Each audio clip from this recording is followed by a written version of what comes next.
Hello, this is Twilight, and I am gathered around by some incredible players for the newest session of the Chronicles of Dolores. We are officially on session 68, and I am so excited. I have to tell you, we have a new player today. Well, more of a spectator, but she might become a new player. Her name is Siobhan. Feel free to say hi, Siobhan. Hi, everybody. Very nice, very nice. She has been working on looking through the lore and everything. She seems very excited, so hopefully she likes our group. And even if she doesn't, that's okay, because we just love having new energy around to watch us live. So thank you so much. Now, that being said, let's do a little bit of a mic check just to make sure everyone is here and ready. Lyra, are you there? I am here and I am ready. Amazing. Gwendolyn, are you there? I'm here. Wonderful. Alice, are you there? I am here. Divine. And Caleb, are you there? I'm here and I'm ready. Devilish. We love it. We love it. Thank you so much. And now that we have all of us gathered here together, we are going to do things a little bit differently. So because of how busy schedules have been, I've decided that we're going to be, well, in terms of the session itself, we're going to be taking a little bit of a, blast of the past. We'll be taking a trip to the back, in which basically we will be going over scenes that happened before the players entered the second test of this THA location. And so because of that, we'll be going through different scenes that we probably started in TextRP but didn't get to finish. So we'll be doing that throughout the session. Afterwards, we'll go back to present time after they finish the second test, known as the Test of Constitution. And just to be clear, the present time is February 2nd. So they finished their test February 2nd. But we're going to go back before that and go over a couple of scenes, and we'll go from there and everything. But we have a little treat at the end of it, because we will most likely be doing a masquerade ball. So that'll be fun. Although the masquerade ball will be optional, it'll be either mask on or off. It's encouraged either way, totally up to whoever's doing it. Some people will be doing mask on, some will be doing off. You get the gist of it. Now, all that being said, I'm going to be mixing it up by reading my own vision, a vision of the past. But before you hear the vision, you're going to hear a prologue. Now, allow me to prepare the music, and we'll get started.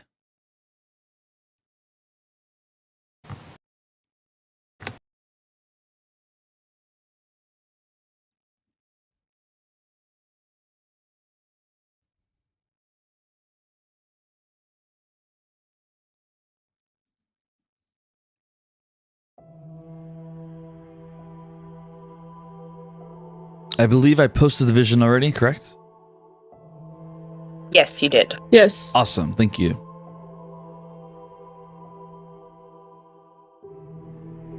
I will be... I'll stream it as well for those that like to see in live me reading it. So I'll stream it on Discord.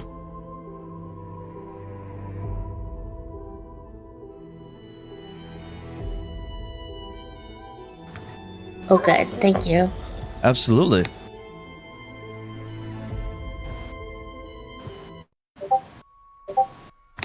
All right, here we go.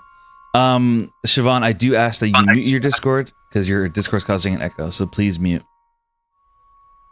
Thank you, thank you. Okay. Is everyone ready? Yo. Yeah. Let us begin. This is a prologue. So many conflicts. Why are there so many? Is it my fault? Did I start the problem from the beginning? I spent a countless amount of time floating amongst the empty universe. I was a mere spot of light that didn't want to go out, as though one day I just woke up in a valley of darkness and emptiness. When I finally felt a sense of loneliness, I created the 5 gods known as the God of Destruction, Souls, Fate, Time, and Death. I'd let them think they came out of nothing the way that I did. I told myself that it was to give them a sense of freedom. But looking back on it, I think I was just too scared to take responsibility for creating them. Bravery is one trait I have never had. I am merely a spectator. It was a beautiful sight to watch.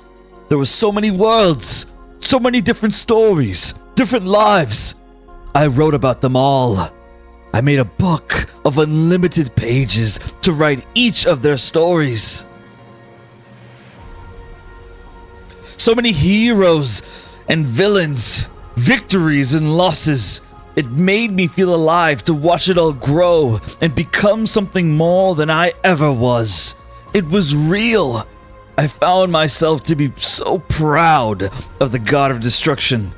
He took it upon himself to protect the universe, even hiring the man called the Everywhere Man to help. It was all developing so nicely. Until the God of Destruction was almost killed by the dark wizard known as Zareth.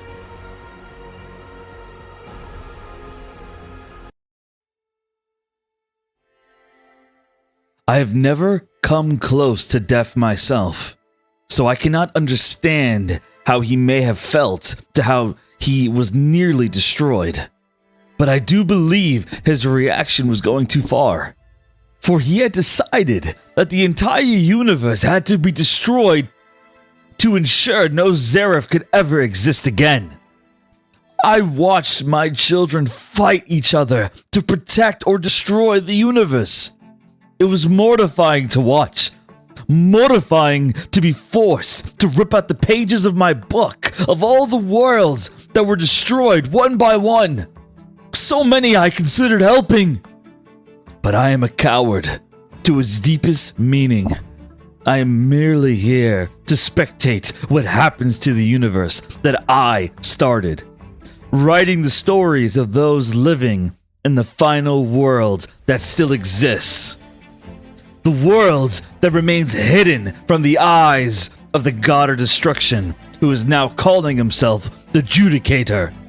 So many compelling stories for the weakest world I've ever seen, yet somehow still the last remaining world alive. Despite my cowardice, I have made one pledge. If the Judicator destroys the final world, if he manages to find it and crush it in response to his fear of death, then I shall destroy the Judicator. And then I shall destroy myself. For if there truly is no happy ending to the story that I started, then perhaps life itself was never meant to exist in the first place. Perhaps we are all a mistake that needs to end. I will allow the empty pages on my book to decide as the words of those who matter fill those pages. And perhaps I shall share my stories between those who deserve to know. Those that are fighting to prove that life isn't a mistake. That there can be a happy ending to the story. I will be spectating it all, eager to write.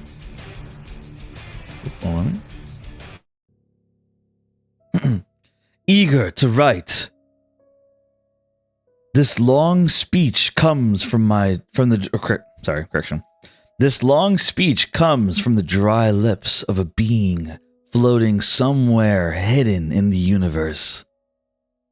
He sits upon a throne made out of a meteorite with a book in his hand, and a glowing pencil. In front of him is a projection of himself. Why do you say all this to me? Why not speak to someone real? Someone who isn't merely a projection of yourself? The projection asks. Because I am meant to only spectate. Whether it's because I am a coward or because I feel no right to get involved, my title remains the same. I am the specter of the universe, and I shall write our stories to the end. And then you guys see an image of what he looks like.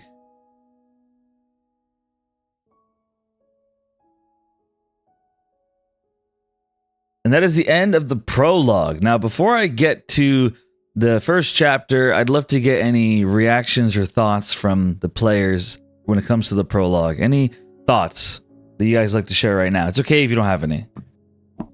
He is Voice acting is Why not peak. just destroy him now? If That's what I'm you want to saying. destroy him. Yeah, no, for real. Coward.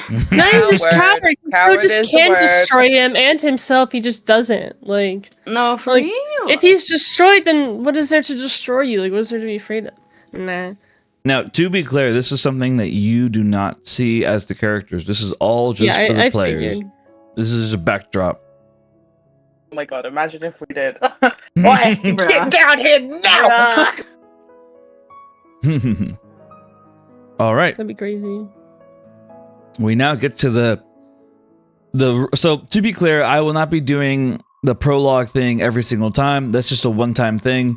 Now we get to the stories that he is writing, the Spectre, the stories that he writes in his little book. And we're getting into the first chapter. The book is called The Tales of Those Who Matter, written by the Spectre. We get into the first chapter about a man named Tazriel Bovin.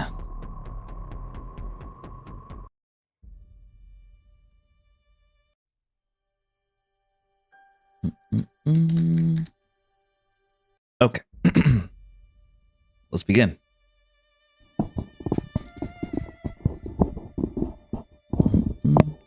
There we go. The setting. The last time that Caliph seized Tazriel, they stop an invasion attempt of the Divine Union on the Hellfire Zone. But Tazriel triggers the banishment bomb, saving Caliph's life. Caliph! I tried to yell her name as I triggered the bomb and ensured to hug it tightly to my body, ensuring it wouldn't reach her. Despite how brave I wanted to look to her, the truth was that I was terrified. I didn't want to die. I wanted to show her the house I had gotten her. I wanted to enjoy another lecture from her. I just wanted a life with her in it. Did she hear me yell her name? A blinding light flashes before my eyes as I suspect the bomb to send me to the afterlife. Caliph and I didn't talk about it much. She never did like talking about our deaths. But I wondered where I would go if we died in battle. Would the god of dragons allow me to fly with the dragons in the skies of spirits? Or would he make me fight on his behalf? I am not sure which sounded better to me. I almost cursed myself for feeling excited to fight, despite the fact that fighting is about to get me killed. But at least I saved Caliph. That's all that mattered. The light suddenly disappears. I feel my body slam down onto concrete. It's completely dark for a moment, as it takes me a moment for my eyes to adjust. Is this the afterlife? I feel my body ache as I try to stand up on my feet. This cannot be the afterlife, because I still can't stop thinking about how I want to see Caliph. If I'm alive, then maybe I got away somehow. Maybe I can go find her. A warm thought that disappears when I suddenly hear echoing whispers around me. I shuffle myself upright as I take out my battle axe. I still had it. Good. I could handle any fucker that comes at me so long as I could look forward to seeing Caliph again. If I kill a few Divine Knight bastards, then I'll even be able to brag to her about it and earn points. Where am I? Show yourselves! I command as I get into a battle stance. The whispers grow louder as I begin to hear the laughter erupt from some of the corners of the room. My eyes adjust finally as I can see that I'm inside some kind of large and flat room with nothing but stone pillars, walls, and a ceiling. I'm hungry. I want to eat. He doesn't look so tough. Different voices whisper this. It sounded like these people wanted to eat me. The Divine Union would never eat tieflings or dragonborns. They have expressed being repulsed by even looking at us. Is this not divine union soldiers? I stop thinking as I suddenly see movement. On instinct, I swing my axe over my shoulder and a wide swing. The howls of creatures fill the room as I cut in half 3 people that were leaping in the air towards me. All 3 now cut in half and laying on the floor in agony. Thinking was never really my strong suit anyway. He can see! Another voice yells. I felt excited at the idea of fighting my way out of here. Caliph would be even more impressed with what I had to do to get to her. The creatures finally emerged from the shadows. I counted at least 20 of them, all standing side by side as I stared at him. All of their eyes were red and glowing, and fangs were popping out of their mouths. These were vampires.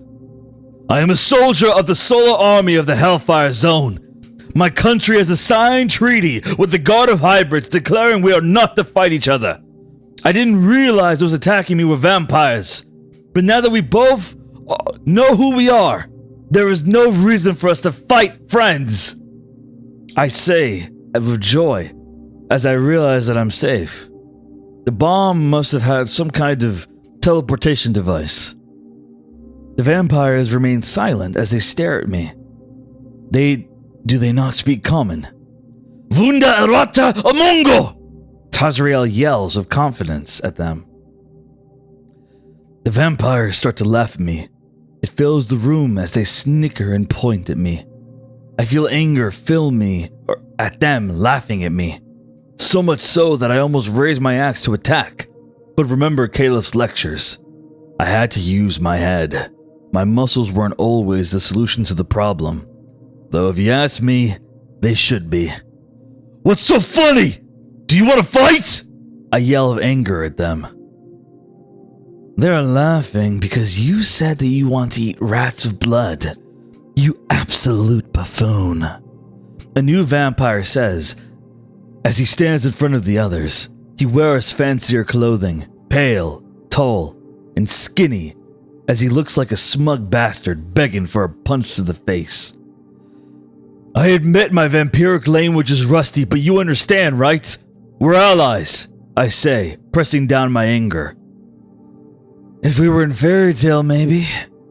But sadly for you, we are not. We are not allies. He says simply as he examines his gloved hand, bored. Then where am I? I ask, confused. Well, above us is the Republic of Kavar. But down here, you are in the Order of Blood. He smirks as he says it, his fangs sharp and in view. My name is Tazriel. I don't want to fight. Just let me go home. I have someone I need to see. I say to him. He may seem posh, but at least he can speak my language. Scared of fighting now? You seemed so tough earlier. How will this person you need to see feel when they hear you ran home with your tail between your legs? That a common tiefling thing? He says as he smirks wider. The other vampires laugh at his joke. You know what? You're right. Talking isn't really my thing anyway. I'd rather kill you and force whoever I spare to take me home. I leap towards the man and try to cut his head off. It seemed like he was the leader. Killing the leader often made his followers stand down. That's something I learned through military training. The man shrieks in shock as he barely manages to dodge my swing. He falls to the ground on his back as he tries to roll away, but I'm too fast for him. I already have my axe raised and ready to swing down on his head. He's about to kill Ruse! One of the other vampires yells. Suddenly, Ruse's eyes begin to spiral.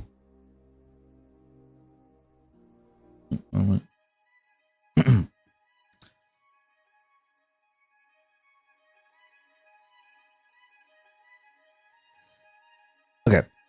Suddenly, Ruse's eyes begin to spiral as I feel a strange sensation take over my body. I am paralyzed, stuck, staring into Ruse's eyes. That was a close one, you big, red-muscled monster! Ruse says while breathing quickly. I order you to slit your own throat, now! Ruse yells. Every fiber in my being tells me to kill this man, yet I feel myself slowly moving the blade of my axe towards my neck. It's as though I no longer control my body, like this vampire has somehow gained control of me. Is this something that they can do? Oh, I knew I should have paid attention to those vampire combatant training classes. Why didn't I pay attention? Ah, that's right. That was the day that Caleb had written me something for my birthday. I couldn't help but keep reading it over and over. She was so smart and amazing and... That's impossible! You can't just stop! I said slit your throat! Ruse roars of anger. My hands shake as I keep seeing Caleb's face in my mind. I have to see her one more time. I cannot die before seeing her again. I just can't! I feel myself get control of my body again as I turn my axe and I slam it into Ruse's chest, pinning him to the ground. He grunts in pain. Fuck! Well, what are you waiting for? Get him! Get him! Ruse yells at the other vampires, but they all begin to back away slowly. Hypnosis didn't work on him. Is he the alpha? The vampires whisper. There is no time to wonder what that means. This Ruse bastard is my ticket out of here. I pull my axe out of him and I pick him up, pinning him against me as I press my blade against his neck, taking him as a hostage. I am leaving here, and he is going to show me the way. Anybody who gets in my way will result in me slitting his throat! I yell fiercely at them. Do as he says. Listen to him, Ruse says weakly. It was clear he was afraid to die. I begin to hear the sound of heels tapping against the floor.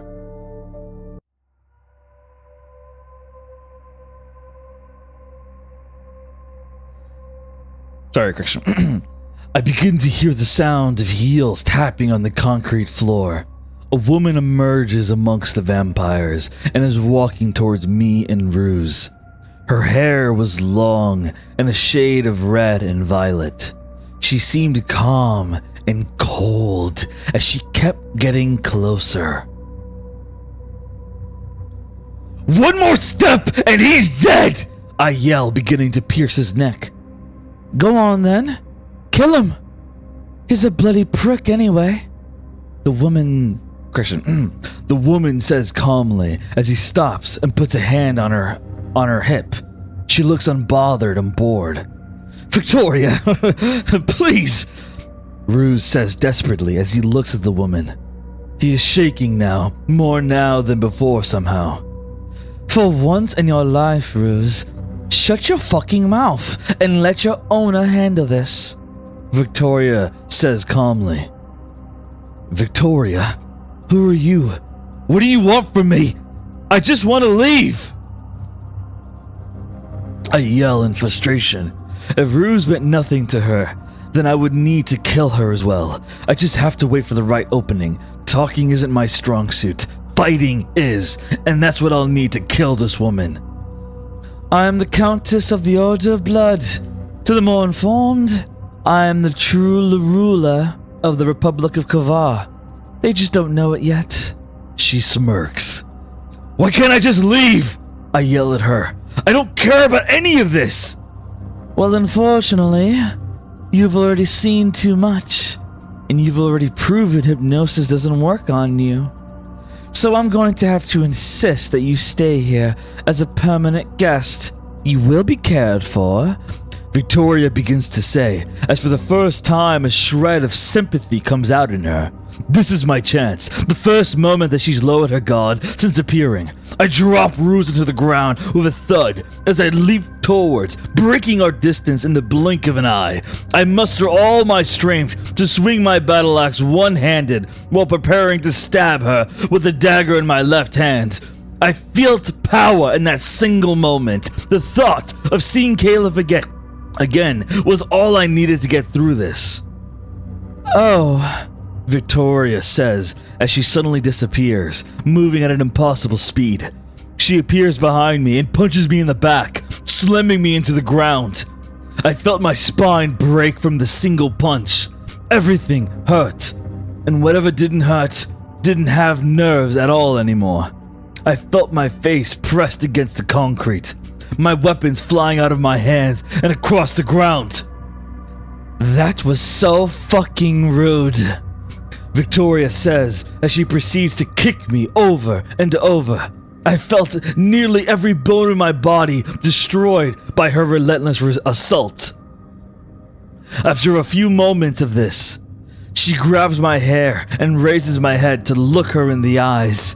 She brings her lips close to my ear and whispers, "You are lucky that you may come of use to me, or I'd drink you dry right now.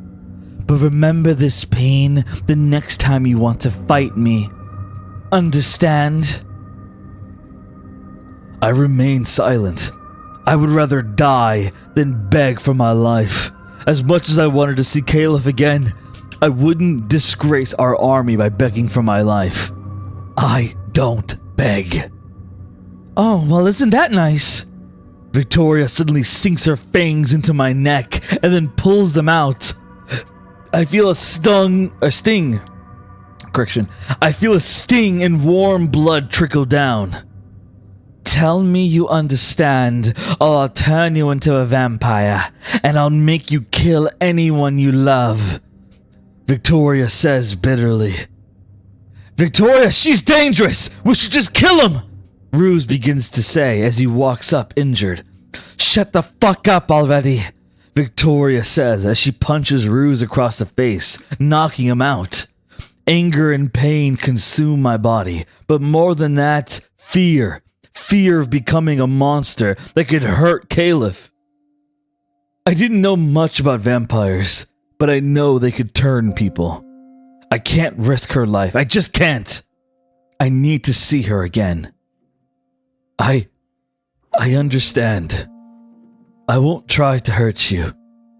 Please, spare me, I say weakly. Finally, a man capable of learning. A beautiful sight. Very well then. Virgil, take our guest to his room. I am entrusting you with healing his body. The rest of you, with me. We have business to attend to. And somebody carry Ruse, Victoria says and sighs as she walks away.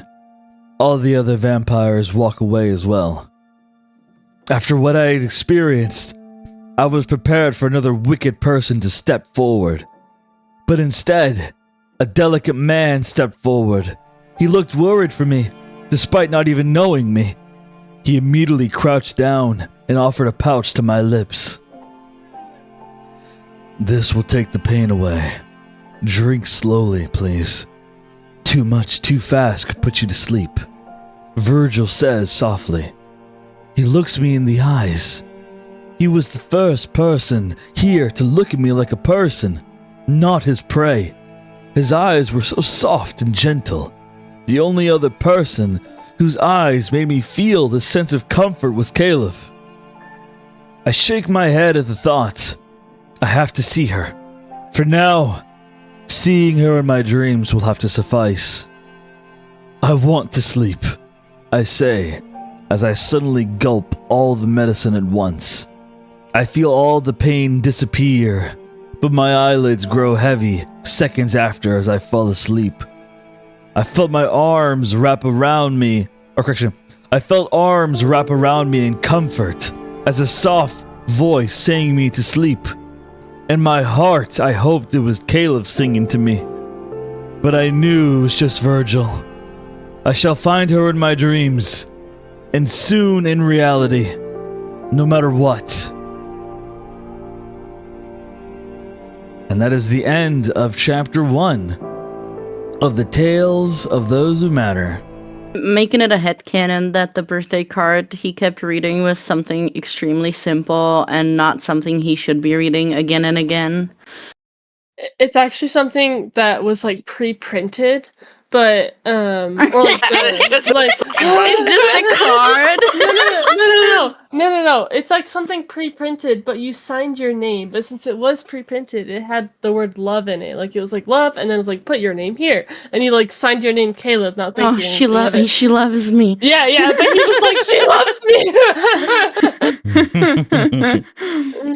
I was thinking, yeah, that actually, I love that. And then, like, on the back side of it, she actually, Like- in her handwriting, said, "Happy birthday, big guy. L's on me tonight." Like, literally something Yeah, extremely like- simple. And he's like, "Oh my gosh, she's so into me." Oh, I love my himbo man.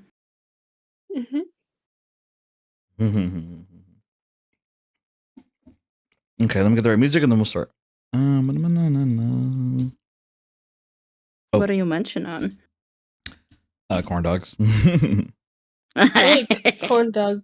No, that's a new snack. Damn. They're like bite-sized. Never had a corn dog. Wild. They're not really a thing here. I know.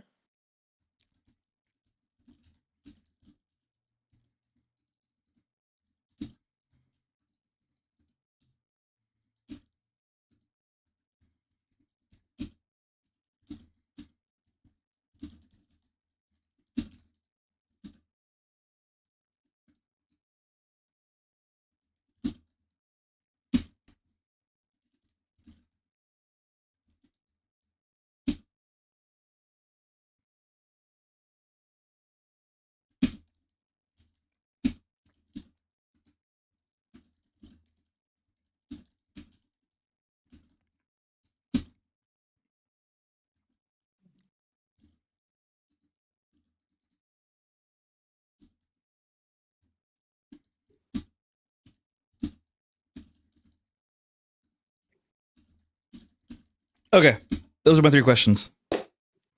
So you guys have 1 month to answer those 3 questions. The word limit is 200 words for each question. And This is yes, go ahead. no, continue. And basically, you answer those 3 questions, 200 words for each of them. You have 1 month. And if you answer all 3 correctly, you will get a token of inspiration. If you choose to not answer these, that's totally okay. It's not mandatory, okay? If I do decide to make it mandatory in the future, I probably will dumb it down to 1 question, but I'll make it a very hard question. So, but for now, we'll keep it to 3. And yes, what do you want to say, Alice? Nope. Are you sure? Mm-hmm. All right, cool. Anyone want to give thoughts on the questions? Nope. All right, cool. Mm-mm-mm. I'm sorry, I just laughing to Lyra's reaction. What's Lyra's reaction? I'm curious. No, just the like emote she reacted to what I put in general.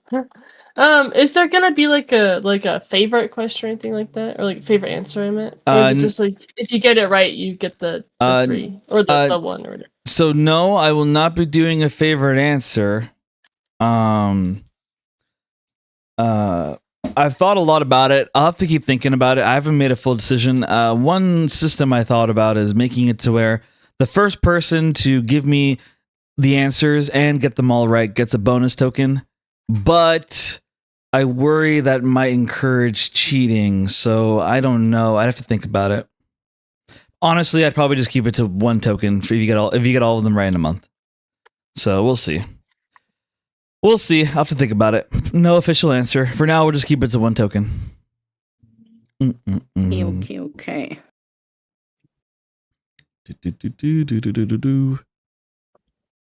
Not that I think anyone would cheat, of course, but I mean, if I was in a competition, I'm not gonna lie, I definitely would be tempted, especially if it was a speed contest. So I want to take the temptation away in the first place. Let's see here.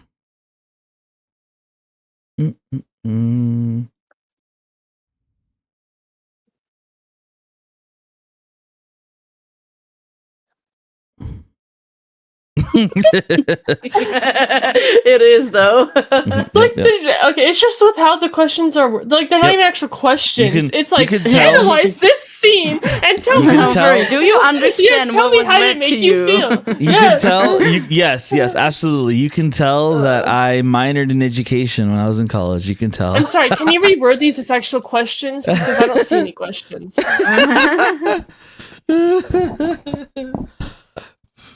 Okay.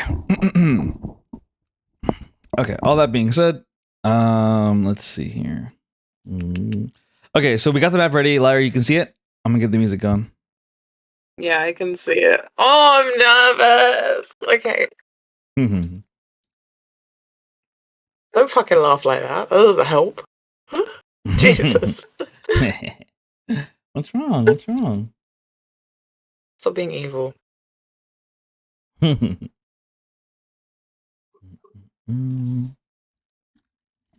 Siobhan, are you able to see everything? I hope. Yeah, I am. Awesome. Just checking. Let's go.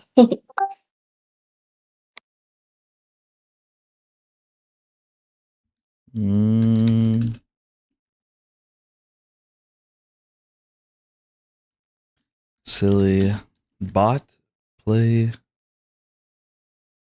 What do you mean could not find the playlist? This is outrageous. It's unfair. How can one It's one be karma on for the your council? evil giggles. how could one be on the council but not be granted the rank of master? Like it's outrageous. What the hell was that?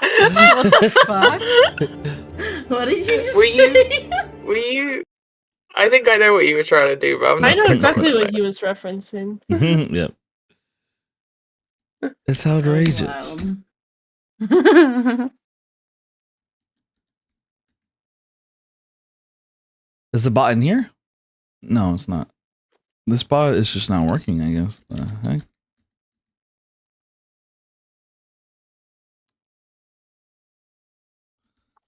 Alright, let's try again. Well, I guess I can't use YouTube songs. I'll just have to use Spotify songs. That jockey is not working for some reason. Oh well. We'll stick to Spotify music. That's okay. Wait, no YouTube. Tragic. Yeah, I mean, some YouTube songs might still work. I have no idea, but the bots are not working with YouTube for now, so I don't know. I can try other songs in the future. We'll see. For the ball. Tragic. All the ones I sent to you are YouTube, but I could probably try to find them on Spotify. I mean, I only sent like 4, but still.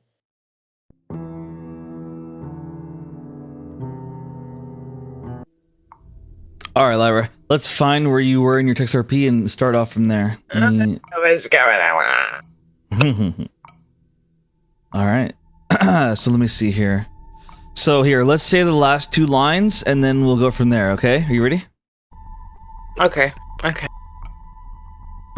So I'll say Metal's line first. Oh, I wouldn't be outside your door.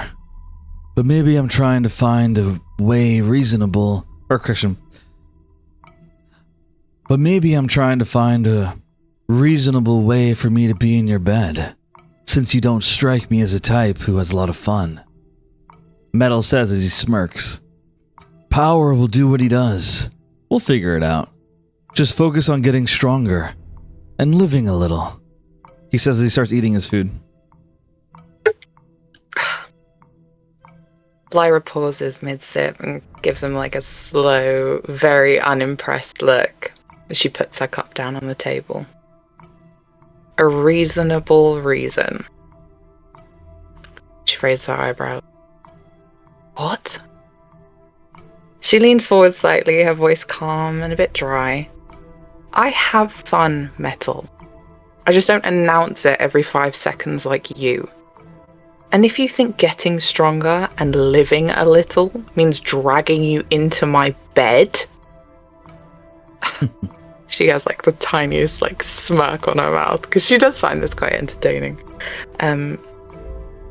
You'll need to do better than that one-liner. In her gaze, she looks back at the arena, trying to spot where Hiso is. Power does what power does, and yeah, I'll keep getting stronger. That's the only part you're right about. And as you say that, Lyra, suddenly you just hear a loud moan of pain as suddenly your eyes dart to the arena and you see Hisawa just beating people left and right. And he's like just beating them left and right. And as he's doing that, as he starts beating them left and right, like they're all like charging, charge him! Get him! The king says if we take him out, we get paid! As you see dozens, if not hundreds of men all moving towards Hisawa, and Hisawa, he just keeps beating them left and right. However, the amount of bodies coming at him starts to get to him, and suddenly you begin to see a trickle of blood go down his left eye. And as blood trickles down, he yells and he says, "Is this what it means to be alive? Am I alive right now? Is this the feeling I have right now? Because as I'm fighting you, I have something else in my mind. Is that what it means to be alive?" He yells that loudly as he beats down 10 men at the same time, and as others finally begin to get the message and back away scared. Metal looks at you, and his eyes squint a bit. Is the arena really that entertaining? I thought I could be enough company for you. Me and my wine, that is. Ugh. Can't let you do this to me. Yeah, Lyra like scoffs at that. She's it's not so much entertaining to see people fight. It's more I think she hesitates for a moment before saying, because she has just met this man and fought him in a spar, like did a sparring match previously. So she doesn't know him that well, but she will continue and she will say, it's not entertaining to watch people fight. It's more, once you've been there, it's like you can never leave. I'm not watching a fight, I'm watching... Oh, I don't know how to word this. I'm so sorry. I completely get it. As he like interrupts you, as he like looks at you in the eyes, I get it completely. I've understood you from the beginning. You like to fight. You like danger. You like power. I do not like to fight. Sure you do. I think that's something she hasn't like admitted to herself, so she's a bit like hesitant at the end. You think I haven't noticed? Your curiosity about power. Your curiosity about me. You like those that can fight. You like those that get stuff done. And I have news for you, Lyra. I am a survivor. And I see something in you that I want. And as Metal says that, suddenly you see a body flying straight at you. There's like a random like goblin yelling, like this random goblin flying straight at you as you're sitting at the dinner table in front of Metal, and this random little goblin's flying right at you. What do you want to do? Oh my god, she dodges. What do you mean? So you actually, is there... yeah, no, shoot. Oh, I was trying to think maybe... Would you make me roll for it? It depends on what you want to do. What do you want to do? I will actually try, and if this is a roll, I'll make it a roll. I think I just want her out of like pure instinct to like, you know, when someone throws a ball at you and then you just put your hand out and she tries to catch his face, this goblin's face. So I'll tell you what I want you to do is I want you to roll a dex save, and I want you to roll sleight of hand. Roll both. Okay.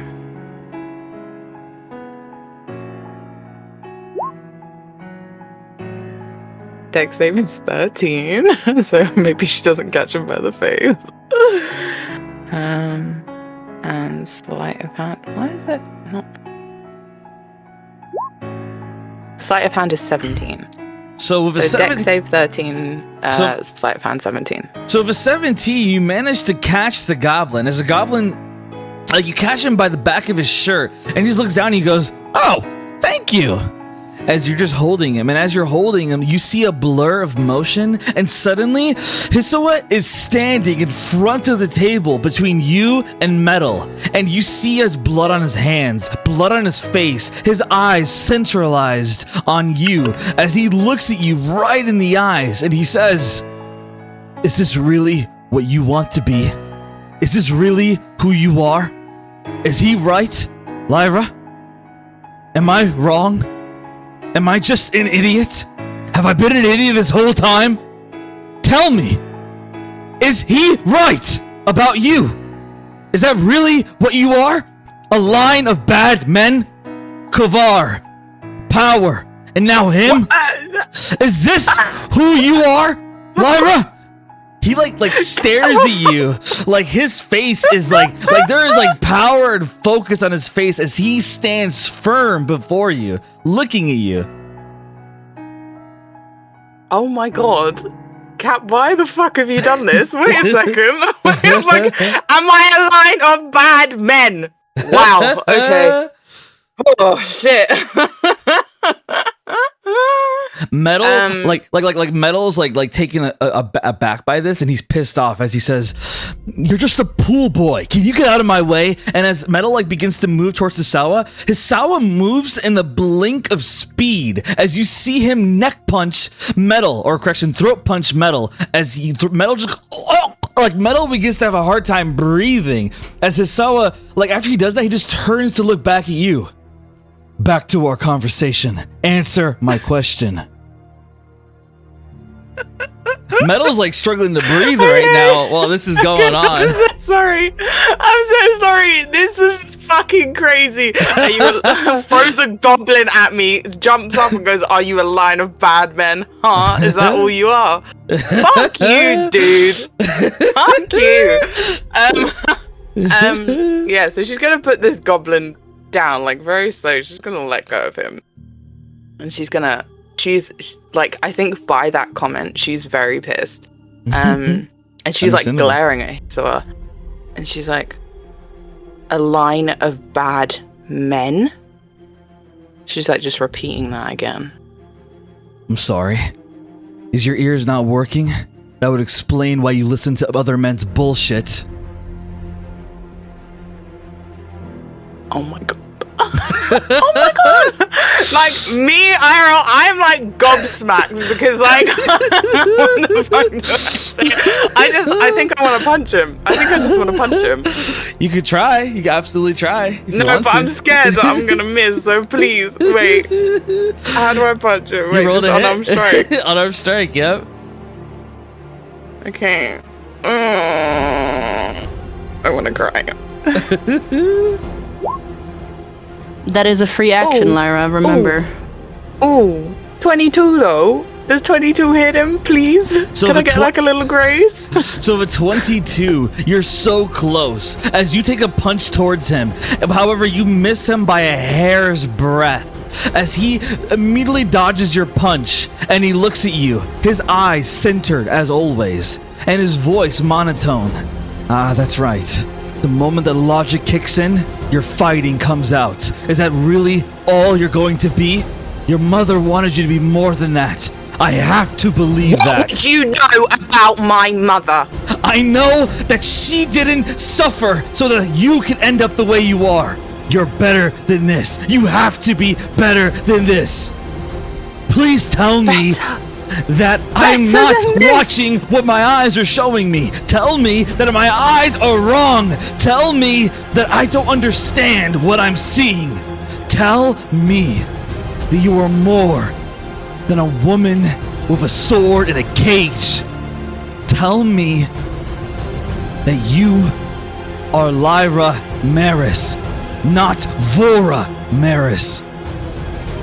His eyes like stare into yours as he's facing you off. She like scoffed a bit. She looked away, and then when he said Vora, she like locked back onto him, and she was like, "Vora? is the only reason I'm standing here. No, you're wrong. Your mom is the reason you're standing here. She wasn't here!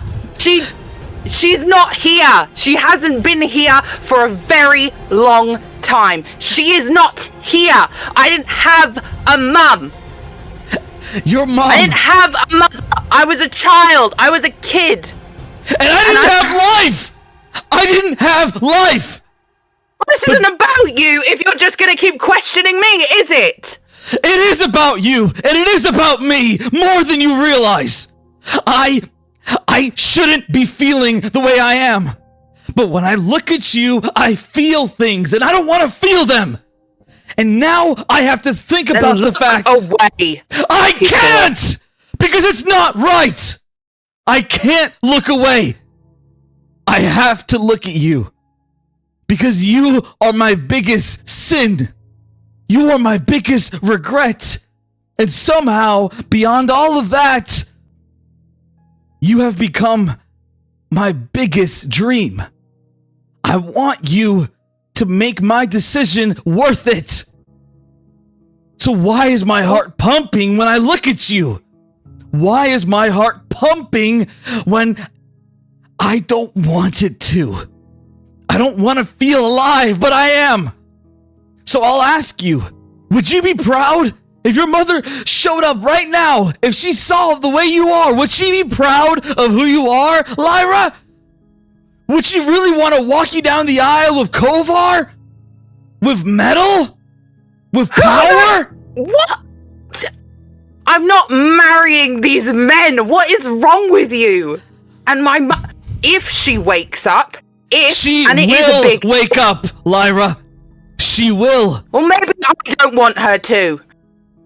You don't mean that. You don't mean that. Maybe I do. No, you don't. You listen to me. You don't mean that. He grabs your wrist, like his hand grabs your wrist in anger. You don't mean that. You can't mean that, because that makes my decision worthless, and I won't let you make me worthless, Lyra. I won't. What decision are you talking about? I don't know why you're involved. You're just some resident at this place. I don't know why you care so much about what happens to my mother, about what happens to me. So what do you want? You said you wanted to feel alive. Is this it? You get to try and come into my life after watching for so long, and this is how you get to feel important? What is this? What do you want from me? I want you... Because I don't know you. You're right, you don't know me. I want you to make my decision worth it. I want you... What fucking decision? I'm the reason your mom is sick. I'm the reason your mom is dying. It's my fault.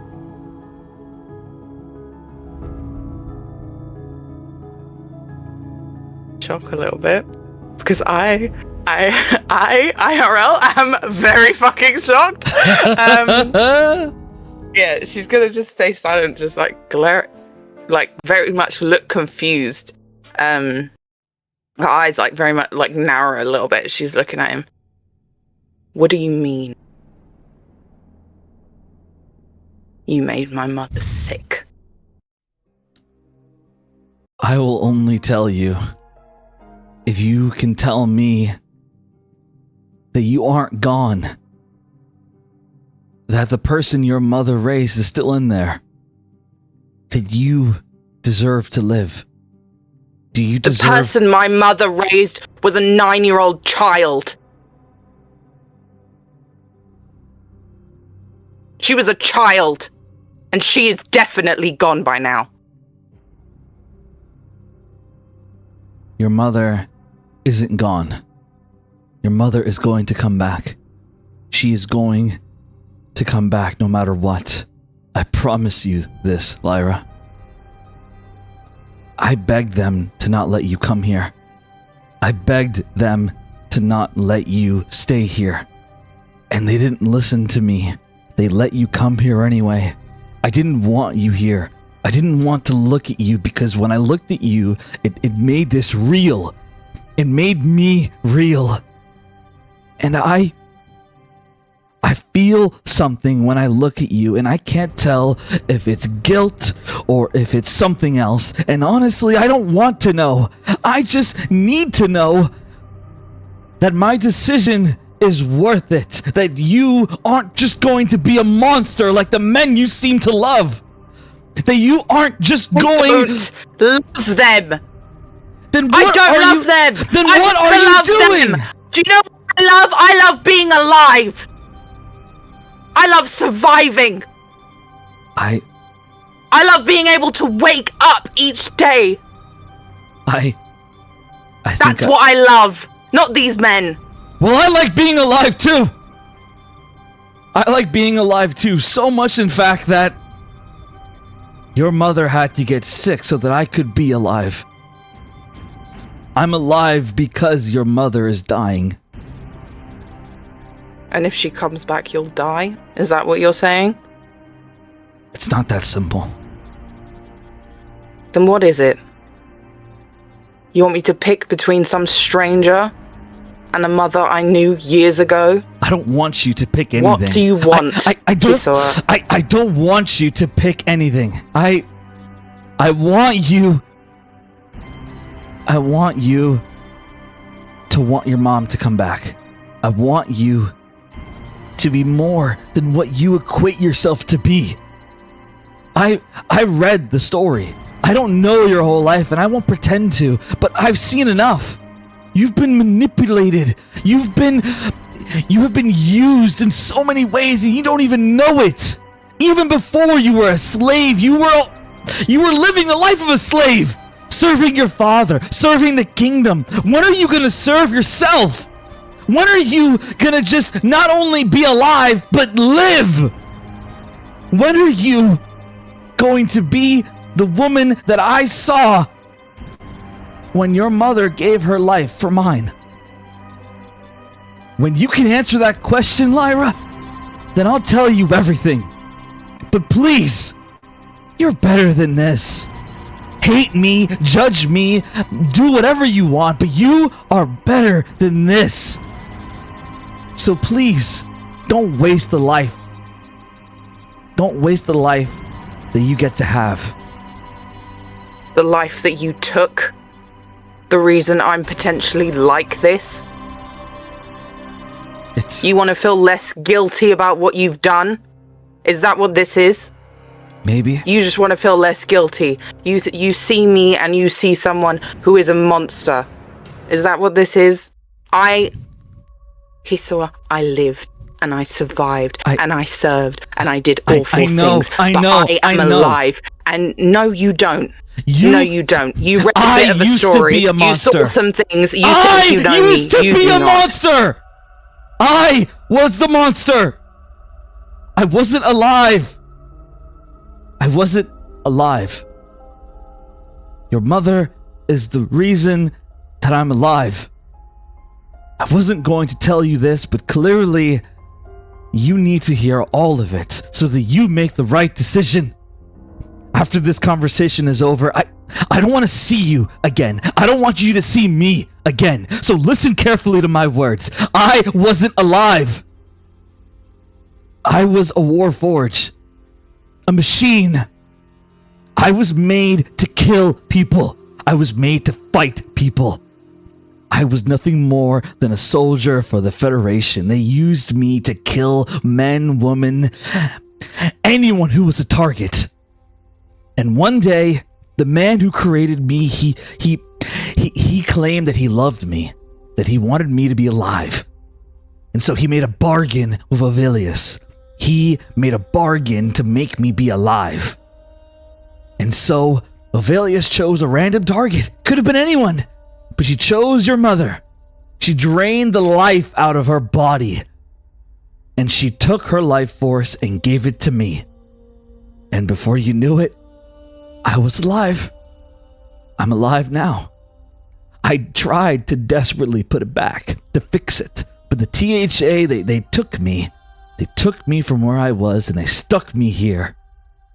And now I spend my life pretending to be a servant when I know I could kill everyone in this place 10 times over. But I don't want to, Lyra. Because you know what I realized when I got my life? I didn't want to kill people. I just wanted to be alive. But I know that your mother deserves to live too. And so when I escape from here, when I get out, I'm gonna give it back. And you'll have your mother again. And I just want to make sure that when I give up the life that I got to have, that you don't waste it when you get your mom back. Can you understand that? Or do you want to fight more? Because that's what you seem to do. Fight! Do you want to fight me, Lyra? Or are you actually listening for what's in your life? Well, I have my fist ready if that's what you want. He's like shaking as he stares you down. Cap, I hate you.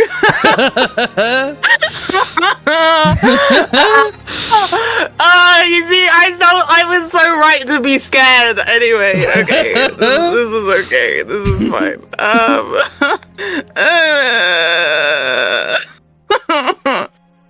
Okay. Holy shit. Whew. Yeah. Yeah, I think I was like.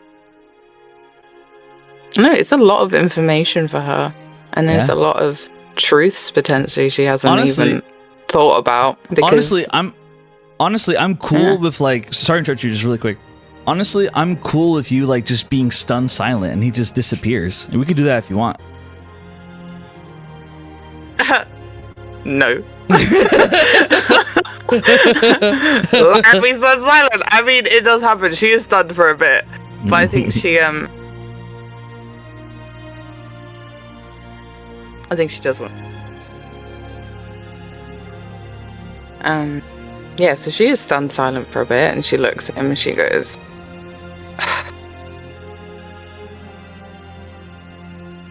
Hisora, if you get out of here, or when you do, give her life back or don't.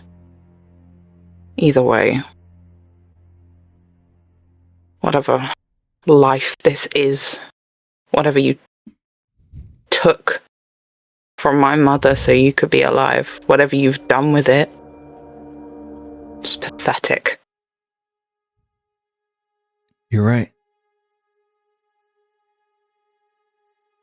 He turns around and he begins to walk away, but then he stops and he looks at you. But be that as it may, I love you.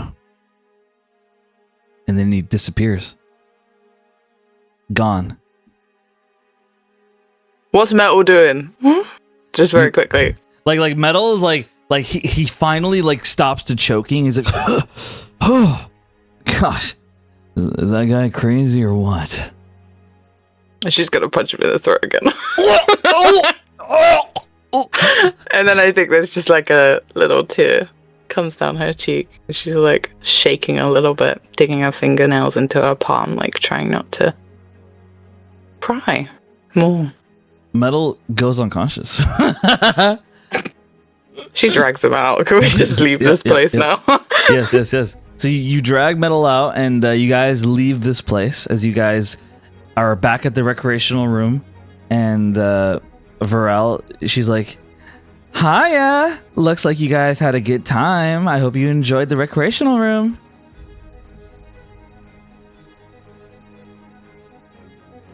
She's just gonna be like silent.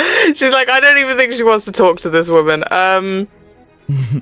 Maybe she does ask. She's like, where can I put him? And she's like gesturing to Metal. You could just put him in the corner over there. I'll take care of him. Don't worry.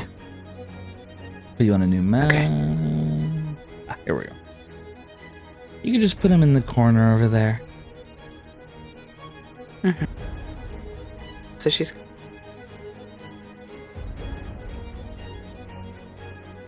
And very well done, Lyra. I'm gonna give you a token of inspiration for acting. Very well done. Fucking hell. Why have you done this? Why have you done this? You know me. You know me. I love my dramatic writing. Yes, indeed. Something was going on with Hisoa. Now we know why he kicked you out of the pool. Well, no, I don't even think she would go to the pool then at that point. Maybe she just turns up at the ocean anyway because she's like, oh, water. Oh my god. Yep. Damn, that's rough. He feels his heart beat when he looks at you. Fuck this man. I'm sorry, but I love you at the end. Crazy. Wanted to spit at him. Like, Yeah, Bro's known you for like what, a day? No, for real, and he loves Yeah, no, you. for real. Crazy shit. That's This crazy. is some kind of parasocial relationship. Yeah, I think so. I think this is my Silas.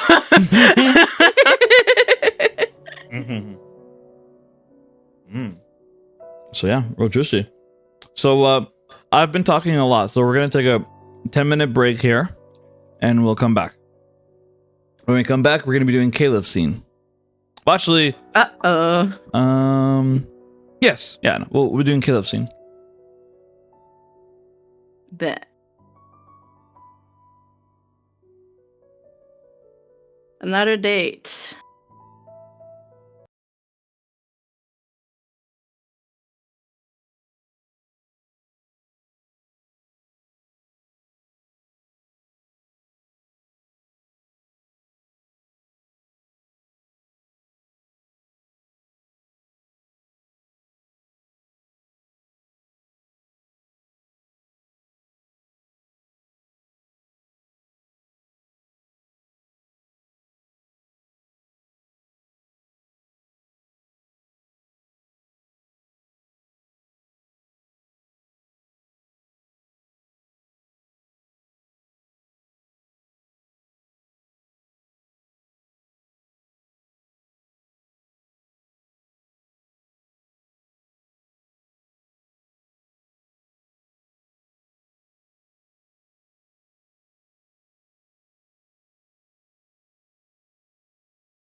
All right, we are back, and we are about to resume session. We have left Lyra's point of view for now.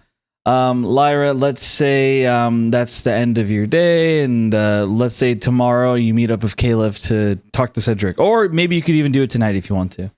I'm cool either way. No. I'll save it for the next day. Okay, bet.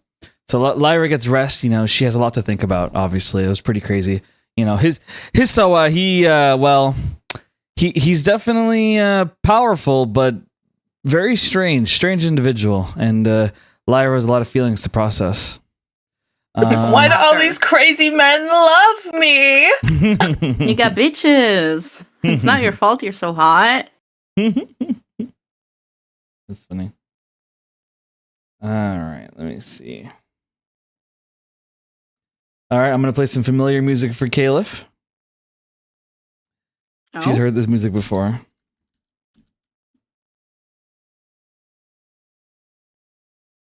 Now I'm scared. 1 second.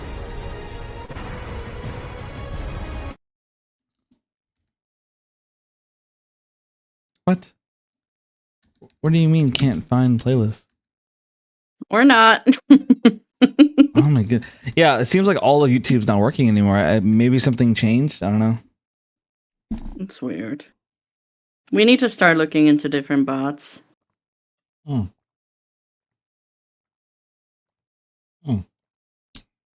these bots, I've usually worked for YouTube. Chances are YouTube doesn't like Discord using their music or whatever, so they might have updated their program, and that's why it's not working. But anyway, we'll just stick to the Spotify playlist. Wait, what were you gonna play? Oh, just store music. Oh. Where it's like bum dum dum dum bum bum. Okay. Oh.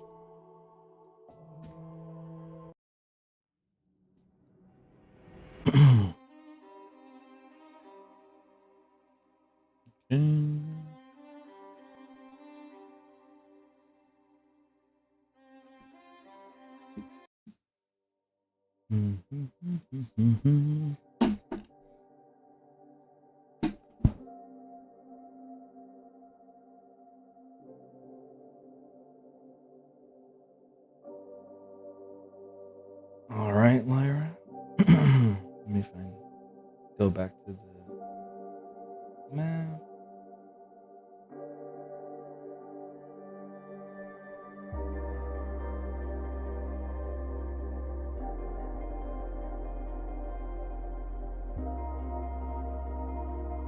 Okay, so we now jump back to Caleb. Caleb, are you ready? Yeah.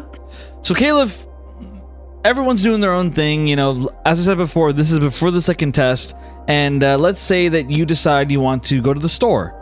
So you begin walking through the halls until you get to the storage room, and you see Conrad. Let me put you on the map for Conrad. Wait, shit. I'm going shopping? Yep, that's what you told me you wanted to do, or is there something else you want to do? Shit. Hold on.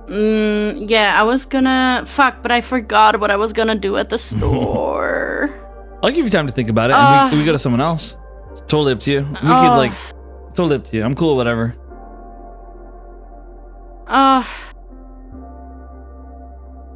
Yeah, either we do something else right now, or we can go to someone else, because I honestly don't remember what I wanted to do at the store. Also, I have like 140 gold, so I don't really know I can buy anything. I don't know why did I want to go to the store? I don't have money. I'm so confused. We can mark that off. I'm if you so want. sorry. Yeah, probably because I can't even buy shit. Okay, that works for me. I'm cool, whatever.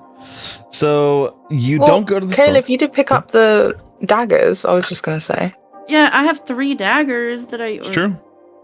Yeah, that I can sell. It's true. You could do a meeting with Conrad to sell them if you'd like to. Yeah, but I'm gonna get like 6 gold for those. So I don't even know if it's fucking worth it. Nah, let's just not do it, because I honestly don't know why I wanted to go to the store. I did get gold in the test, but that equals to 139 gold. I had like 9 before. I didn't get that much.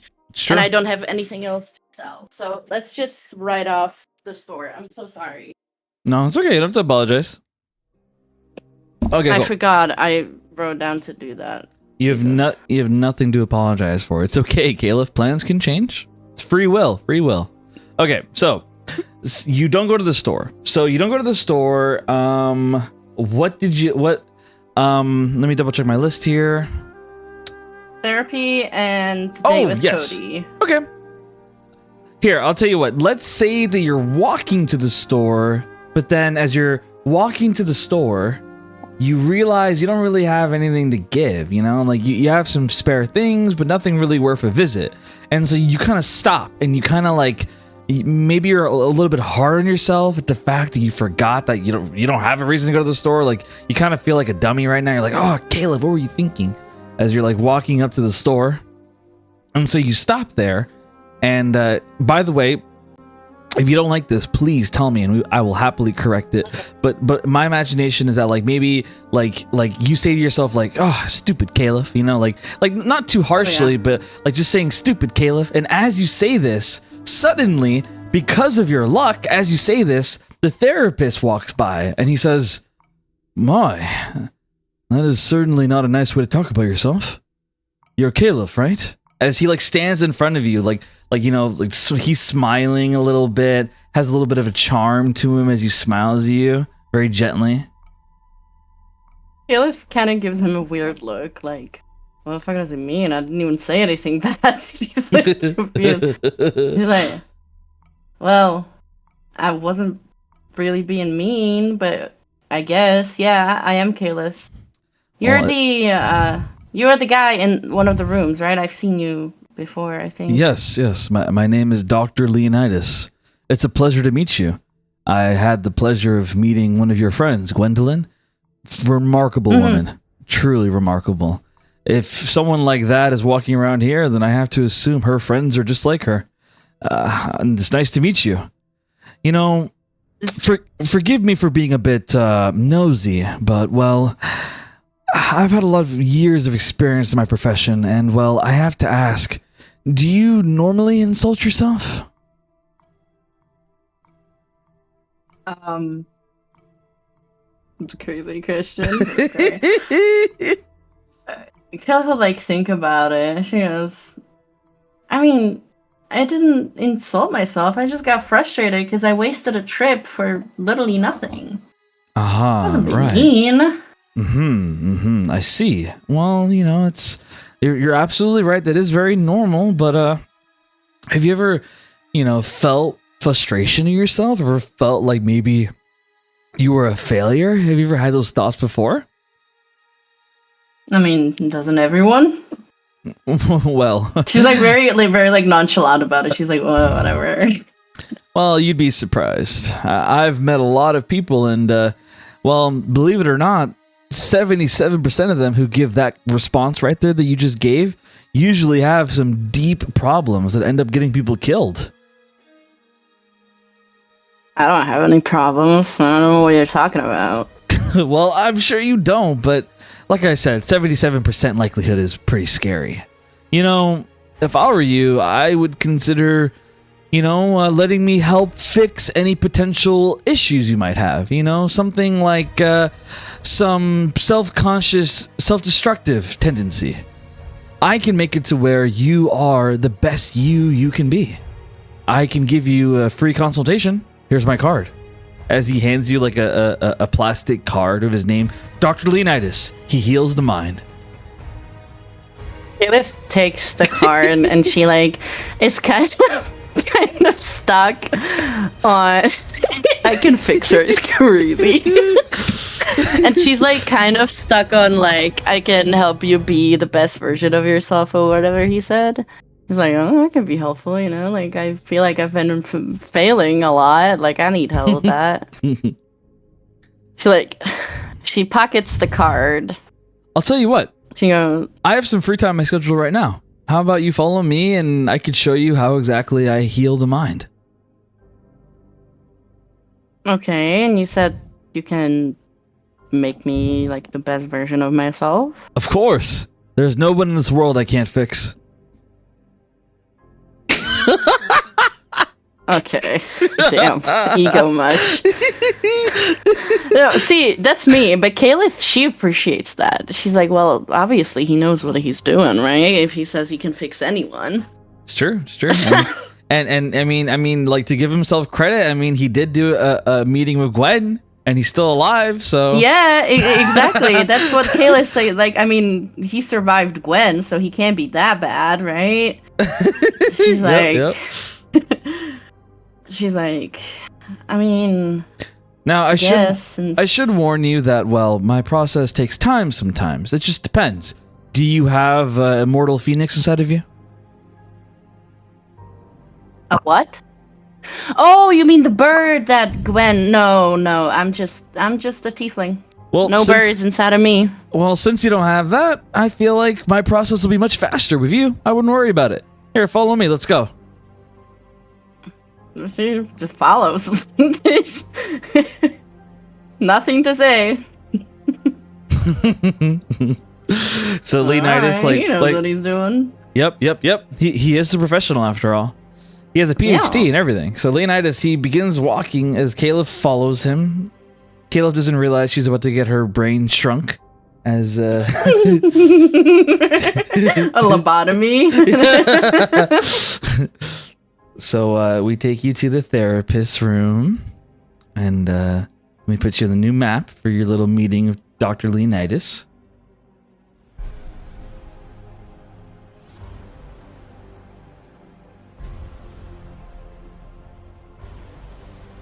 As you go in the office, like you see a couple of like furs, like shadow hair left behind on the couch from Fang. Aww. Little fan. Yeah, she doesn't care. She just sits down. It's just hair. She has a fucking bloody handprint on her bed.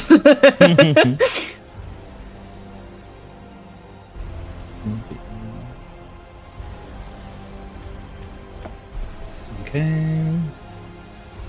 Alright, new man.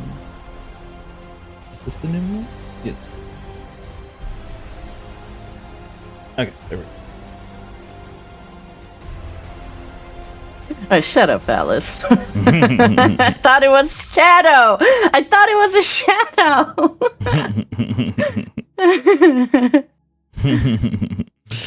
So, you are inside of his office, and you see like a crinkling fire, and Dr. Leonidas, he pulls out a notepad as he sits in front of you, and he says, "Are you comfortable? I have some tea on the pot if you'd like some." I think I'm good. She's like kind of looking around. She really loves the vibes. This is like kind of the closest to home she's ever felt since she came here, because it's like it's cozy, it's warm, there's a fire going, it's all very dark and broody. Like this feels like home, sort of. So you are sitting down, he sits in front of you and he says, "So let me just make sure I have my information right. You are Caleb Ironvein, Solar Knight of the Hellfire Zone, is that right?" Okay. Yeah, that's me. And you are an orphan, correct? I never considered myself an orphan. My parents died, yes. It's quite all right. I get it. I'm an orphan as well. My parents died. Let's see. Normally, I like to do introductions on myself to my patients, but honestly, Caleb, when it comes to you, well, I feel like I need to take a different approach. How do I put this? What is the worst thing you've ever done in your life? Looking at him with furrowed eyebrows. What is the worst thing you've ever done in your life?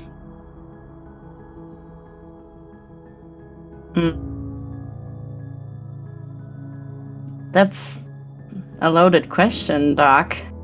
It is a loaded question. I can ask you a different question if you like. How did it feel when your parents died? Oh, that's not necessarily better, but all right. I can ask a different question. How did it feel when you felt love exit your life? Okay, maybe we stop asking more questions. He smirks a bit as he says, "My point, Caliph, is that you have never lived a linear life. Your life has always been like a zigzag. When it came to my last patient that I just saw, well, their life was a mess, but it was linear. Your life is always moving up and down, up and down. Do you even know where you are or how you feel?" She like kind of looks at him with like a blank face. Like, this is the thing about Caliph. She doesn't think about her feelings, right? So he like short-circuited her. Like, can't compute. She thinks, she goes, I'm in the THA. That's what I know. Is that wrong?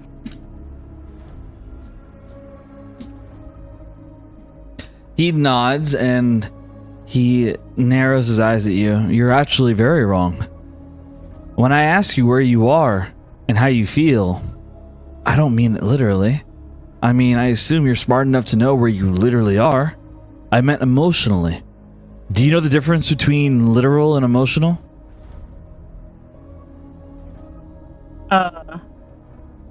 Well, I guess it's like what I feel, right? That's the emotional. Not exactly. I'll give you an example. When you eat chocolate cake, it tastes nice. It tastes amazing. You feel unstoppable. Does that mean you're unstoppable? Depends on how much I want that chocolate cake, but no, not really. I love that sense of humor, that comedic relief. You know, it's a good part of you that you've used for a long time to keep yourself upright, I imagine. It's your self-defense mechanism. I guess the reason why I'm not introducing myself to you is because I worry that if I'm too nice to you, then you'll get too comfortable.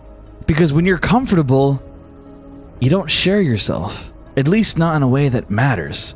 That's the vibe I'm getting anyway. So I'll ask you again. How did you feel when your parents died?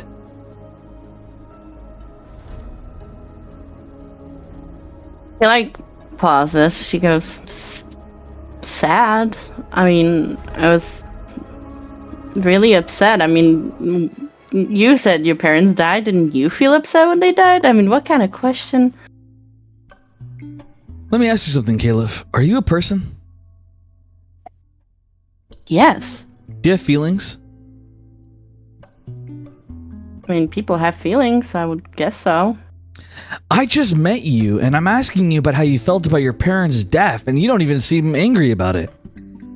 You don't seem upset. You seem calm about it. And not only that, you give me a vague answer. So not only are you lacking in proper emotional response, but to top it off, you insult me with an elementary answer.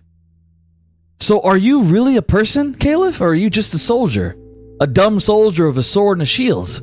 A dumb soldier following orders? Are you one of the heroes that's going to save us? Or are you one of the dummies that needs to be saved? Like if he asked her this a few months ago, she would have immediately said she's a hero, but she's been called a hero for something that she didn't want to be called a hero for, so she hates calling herself that. Especially after being reminded of like the memory of Tazriel dying. He immediately begins writing. He starts writing his notepad. Starts writing. So she pauses for like a long while. I am IRL writing my notepad right now as well. Oh boy. You're so evil. She goes, I mean, yes, I want to save everyone. If I can, that's what I want to do. Would I call myself a hero for that? No. Why do you want to save people if you're not a hero? Shouldn't you let the real heroes handle that? I don't think we need heroes to help others. I mean, well, that's what I'm I a human classify as a being. hero. Caleb, stop. Again, you're not acting like a person. You're acting like a dumb soldier. Is that really what you are? Because the conversation I had with you was very pleasant in the hallway, but now you're acting like a dummy. Now, explain to me, someone who saves others, someone who helps others is a hero. Or am I confusing my vernacular?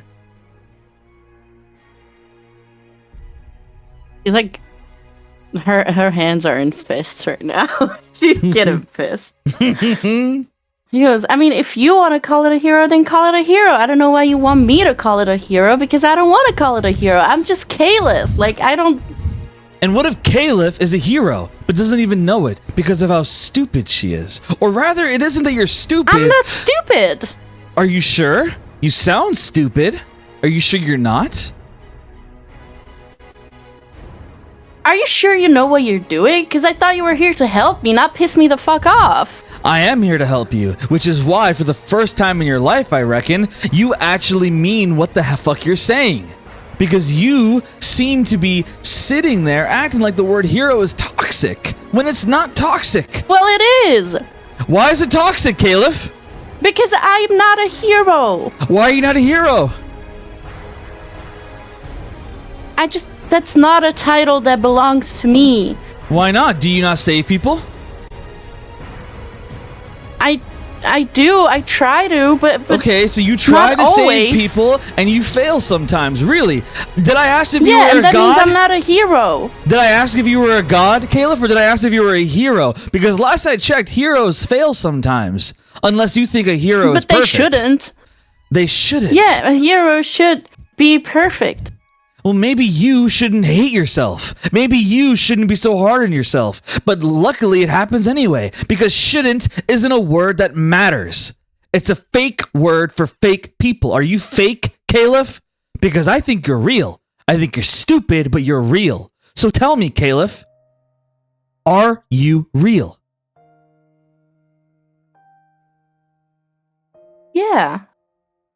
Okay. She's so confused. If you're real, then take a moment and understand that heroes aren't perfect. They fail. They make mistakes. I'm not a hero. If anything, I just piss people off, like you. But I make them feel better. I make them get healthy. And even if I fail, which might happen sometimes, even though my slogan is, I can fix anyone. The point is, even with my slogan in mind, I fail sometimes, Caliph.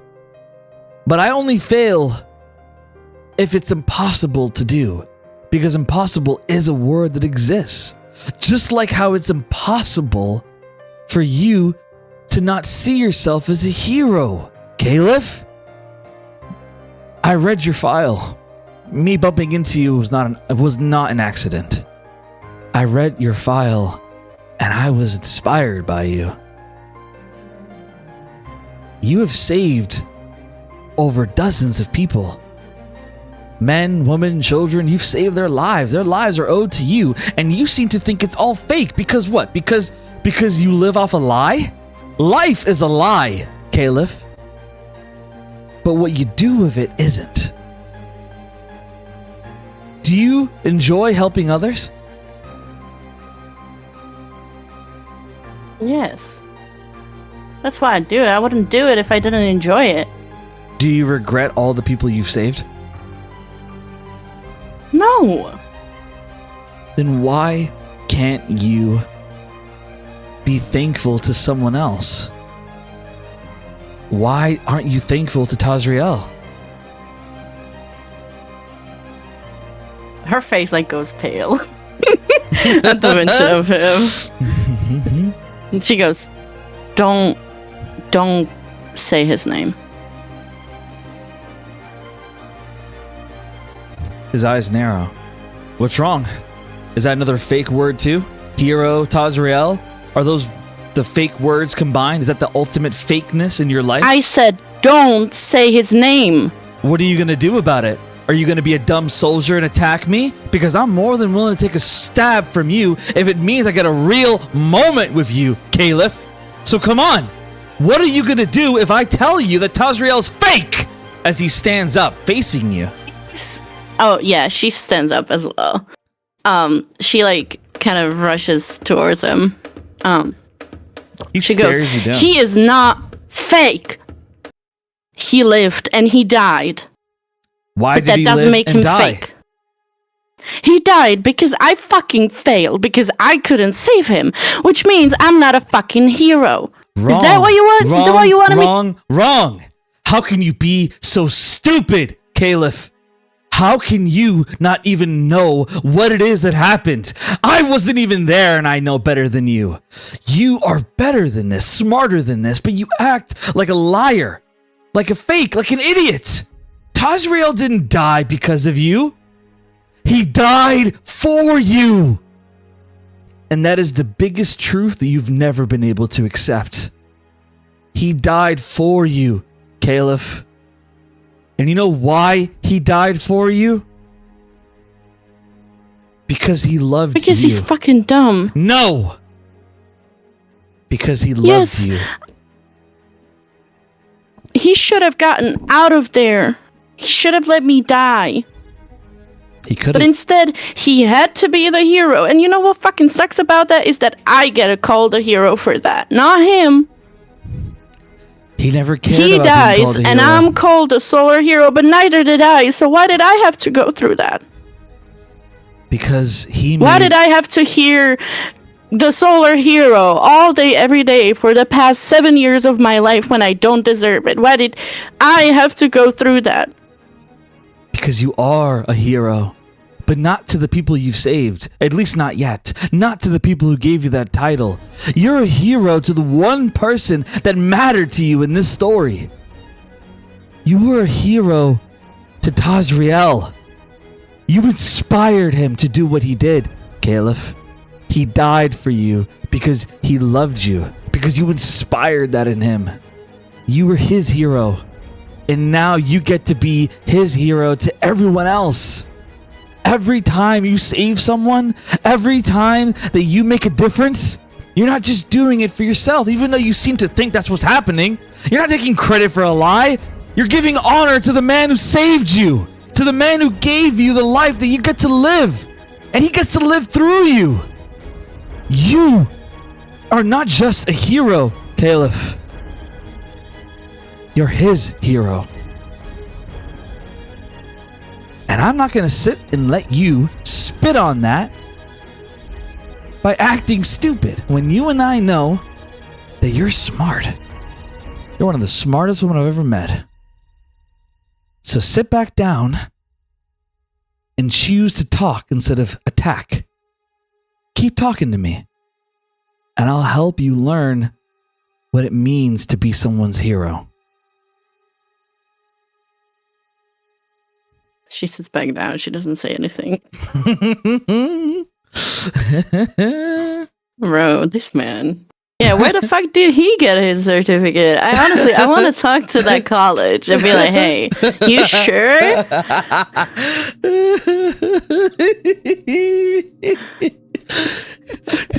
He went to Phantom University. Trust. He went to Phantom University. Oh, god dang it.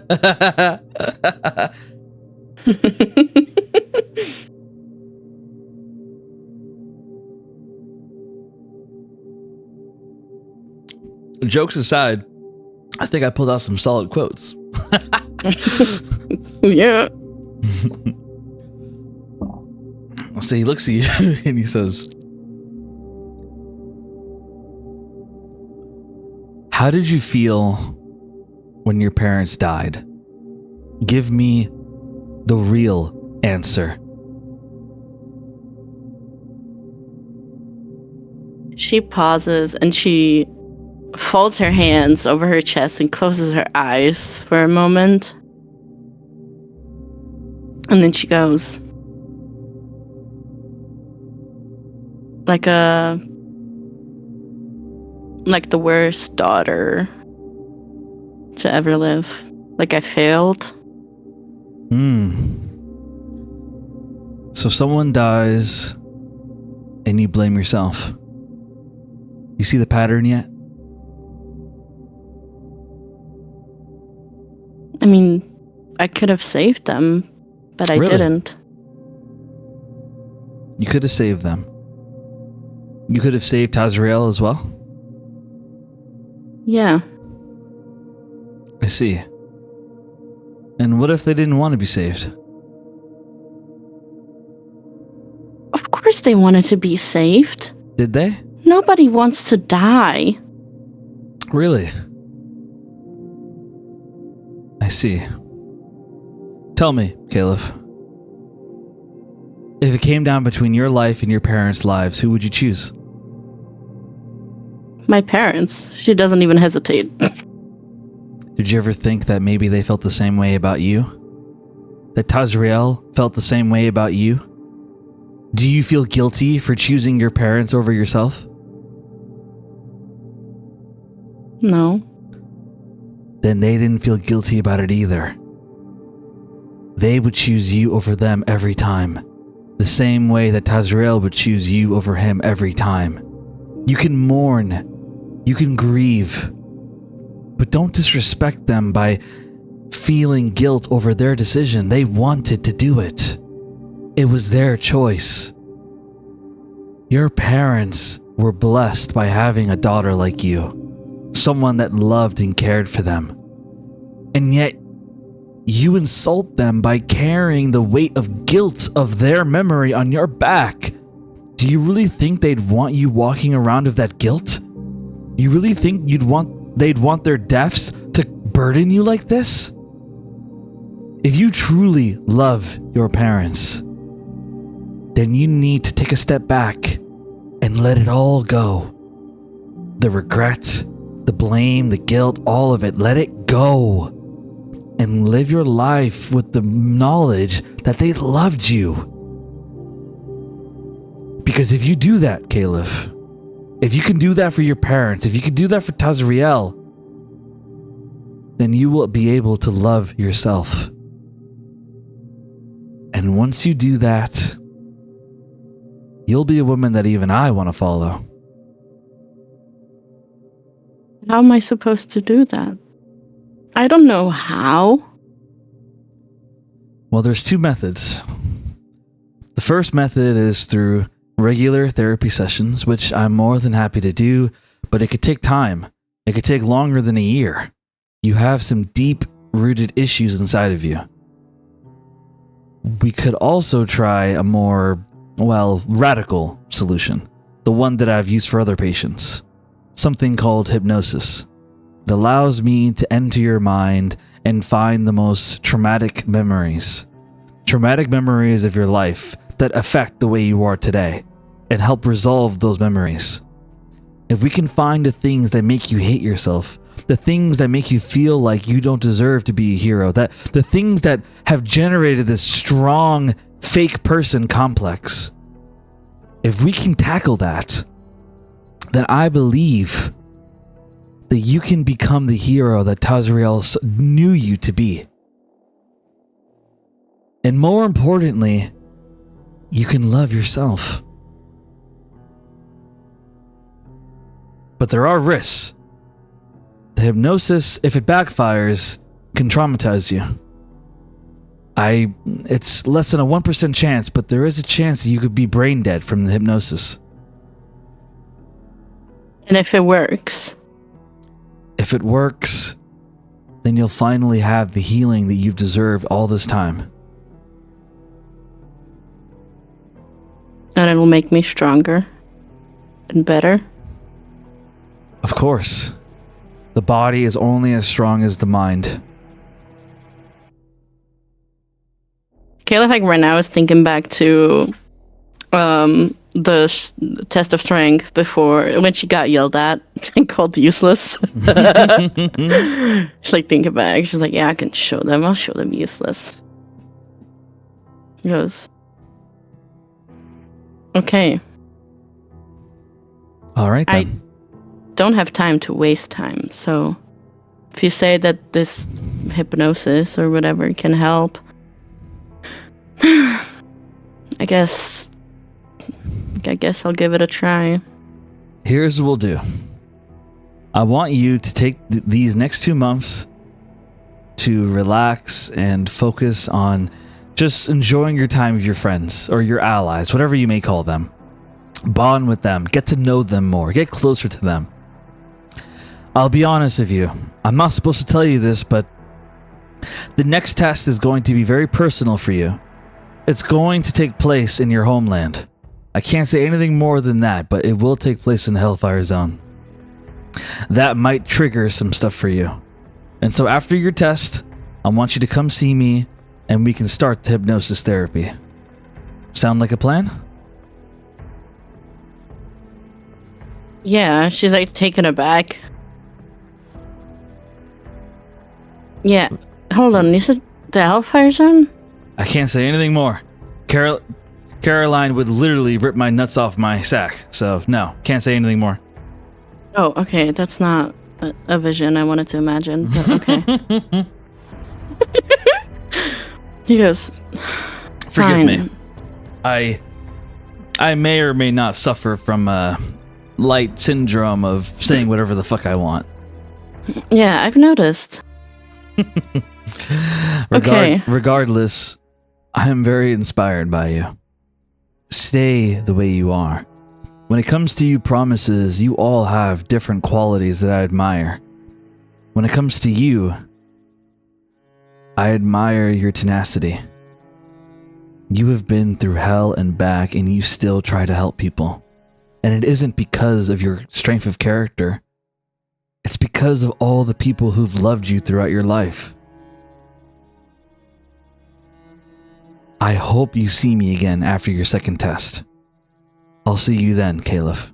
As he offers to shake your hand.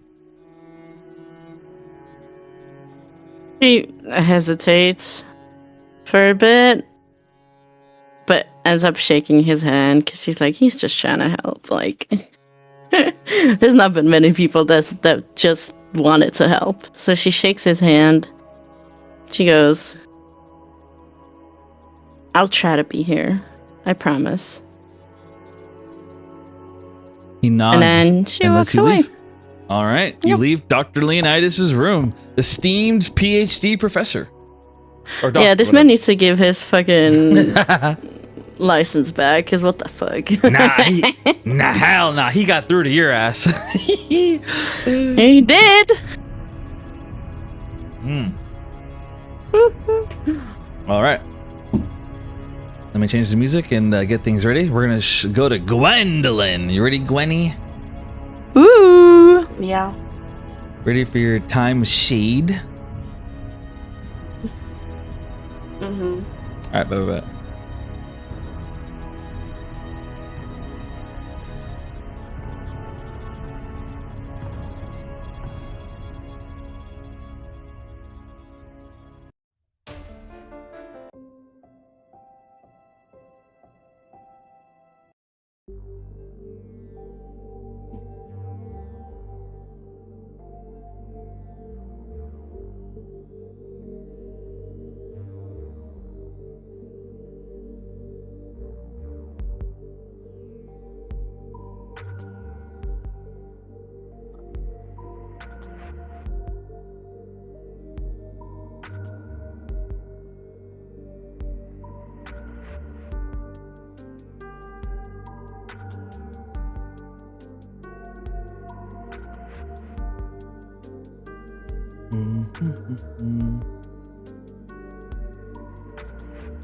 Bro, 4 quotes out of that thing. That's crazy.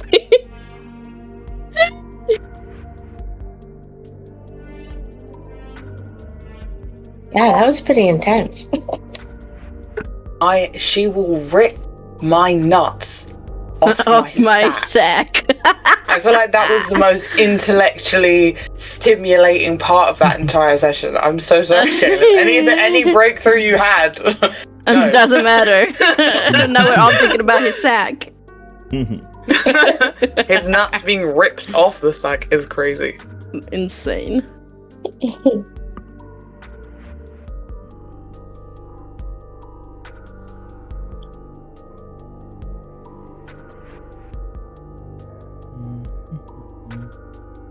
Sorry, I gotta find Fang. Fang's a wild token. I gotta find it. You tell me you don't keep him on a leash, Gwen? I know, right? Crazy. Gwen doesn't give him on a leash. Were you gonna say I don't take good care of him? No. I was gonna say you don't. No, of course not. I wasn't gonna say that. Of course not. I was gonna say that you don't keep him on a leash. If anything, I was gonna say Gwen's one of those people that like walk outside with a dog, no leash on, just like free walk. Because my dog's well behaved. Making everybody nervous. Yeah, but my dog is well behaved. It's true. It's true. Thing is well behaved.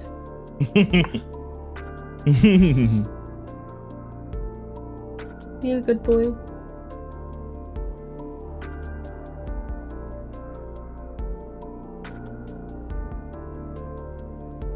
Okay.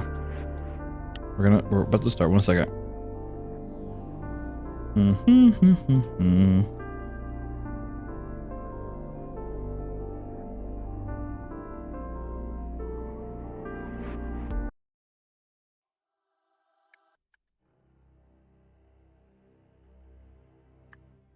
All right, Gwen, you ready?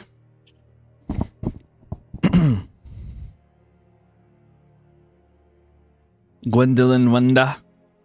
Yeah. All right, perfect. So, Gwen, after you had an exchange with, Rena and her little quarrel with Bartholomew. So, Rena, she suspects that Bartholomew has something weird going on. And Gwen doesn't rat him out. She continues to keep it a secret that Bartholomew is the Black Baron. And those two are having some kind of relationship problems, it seems. Meanwhile, Gwen is now having her telepathic meeting with Shade through Fang.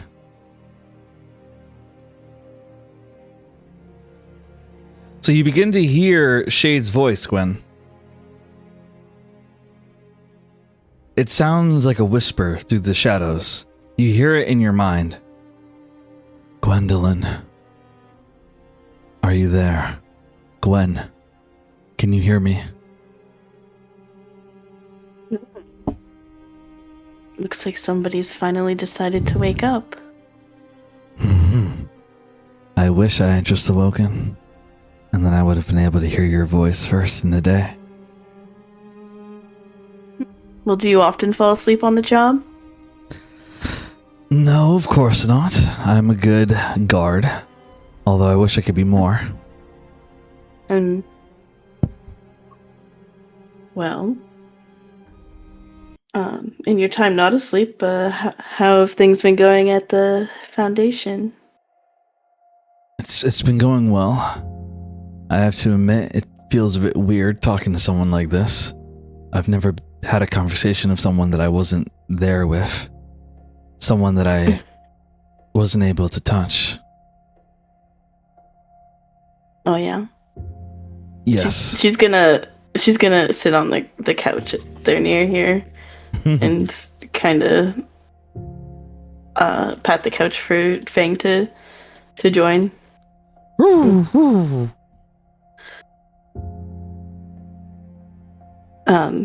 Well, you know, just like a lot more months to go.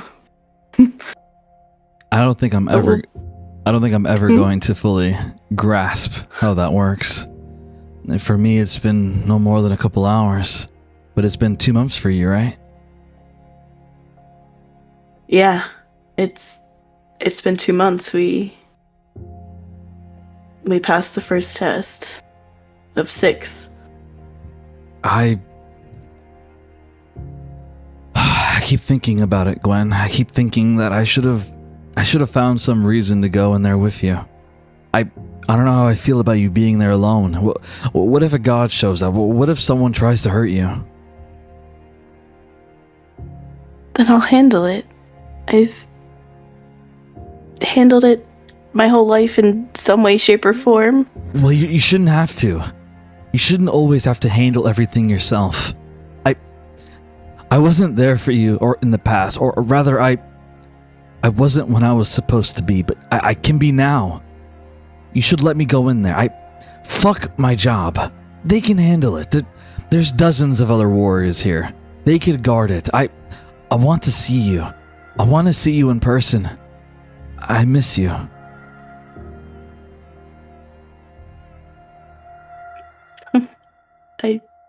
I miss you too. It's funny. I was gonna joke with you about how interest is occurring daily on your debt to me, and I mean daily from my side, not from your side. Oh, really? And how you're gonna have a lot of making up to do. Well, in that case, I suppose this isn't the worst deal to come about. You hear like a smirk in his voice.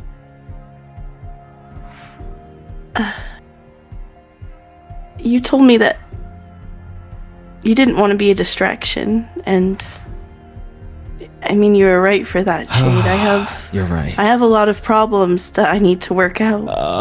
Why do I need to be so damned thinking? It's my fault for thinking. I should have just been selfish and said fuck logic. I should have just went in there with you anyway. I mean, well, Rando got to fucking go. He says kind of like just out of character a little bit, like he's like fuck.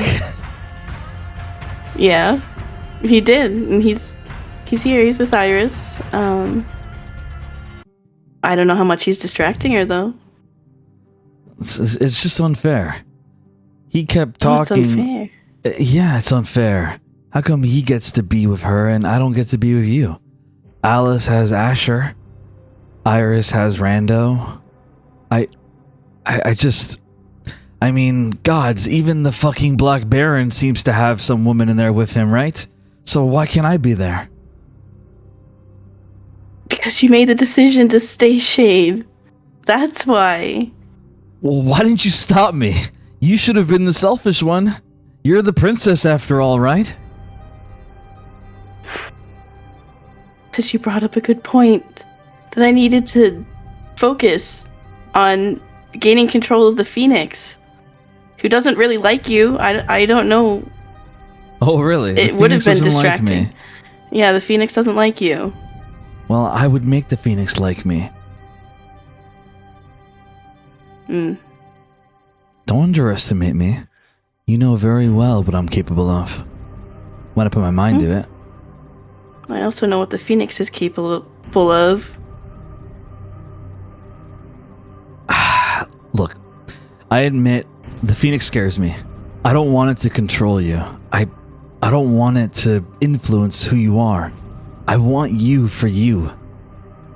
But honestly, maybe we shouldn't be so scared of it. Maybe if I get closer to you, maybe if my shadows get stronger, I can control the Phoenix. I can make it to where it's not a problem anymore. Maybe you don't have to train. I do have to train. I almost died. We all almost died. What? What happened? I was ripped apart by ice wolves. What? Yeah. Who did that to you? Who let that happen? I'm going in there and I'll fucking kill whoever made that happen. Who did that to you? It was just part of the test. We weren't strong enough, clearly. A part of the test?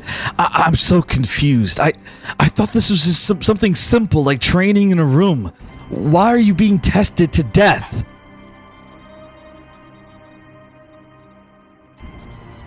It's gotten a lot more complicated in here. It's hard to explain, Shade. Oh. It's fine. We're going through trials. You don't. I'm sorry. We're going through explain it. trials that the champions of the gods go through. The gods? The gods are the reason why my love has been ripped apart by fucking wolves? No, I'm going over there.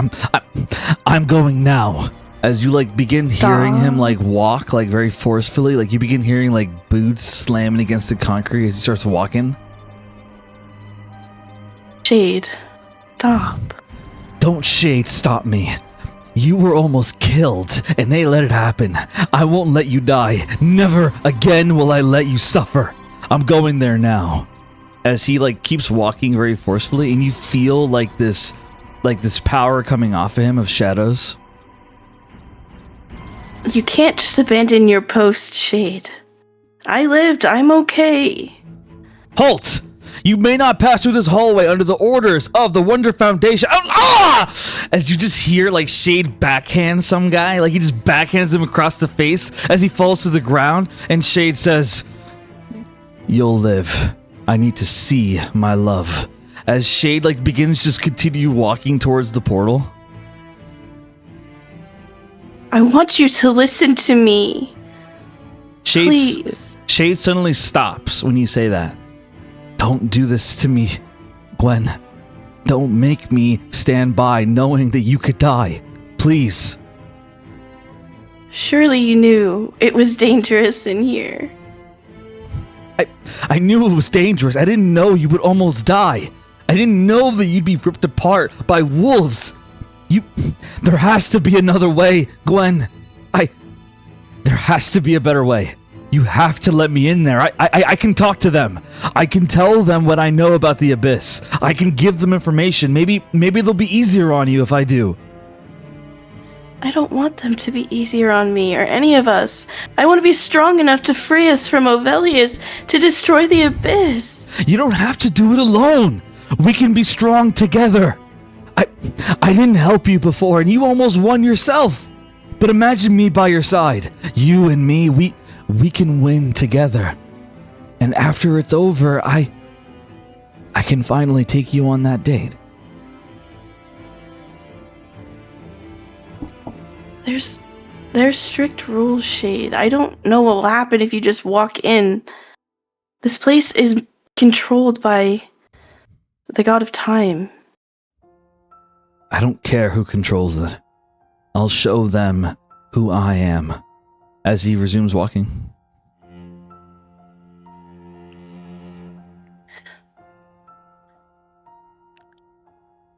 I'm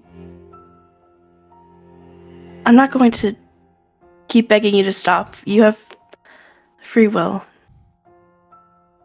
But I do think you had a point that I can't just be codependent on you. I can't just be distracted. He stops again. Gwen, how is it that you always know the words that could stop me from acting like a fool? You're right. I don't want to be another man that makes you codependent. I don't want to make you have to rely on me for everything. I want you to be your own woman. It kills me to know that you're suffering. I want your life to be full of pleasure and happiness, not suffering and death. You've had enough of that to last anyone I know. You don't deserve to suffer anymore. Can he see her through Fang? So no, all you hear is voices right now. Okay. So Gwen is shaking and she's kind of like pulled her legs up and wrapped her arms around them, and she's stifling tears because all she wants, truly all she wants, is for him to just appear and to hold her. Maybe pleasure her. But she knows that he was right, that about staying behind, at least at first. And you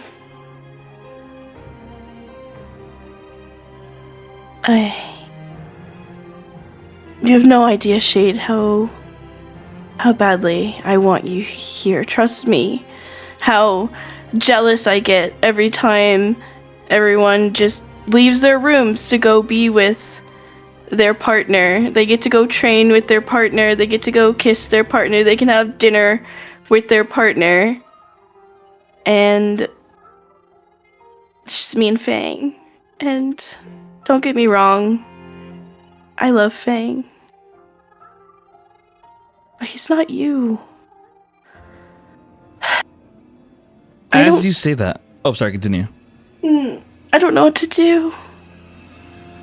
As you say that, suddenly you hear a voice. A voice chimes in.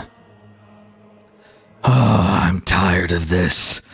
Enough already with the sadness. If you want to be close to each other, then just be close to each other. And as you hear the Phoenix's voice, the Dark Phoenix, suddenly power fluctuates around Gwen. Power that she doesn't even understand. As it fluctuates around you and you see this purple-black flame engulf you. And as it does, suddenly Shade begins to say, is this you, Gwen? There's some kind of flame around me. And as he says that, suddenly both of you appear in front of each other inside of this strange shadow-like room. You are standing in front of Shade now, the two of you, as Shade looks very confused and the Phoenix just whispers in your ear. He says, enjoy the moments of him while you can, because if I get my way, he will be dead before the end of your story. As the Phoenix's voice disappears, and you stand before Shade after this unlikely gift by the Phoenix. I'm putting in the new map one moment. We're just in, like... I was gonna say, we're just in, like, a shadow realm. Ding, ding, ding. Exactly, it's a shadow realm. You are officially in the shadow realm.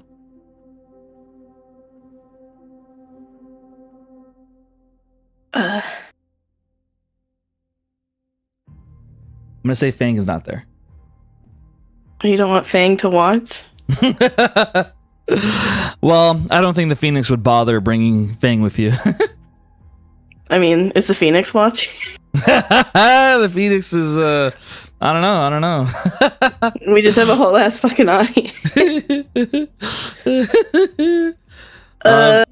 You appear inside of the room, and I will say that whatever you imagine of your mind will come to be in the shadow realm. So if you imagine a table, food, water, whatever, it will come to be. A bed? Yes, if you imagine a bed, it will come to be. I imagine it's literally just whatever this, like, checkerboard room is, except that it doesn't end at doors. Like, it literally just goes infinitely in either direction. Absolutely, yes. Absolutely. Yeah. And she's just staring wide-eyed. She, like, looks at her hands. She looks at him. And she just books it to him, wrapping her arms around him, around his neck, and kissing him. He immediately, like, wraps his arms around you tightly, and he kisses back. For a moment, he's shocked, like, not understanding how this is happening. He's never had a person in the shadow realm with him like this. Like, like, at a distance, anyway. Like, from a distance. So this is very shocking to him. However, he feels your lips on his, and he immediately returns the fire. And the room just is engulfed by this energy of shadow and Phoenix, fire and darkness, as they engulf each other in love in the room. Two people who've been separated for 2 months, or rather for one of them anyway, as they kiss with passion. Shade pulls away as he looks you in the eyes. I don't know what just happened, but I'm not complaining. You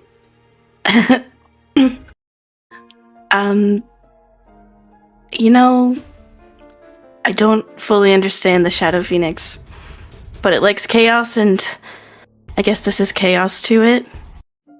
I think you're safe for now. His eyes narrow at you. If this is what chaos is, then consider me chaotic. As he would try to kiss you again. She would not stop him from kissing her. So he kisses Gwen again, and you know they smooch for a minute or two, and after a little bit of smooching, Shade would like look at you, and he like rationale begins to kick back in as he asks you a question. He says, like, he still has his arms around you, looking at you. He says, How long can you be in here? I'm not even sure how I got you in here. She just kind of shrugs. I don't know. I don't even know if you had any part of getting me in here. or if the Phoenix just kind of put us here. If we leave, I don't know if we can come back. Oh, I'll make sure you can come back. He says very bravado-ly. Uh-huh. Now that I know it's possible, I'll make it happen. I want to make sure that I can see you at least during our meetings. As much as I love to hear your voice, and believe me, I do, I'd like to be able to have all of you. I wonder if I could pull you into the time room and the THA. No,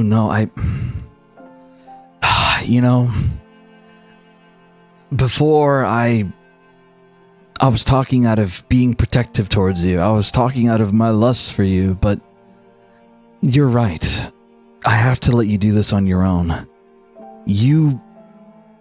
For a lot of your life, you've been controlled by others. You've been influenced by others, and I love you. I love you more than I've loved anything in my life, but I don't want my love for you to be toxic. I want you to become your own woman, and I think that whatever this is, it's a good way for you to do it. You have been through so much, and well, if we're going to be together, I want you to choose me because you want me, not because you're scared of not having someone to rely on. I want our lives to be real. I don't want to be Void. I don't want to be Ovelius. I don't want to be any of the people who you have had to depend on, even when it was bad for you. I want to be your love, the way that you're mine. Because you are my love, Gwen. You are everything that I could ever want. And I'm willing to die just to ensure that you get the life you deserve. Although I admit, I secretly hope that I'm in it. He says with a smile.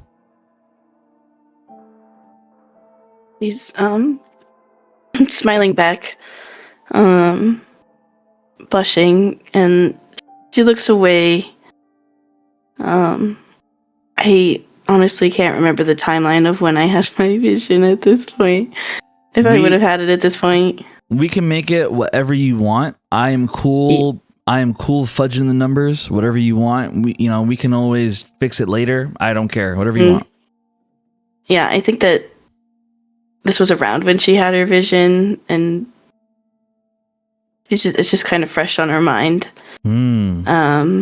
And she hasn't been able to kind of snap herself out of that mentality that if she chooses him, that it will be tragedy. That it will kill him.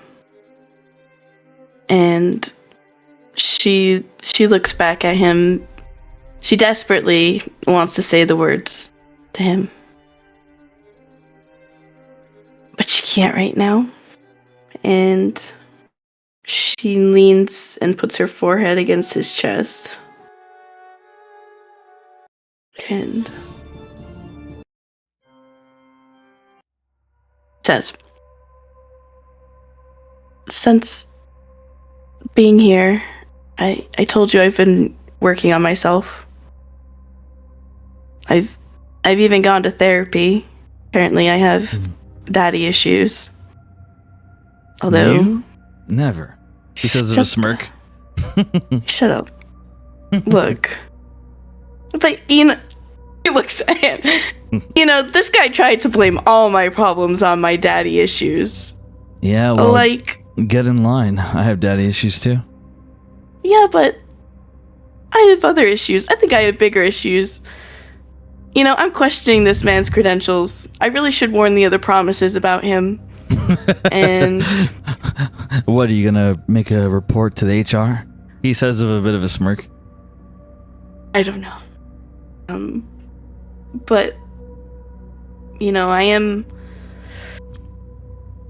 trying to look deeper. I'm trying to understand myself and what I want and why I am so torn. Why it is so hard for me just to look you in the eyes. Hey. He places his hand on your cheek very gently as he looks at you. It's okay. It's okay, Gwendolyn. I have no expectations of you. You take all the time you need. You do whatever you have to. And even if it results in me not being the one, I can live with that as long as you get to live. All that matters to me is that Ovilius dies and you get to be free. That's all that matters. See, I don't like it when you talk like that, because I'm worried you're going to do something rash. And I don't ever want you to put yourself in danger in a place where you're going to lose your life. No. He suddenly gets down on one knee in front of you, and for a hot second it looks like he might propose, but he doesn't. As he holds your hand with both his hands, and he looks up at you. Gwendolyn Wonder, I want you to listen to me carefully. I promise you, I will not allow myself to die. I will live for you, no matter what. Even if it means Ovilius gets to live, I will not die. I will stay alive for you, no matter what. This is my pledge to you. As Shade, I will live for you, no matter what.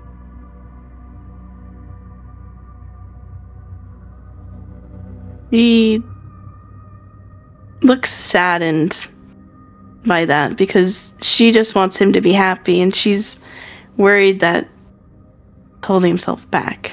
And he may notice, though, while he's holding her hands, that she's not wearing her wedding band.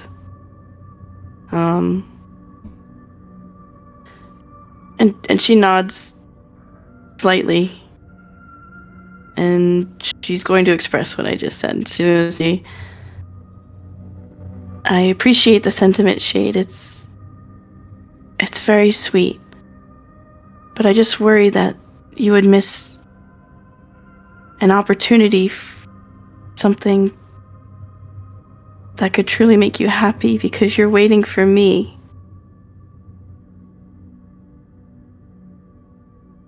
I don't want that. Gwen, you are what makes me happy.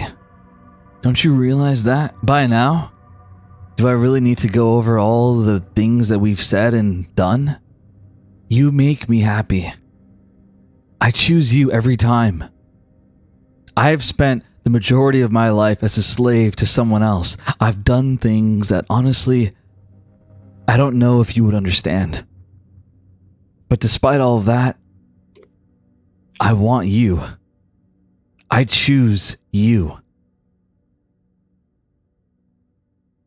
I like to try to be a decent man, but the truth is, I will do anything if it means that I get to have you.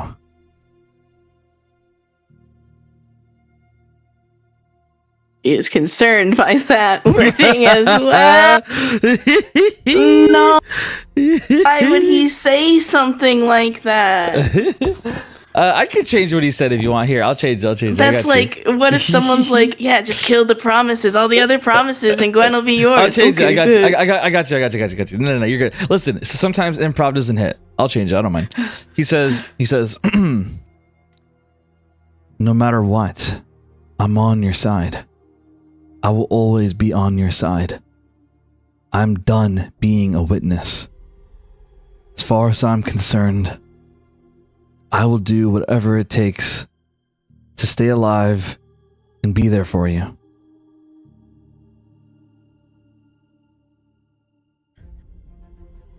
There you go. I think it's better. Yeah. She nods, and she's gonna get down on her knees to be level with him and look him in the eyes, and she's gonna say,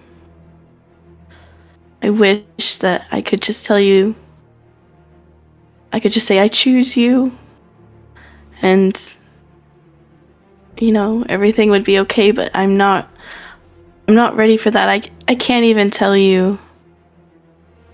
I can't even say. She's clearly uncomfortable. He knows what she's trying to say, and she kind of just passes over it. Maybe by the next time that we see each other, something will be different, and I can give you a better answer. But for right now, if you'll have me. And the room starts to change. It looks like her room at the THA, more or less. He smiles at you and finishes he answers before you even finish your question. Yes, I'd like to stay the night with you. He is very eager. He doesn't even let you finish the question. Well, she smirks. She's like, we're going to be discussing this interest. Well, on your debt. Consider me happy to pay. Mm-hmm.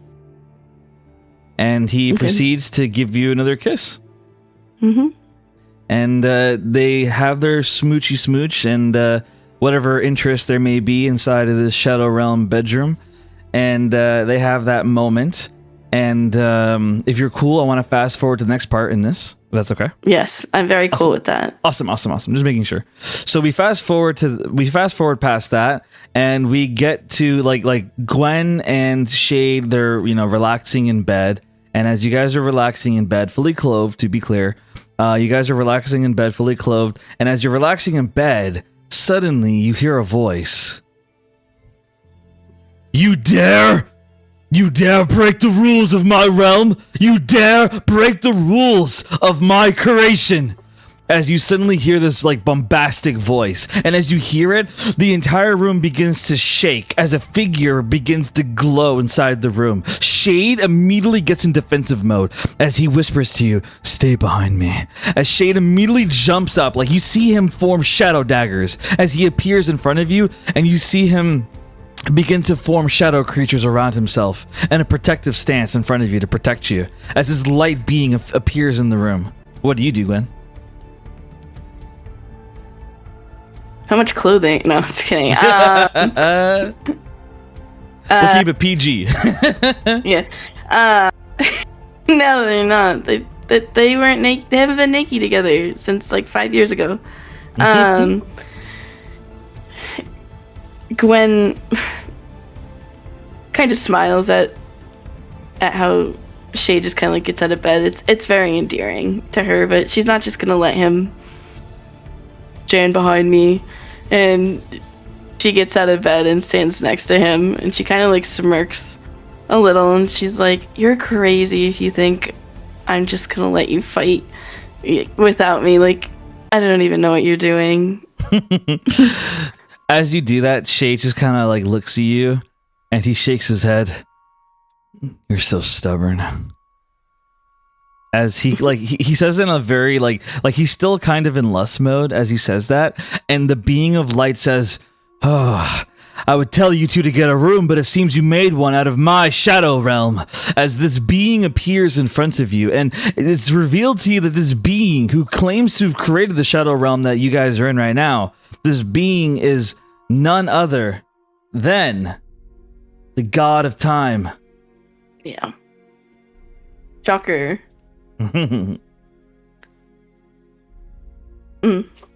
He appears in a huge form in front of you, and he says, "You dare use my realm for your own pleasure? I ought to destroy both of you right here." As he appears in front of you, he is angry. Bro. She is looking up at him, and she kind of sighs, and she takes a step forward, and she says, "Apologies, Mr. God of Time. I actually didn't do this. Shut your whore mouth! Suddenly, Do not talk to me like that. Roll a wisdom save. And very nice, Gwen. I'm gonna give you a token of inspiration for that reaction. Well done.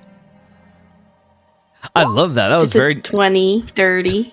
Nice 20.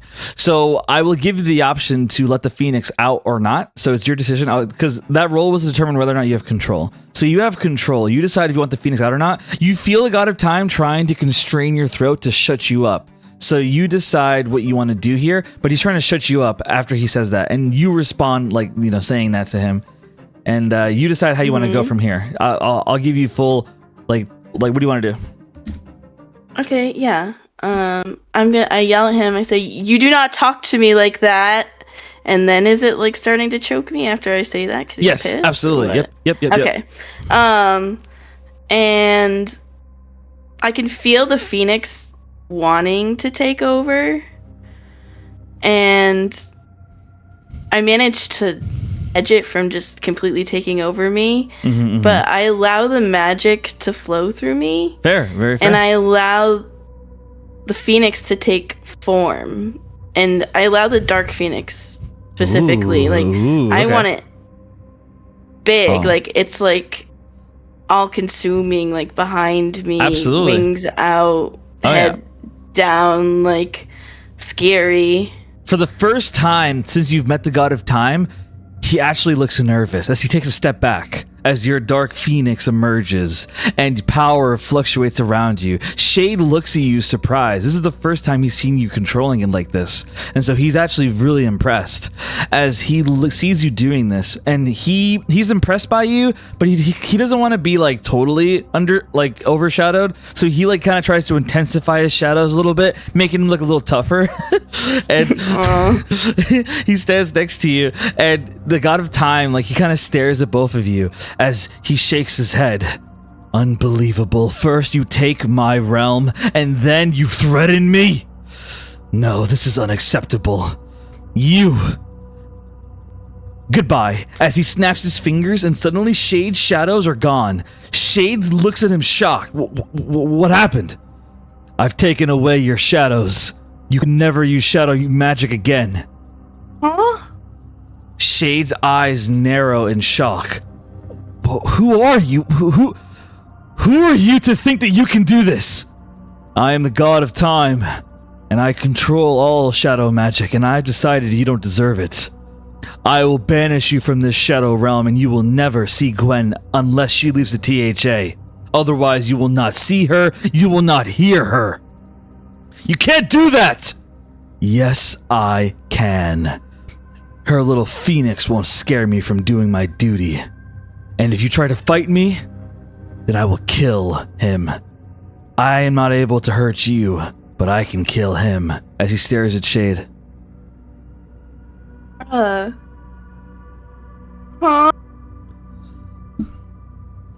Shade looks frustrated as he looks at Gwen. Put the Phoenix away, and I'll only banish him. I'll let him keep his life. I don't understand why this is such a big deal for you. And she's still being choked. And so I'm going to do it as message, and I'm going to have it, because we're in the Shadow Realm, and because the Dark Phoenix is out, I'd like to do it kind of like a speaker. Like, it's absolutely. Like echoing around the room. Absolutely. I don't understand why this is such a big deal for you. Because time. This place is mine. The God of Fate has already made a mockery of allowing you and your promises inside of my time realm. I am trying to correct things. I am trying to make us able to fight the Judicator. And he seems to want to go against all of my plans. He seems to think that putting faith in these chronicles has more merit than what I've been doing. I think he's a fool, and I think you are the servant of a fool. So no, I'm not going to allow you to whore around in my realm. I made the shadows, I made the shadow realm, and this place does not belong to you. Now put the Phoenix away, or I will kill him where he stands. Shade shakes his head. Don't listen to him, Gwen.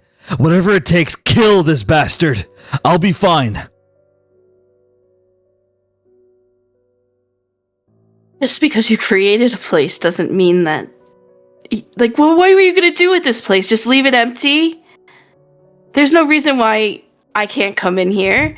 Why I can't be with the person... Why I can't be with Shade here. I don't need to give you reasoning, for I am a god. Yeah. It's real nice when you're a god and you can just win an argument with that, huh?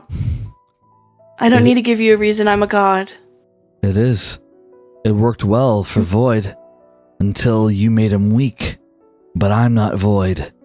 Now put the Phoenix away. No. Give him his magic back. No. Then fight me. You're really willing to fight me over a little bit of mortal shadow magic? Are you serious? Yes, it was his. That was all that he had in the abyss. Was his magic. And you've taken it. Give it back. The god of time, he looks down and he seems so confident, but he's nervous. He does not want to fight the Phoenix. He knows of its unpredictable power. Fine. He snaps his fingers and Shade's magic returns. I've given back his shadows, but I am banishing him from this realm. As he swings his hand and Shade disappears right in front of you. Gone. You will not see him again until after your tests are over, and you are finally gone from my THA. Whatever works for you. I don't care. Good. I'm glad we agree. And the next time you show that ugly bird to me, I will kill you. I may not be able to do it myself, but I can get my minions to do it, and the god of fate wouldn't be of any of the wiser. Yeah. Well. Me not knowing how to respond. No, you're good. He says, the door is over there. Goodbye. As he begins to shine away. And as he shines, oh no, you're good. You're good. I'll pause for you. I don't mind. Yeah, just 1 second. I just want to look at my spells really quick. No, you're good. You're good.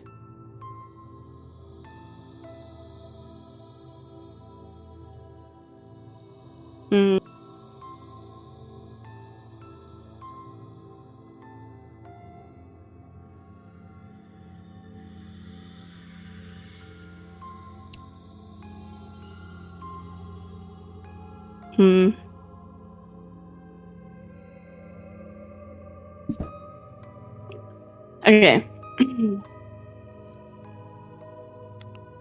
Gwen watches him leaving, and she looks at the door that he says that she could go through. And I hope or assume that the grip on her neck is loosening. Yes, it's gone now, I'd say. Okay. I wish I had something epic to do or say. It's okay. You The don't music have to. is far too epic. I want to do something, but fuck. Listen, there doesn't always have to be an epic moment. I mean, Yes, it does. I got it. I know what I'm gonna do. Okay, go.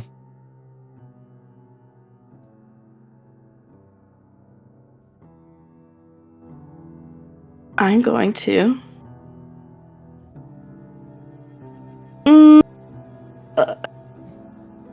I want to do this.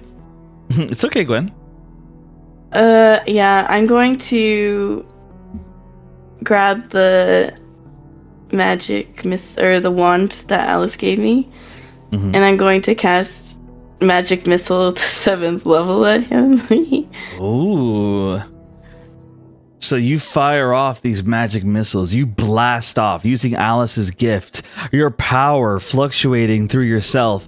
And the God of Time, he actually takes all the hits as he's slammed in the face. And for the first time, you see him actually bleed. You see blood come down his left eye as it looks like you've actually really, like you've injured him as he yells at you. You'll pay for this! As he quickly exits away after you hurt him like that. Like he is hurt badly as he finally He's scared. Oh yeah, no, he's scared as he dips away, gone. As you're left in this room alone. And after he's gone, how would you react? I would be freaking mad. I would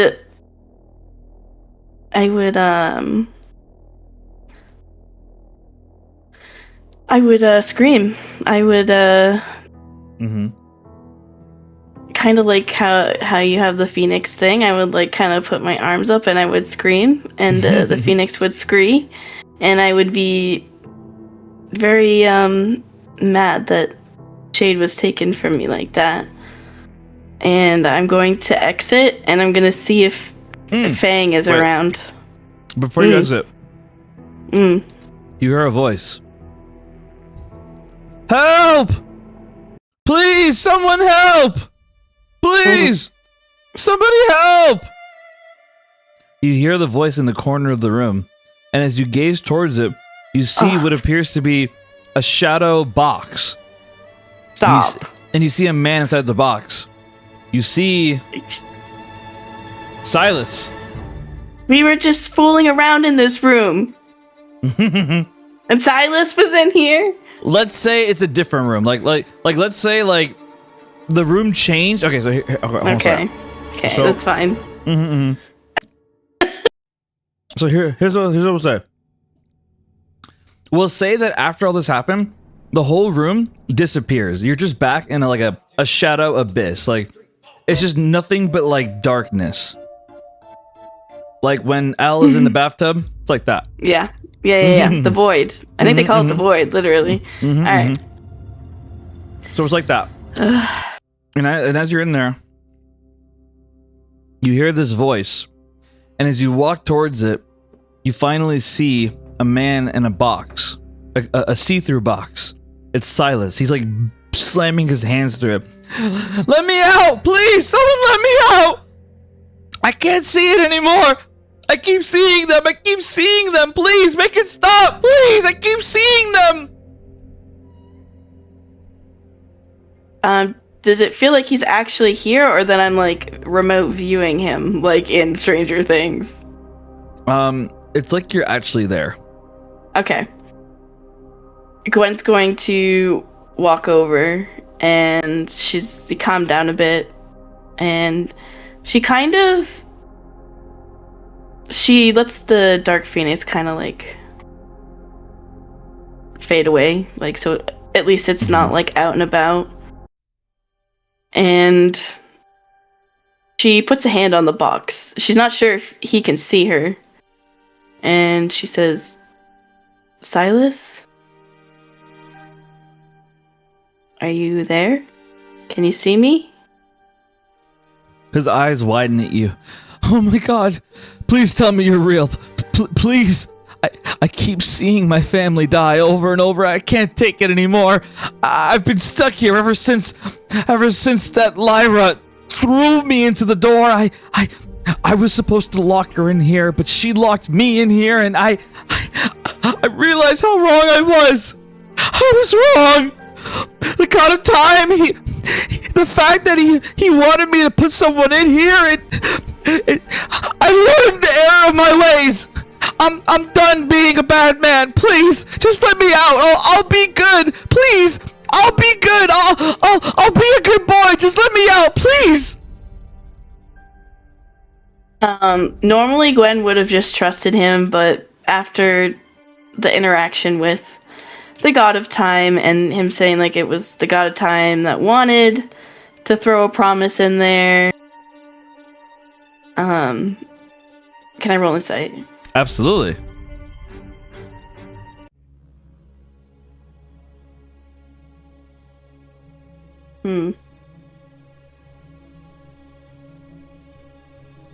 Something's going on with my D&D Beyond. I'm so sorry. It might roll like 500 times, or it might not. It's okay. No worries. No. Not a Did big it deal. roll insight? It did. 15. 15. He is horrified. He has tear stains over his face. Like he looks like he's lost weight. Like it's not been a good time for him. All right, so Gwen's gonna put both hands on like this box, and she's gonna try to like use dispel magic or whatever on it. The box disappears, and he like falls to the ground. Like he's laying on his face. Oh, finally. I'm sorry, Dad. I'm sorry that I hid in the closet while the hunters killed you. I'm sorry. You told me to stay in the closet. You told me to be a good son, to be a good boy and stay hidden so that I could stay safe. But they killed you. They killed you, and I didn't do anything. I stood and I watched through the closet. And the God of Time, he promised me that I could save you. He promised me that I could save you, that I could save my brother. But I know now that he's vicious. He is not a good person, and I'll save my brother. I'll save him, and I will redeem myself for you, Dad. For you, Mom. I'm sorry. I hate myself. I'm sorry. He's like crying on the floor. Yeah. Gwen's gonna kneel down and put a hand on him, and she can tell that she knows what it's like to be traumatized like this badly and to be like crashing out like this. And she knows that even if she talks, he's not really gonna hear her. So she's gonna cast suggestion on him. So it's a wisdom 17 save. He would fail that. Oh yeah. No, he'd fail. Okay. Okay, so for 8 hours, because I'm just doing it at the normal level, I can describe in no more than 25 words a suggestion that might sound achievable, but not involve anything that would obviously deal damage, blah, blah, blah. So anyway, it's kind of like command, but a little bit more. And I say, Silas, you're going to come with me. You're going to get up off the ground. We're going to go back to the THA.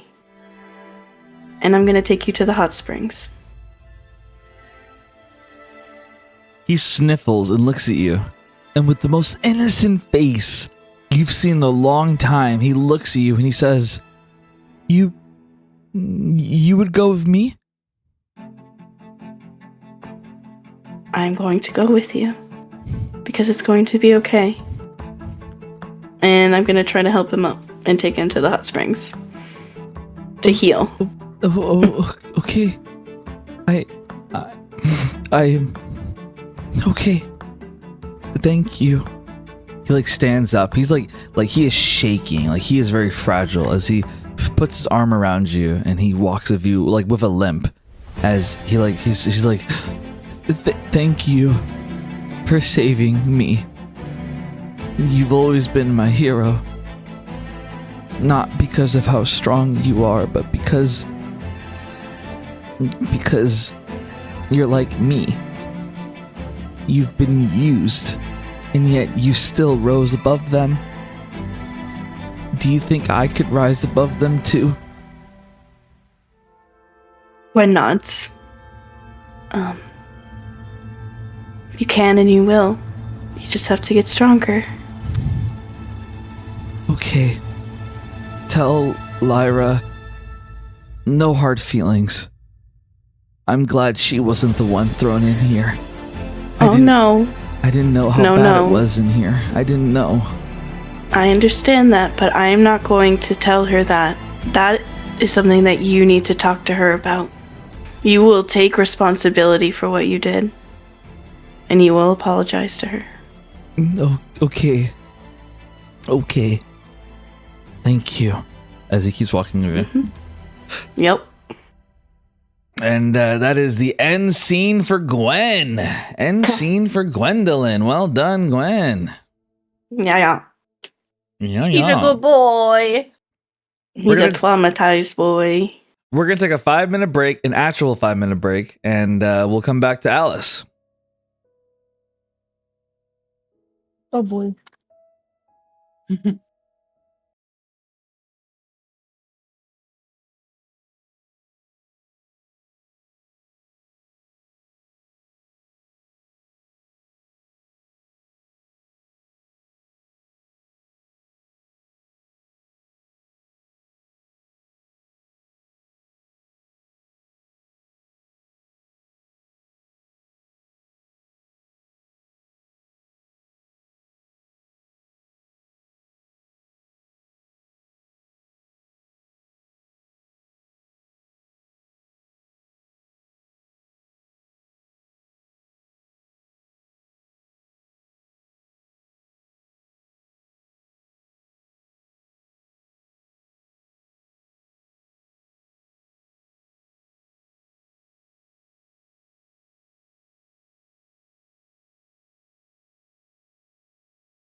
All right, we are back in session as we resume the story with Alice.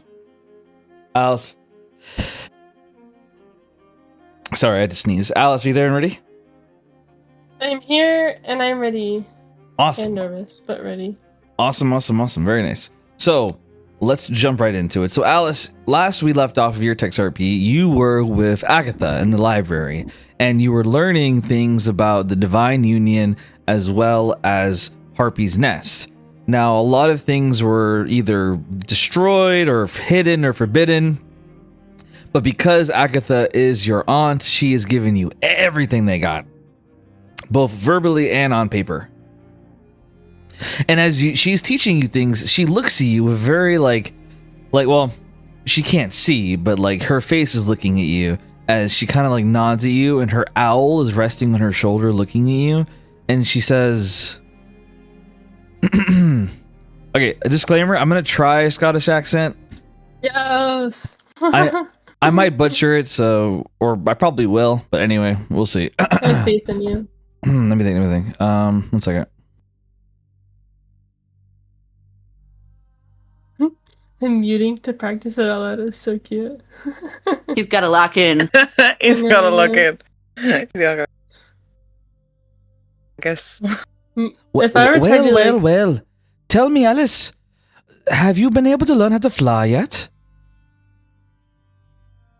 Alice, like I imagine they were like probably like a little bit of like, you know, like study, like a mix of like studying and kind of like just wanting to like hear stories about her parents and stuff. And she would like have a book probably in her lap, another one like on whatever table in front of her, and she just slowly looks up at Agatha like kind of awkwardly. No. She's like, oh, don't be shy. You can tell me anything. I am your aunt after all.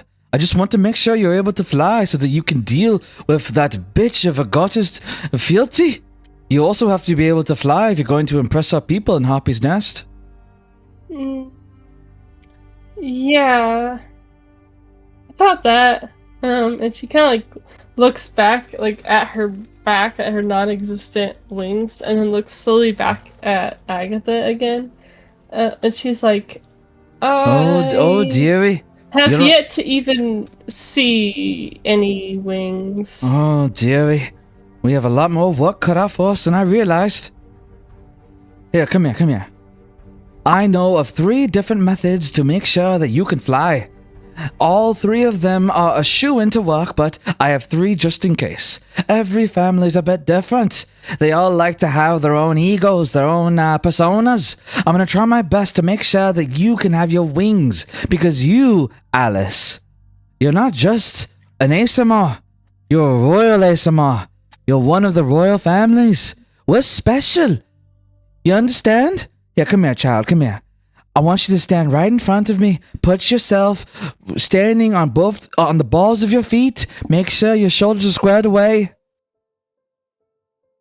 She'll like, so there's like, you know, she had like 2 books out. She would fold, like, make sure to put a gentle bookmark, not doggy earing the pages. She'll fold the book and then like close the second one with also a bookmark and kind of stack them on the table. Oh, that's very considerate of you. That's very considerate of you. I admit many here complain about the kind of librarian I am. I tend to fold the pages. You see, it's difficult for me to keep track of a bookmark. No, she does not fold pages. Stop. She is not a librarian that folds pages. I'm out. This is not my aunt. No. All right. She doesn't fold pages. I'm not related to any page folder. Okay. It's not happening. All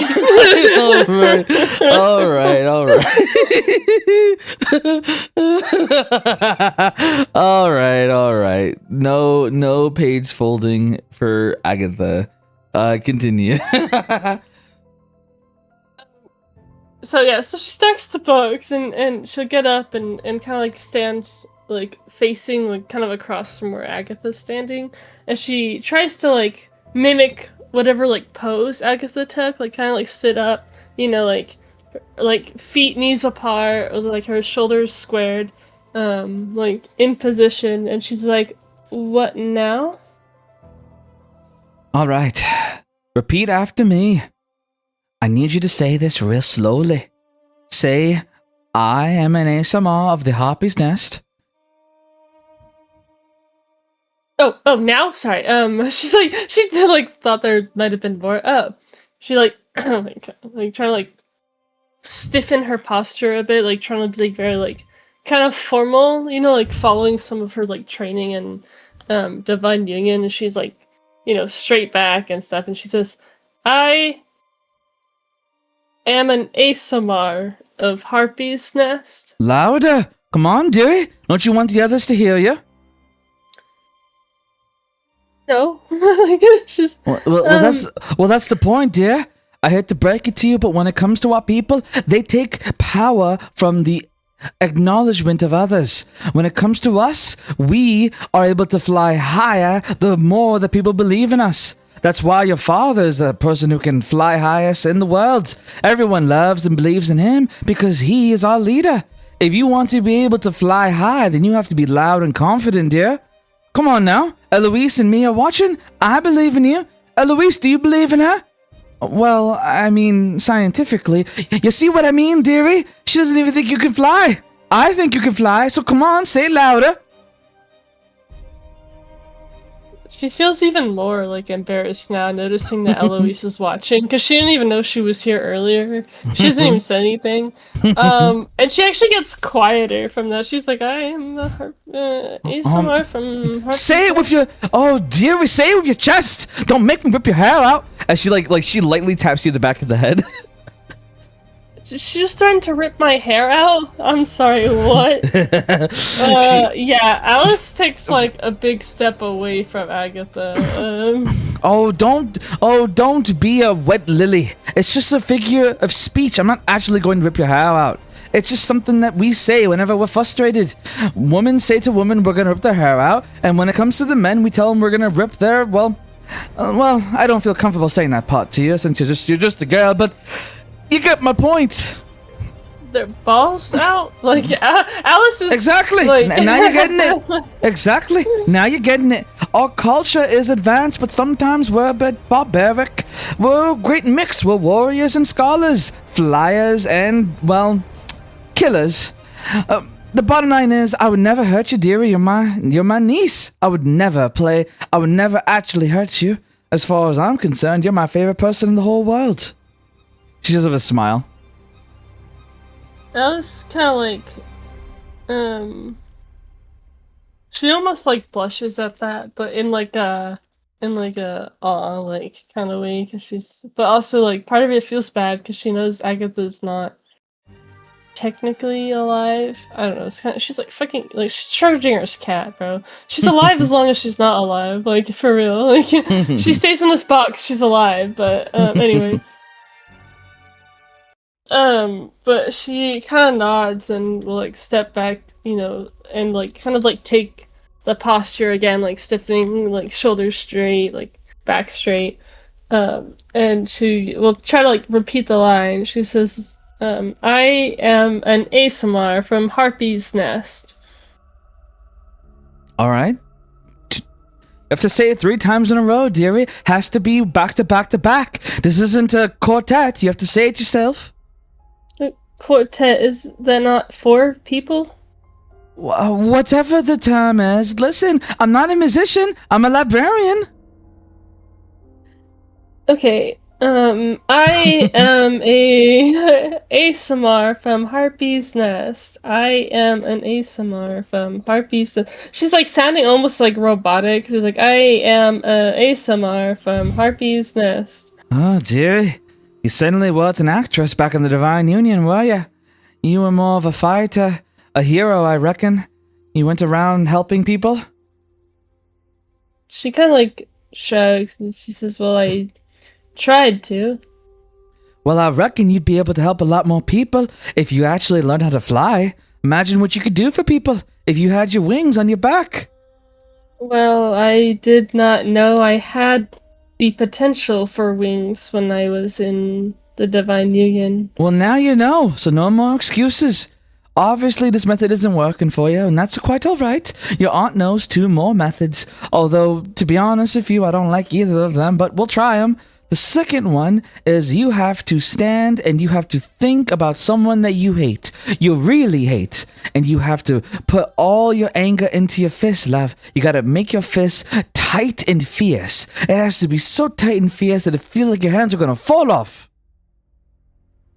Alice already does not like this idea. She's trying to steer away from, like, hate and vengeance and stuff, but she will, like, nod knowing that her having wings could be useful, and she does want to learn more about her people.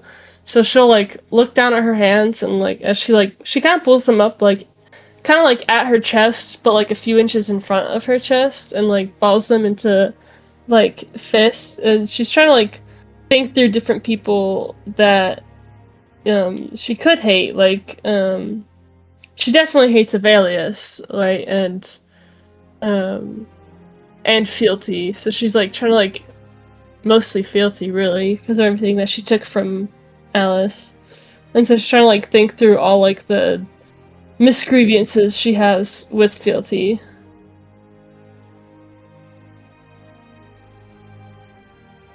So as you say that, and as you do that, you feel like this, like you feel a little bit of surge of power, but it dissipates pretty quickly as nothing happens. And she looks at you and shakes her head. Oh, very well. Well, there's one last method that always seems to work. It's something that will really get the tickles in your shoulders. It'll make the wings pop out and you'll fly like a fairy. Yeah, follow me. Come on, let's go. She nods. She's feeling a bit down because the other, like, quote-unquote, like, foolproof plans did not work. But she'll, like, follow... yeah, I'm scared me get choked up on cliff. She'll follow Agatha, and she'll kind of mumble, and what if this does not work? Oh, don't worry, dearie. It'll work. It works for every ASMR, even if they're over 18. It'll work for you, don't you worry. I know what I'm talking about. But what about the last two? They were supposed to work? Well, they were more of a 90%, but it seems to me like you're more of a 99.9% girly. And what about the 0.1%? Well, that is reserved for, as we call them, well, how do I put this? We call them the black feathers. The ones that were born ASMR, but are not able to have wings come out of their backs. We banish them. We usually send them off to some random village down on the surface. Alice looks, like, almost disgusted by that. We call them... She kind of, like, halts in her tracks, and she's like, what? Well... we call them black feathers because whenever they try to fly, well, feathers fall off their backs and their feathers become black. And so you just banish them, kick them out of their homes, away from their families? No, dearie, it's not like that. You have to understand, the place that we live in Harpy's Nest, you have to be able to fly to get anywhere. We don't have planes or anything like that. Our lands are separated by the sky itself and magic. You have to be able to fly to travel. If you can't fly, then, well, you can't live in the sky. We send them down to a village that we created for those that are not able to fly. And we make it to where their family can visit them or live with them if they want to. But you can't live up on the sky without wings. It's unfortunate but true.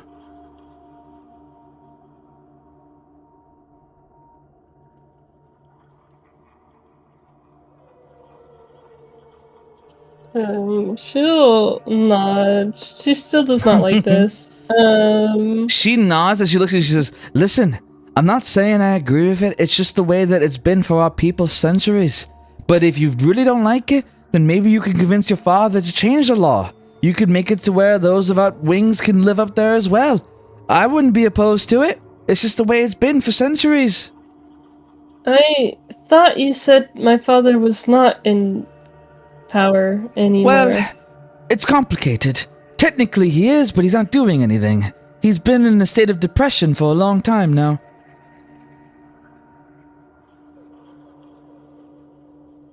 Alice is, like, really sad by that, because she kind of blames herself for that, since, according also to Agatha, it was ever since Alice was taken.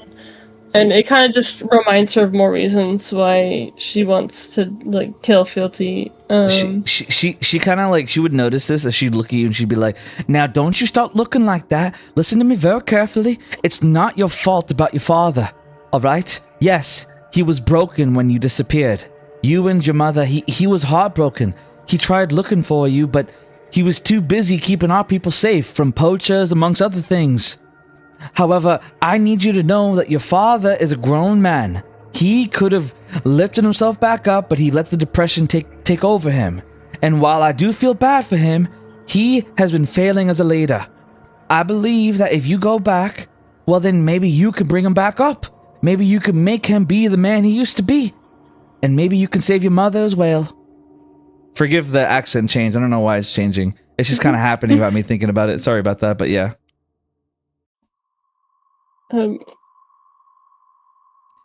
Anyway, let's get back to the plan at hand. Get up on the ledge. There's a ledge. I'm scared. So as of right now, like she takes you to the third floor of the library, and you see like a railing, and she's like, "Come on, dearie, stand on top of the railing. I'll catch you. Don't worry." Oh god, I mean, she would get up on it. She still has some questions about what she said earlier, but she's just gonna like focus on like this, what they're doing now. And she like gets up on the railing, and then she'll like glance down, like kind of almost leaning over slightly.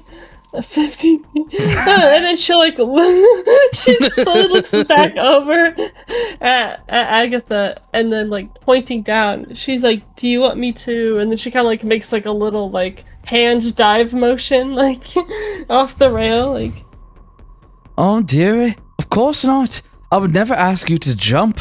Only a crazy person would do that if they didn't know they could fly. As suddenly you feel Agatha shove you on your back, she just pushes you off the ledge. Yeah, Agatha knows Alice commonly jumped off shit anyway. Oh god, not the long falling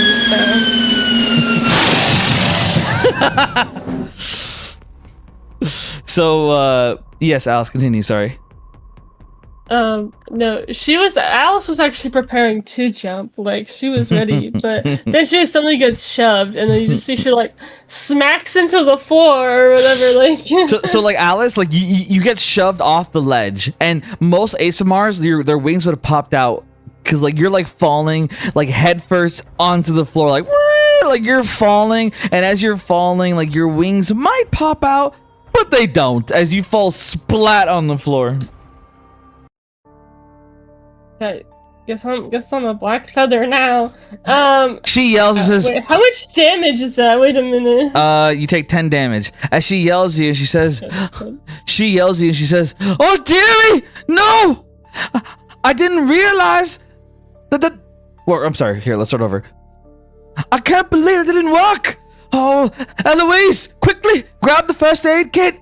As she, like, runs down the stairs and immediately, like, runs to you and, like, starts comforting you. She's like, oh, I'm so sorry, Alice. I didn't realize that wouldn't work. Your wings are supposed to pop out. You're supposed to fly like an angel. She's, like, groaning, like, as, like, rubbing her head. Because apparently she landed head first. So she's like, and she has, like, worry in her eyes. So she kind of feels like a failure now as she like glances up at Agatha with like a frown, and she says like, does this mean I will never get them again? Well, look, dearie, there's no exact science to this kind of thing.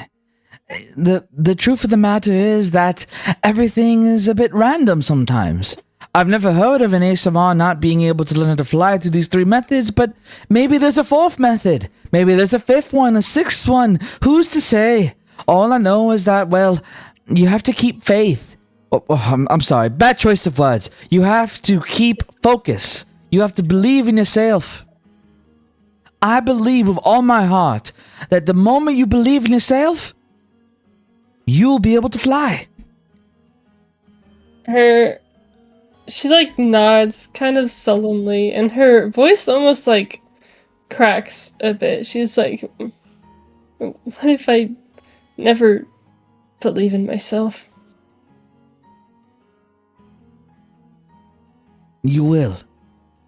And if you don't, I'll force you to believe, she says with a giggle. As Eloise walks up, oh, here you go. And she like she gives you like bandages and like cold water and ice. She's like, here you go. She's like, just like you forced me off the ledge for wings that did not show themselves. Listen, dearie, I'm sorry for tricking you like that. The truth is, at least our tradition is that if you choose to jump willingly, then your wings won't pop out because it's a conscious choice. It has to pop out of fear, out of necessity. Me pushing you was the only way to trigger it. It didn't work, unfortunately. And I've been afraid many times in my life, and I've never gotten them before. I've jumped many ledges into depths of ocean that I could not swim in. I've never once seen these wings. Well, I figure that since you didn't know you had wings before, maybe it'd be different now.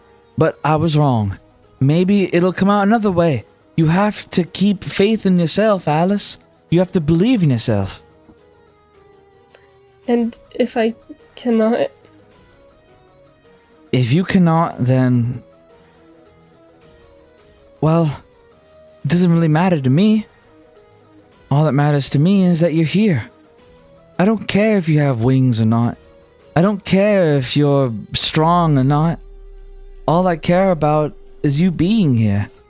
You're my family. I care. I need to be strong. I can't. I cannot even return. Dearie. Like to father without them. Dearie, stop. Dearie.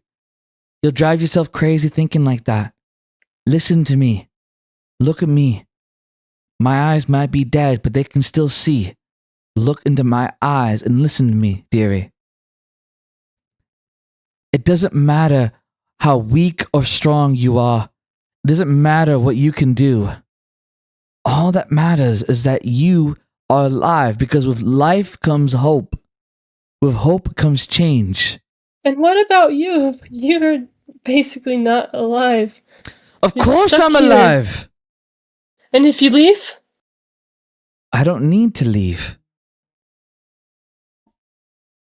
I want you to be free of this place, to be able to come home with me. I will be home with you, dearie. I'll be home with you right here. As she puts her finger against your chest, over your heart. Right here, dearie. This is where I'll be with you. I'll be with you at home in your heart. I'll always be with you. Always. It's not enough. Yes, it is, dearie, and you know it is. Because love is always enough. I'm with you no matter what. I love you, Alice. I've loved you since the day you were born, and I was there. I'll never forget it. You were kicking and fighting from the moment you came out of your mother. And I always knew that you were going to make a difference in this world. Now you get to choose how you make that difference. But no matter what it is you do, I'll be there with you. Because I love you, and not just because we share blood, because I love you because you remind me of myself. You remind me of the person that I was before I lost you. And now I get to have you back. You've given me the greatest gift there could ever be, Alice. And I'll always be with you, dearie. No matter what. And who knows? Maybe things will change and I will be able to leave one day.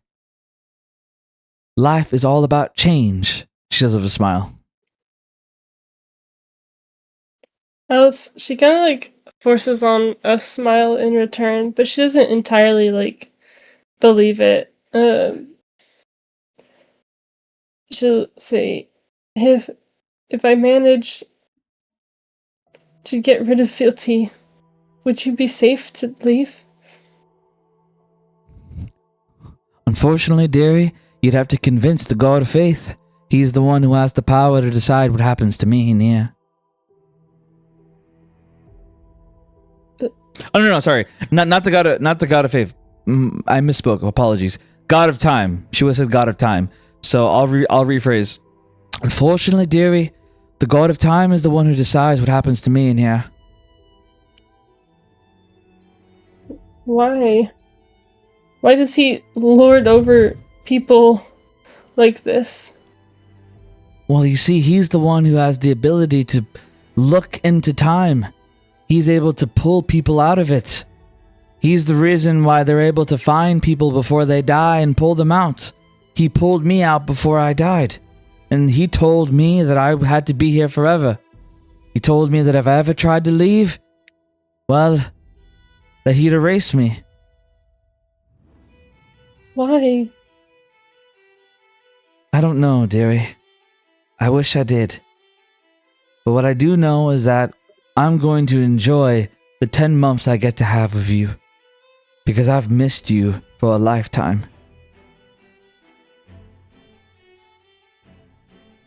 She smiles at you.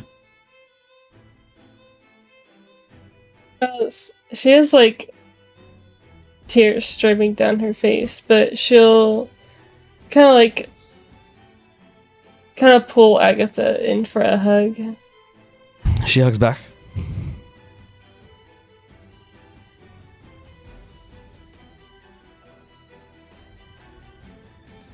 And after that moment, I'm willing to move on to the next scene if you are. Yeah. Okay. Very well done, Alice. Very well done. So let's go to this. Let's go to the store.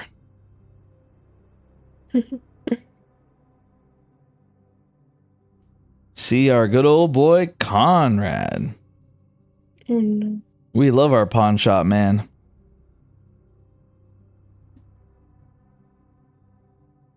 Love is a strong word. So you walk into the storage room and you see Conrad. He's sitting there reading a book. Welcome. What can I do for you? She... Okay, let me pull up all my inventory. She...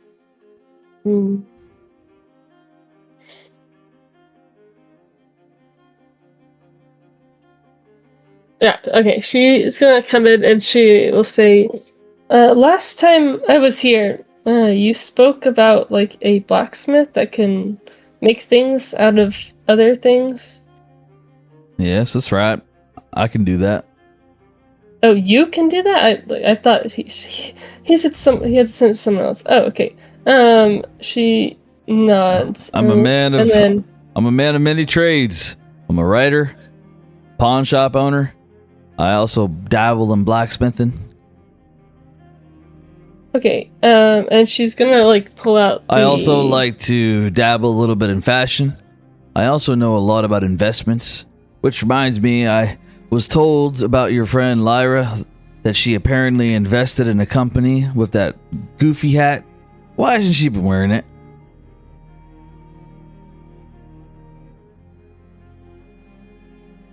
Alice will just pull out the two, like, black dragon fangs that she has. And she'll kind of like lay them on the counter. She says, I know nothing about Lyra, if I am honest. Nor have I seen that hat in months. But well, do me a favor. I have these, and she like gestures towards the daggers. She's like, I have these. Well, I'll tell you what. I'll tell you what. Sorry to interrupt you, but real quick before I forget, my memory tends to forget things. I'll tell you what. Whatever you're about to ask me to do with those teeth, I will do for free under one condition. I need you to promise me to deliver a message to Lyra for me. Tell her she needs to wear that hat because my investment is starting to go down. It's plummeting. Nobody wants to buy our hats. And well, quite frankly, I believe if Lyra wears a hat during one of the tests, it'll actually make it like skyrocket in popularity and my investment won't go down. So I need her to wear that hat, okay? At least one time. So just Cap, do not get me fucking involved with this hat again. If you want to do the goofy voice so badly, fine, but fucking hell, don't put Alice on the spot like, hey, Lyra, you know this girl you don't really know? Tell her to wear that goofy ass hat that talks. Wait. Lyra, I got you. Wait, Alice is gonna like please. give him a weird. Alice like gives him. I was tricked into that hat. I was tricked, and Iris made it so everyone got free shit. Oh, anyway. Sorry, Alice, like, please continue. I just had to. I'm so sorry. Please. Alice gives him a weird look and is like, "Have you ever done these trials before?" I can't say I have. Well, they do not really allow like surveillance like that, and if the hat is listening, then it cannot go in. So, she cannot wear them in it. Well, I can tell you without a doubt that our company has the license to allow it to be inside the tests. So, would you like to take that up with the God of Time then? Absolutely. He will give us permission. That is the law around here, all right? He will All right, allow well, the hat in there.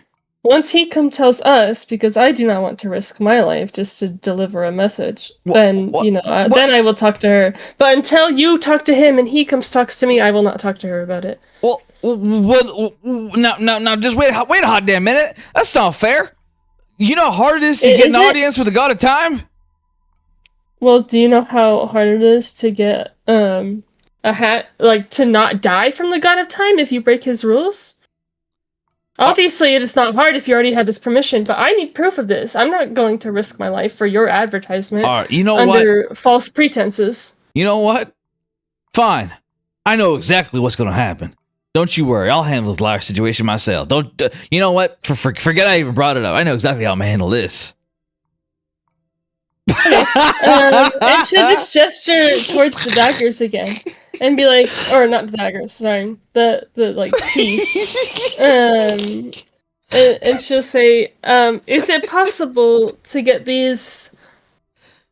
one of these turned into some sort of dagger or weapon? Forgive me. He looks at you and he says, absolutely. Hand them over. Let me take a look. They are on the counter already. All right. Well, forgive me. I was thinking about my plans for later. Okay, let me take a look here. As he like picks them up and he looks at you and he says, so you want me to see what their value is, or what do you want to do with them? Wait, you're right. This is before the second test, so Alice does not have him. It's fine. We could just do this scene. You know, we'll just say it's after the second test. We'll just do it. Because she would only have them Yeah, after. no, you're good. We're already in the scene, so let's just finish it. No, kills right. Okay, anyway, so sorry, what did he say? He looks at you and says, so what exactly do you want me to do with this tooth? If possible, could you like, she has two of them, to be specific. She says, can you fashion one of them into a dagger? Absolutely, I can do that. Alright, I'll call it my dragon dagger. Okay, how fast can you get that done? I can get it done before your next test, if that's what you're asking. Although I can't give an exact date. It depends on how hard the material is, depends on the smelting process and all that, but definitely before your next test. It has to be done before September 17th. Oh yeah, that gives me plenty of time. That gives me like what? That gives me like 5 months. Oh yeah, I'll have it done way before that. Okay, can you give me an estimate of like the latest it will be done, like when I should come to check in to see when it is done? I'd say I have it done in a matter of, let's see here. If you carry the 1 and you carry the 0 and you carry the 0.0, I'd say about 77 days.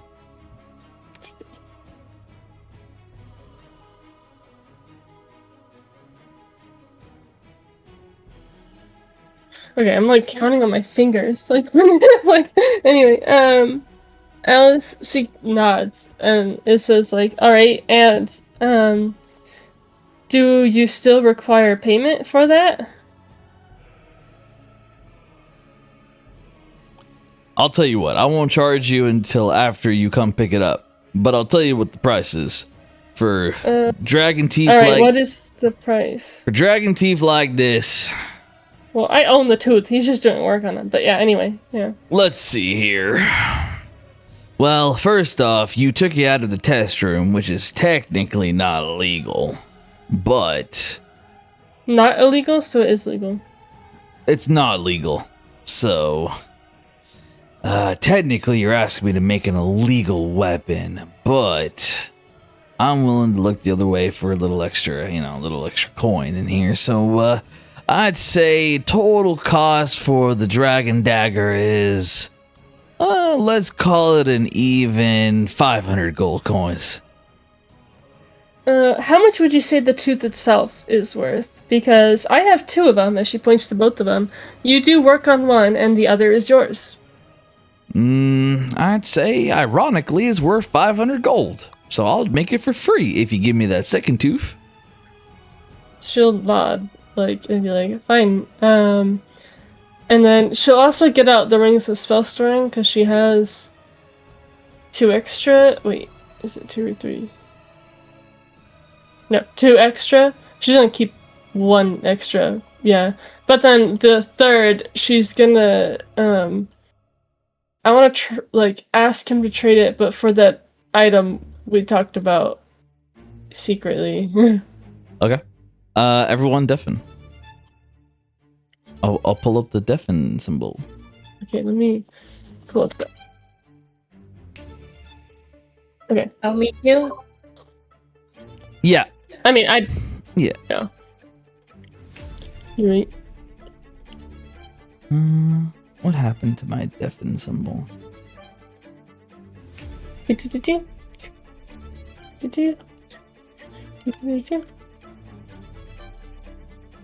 Ah, there it is.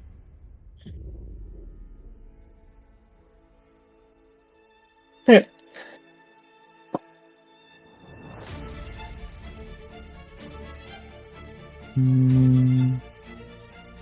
Okay, let me put it on here. There we go. Are you ready? I think that photo's funny. Okay, there we go. Perfect. Okay. All right. So she would put one of the rings on the counter, and she would say, "Can we do a trade? I am looking for what is it called? Mithril splint armor."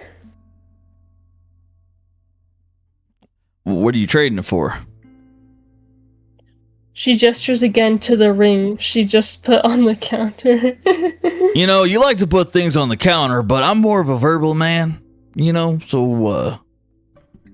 what is it exactly that you're giving Pardon, perhaps I should, she's like, if you had told me that sooner, I would try to accommodate you more. But accommodate? What the fuck does that mean? Why are you using fancy words on me? What the fuck? What does that mean? She does that very slow blink when she's taking a deep breath, and then slowly opens her eyes again, and then she'll pick the ring up and hold it up so you could see it better, and say, "This is one of the rings of spell storing I previously bought from you.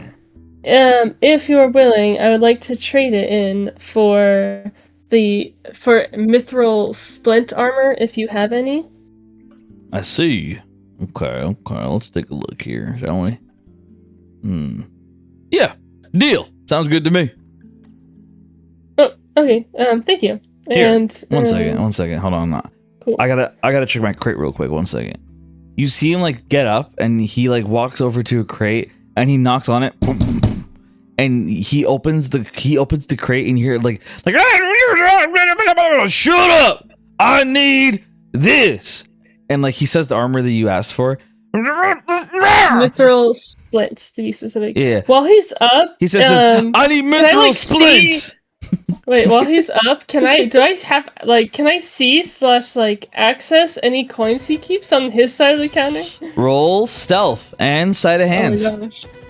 And sleight of hand? Yep. Oh, okay, since I'm not walking, do I get disadvantage on stealth?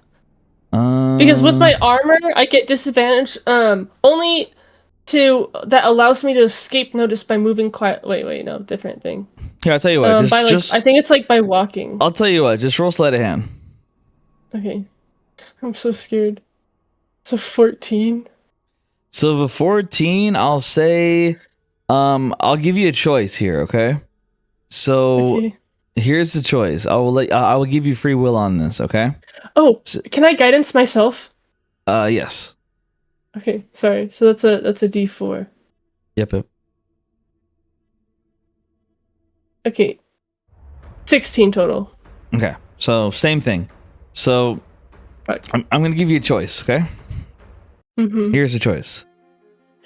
I will give you the win, and I will allow you to steal 50 gold coins from him.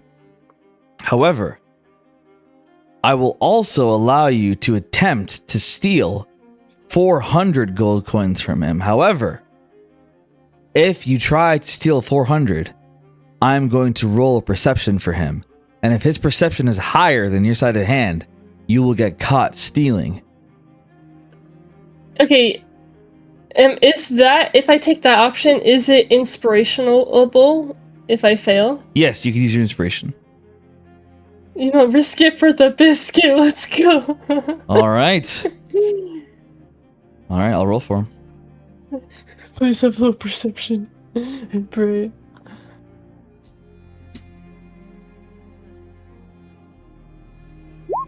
$17. Okay, I'll use an inspo. All right. Sleight of hand. Oh, fuck, I'm using another inspo. That's all my inspos on this. Oh god, that's a 19! All right. So do I get another free roll? I'm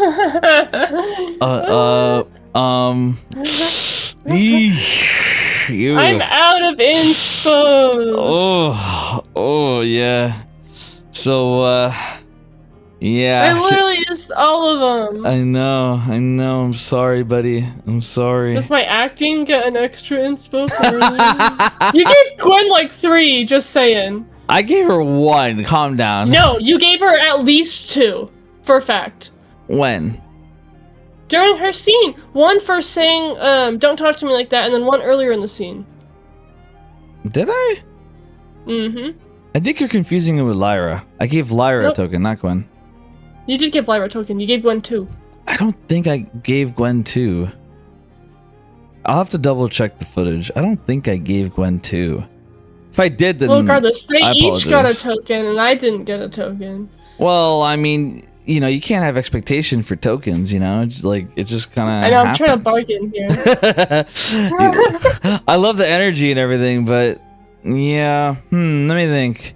Here, I'll tell you what. Okay, I'll tell you what. My final offer. Can I use, hold on. Slow down. Okay. My final offer. I will give you the option to pull out. You don't get any gold, but you don't get caught.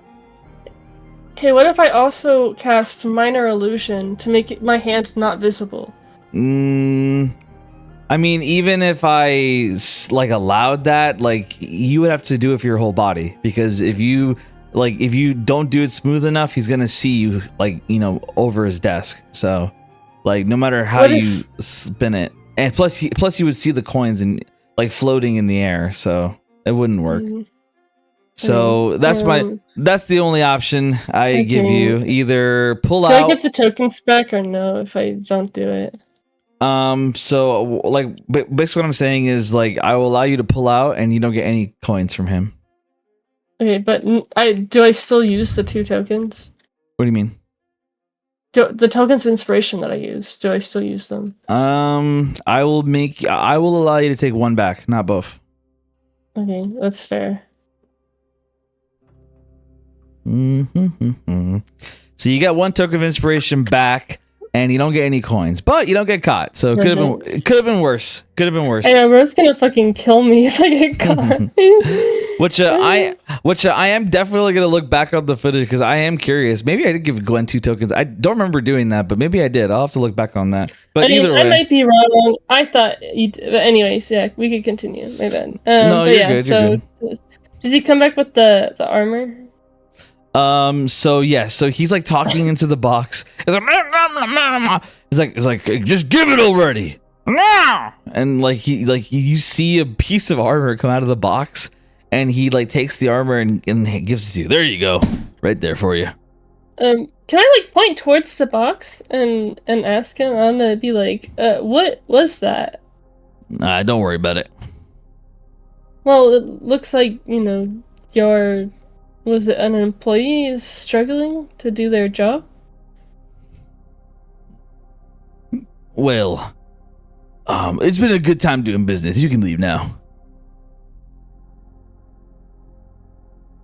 Are you not going to talk to me then? What was there to talk about? We did our business, right? Is there something else you need? Well, I thought we were friends. I was trying to chat, make sure they don't overload your work.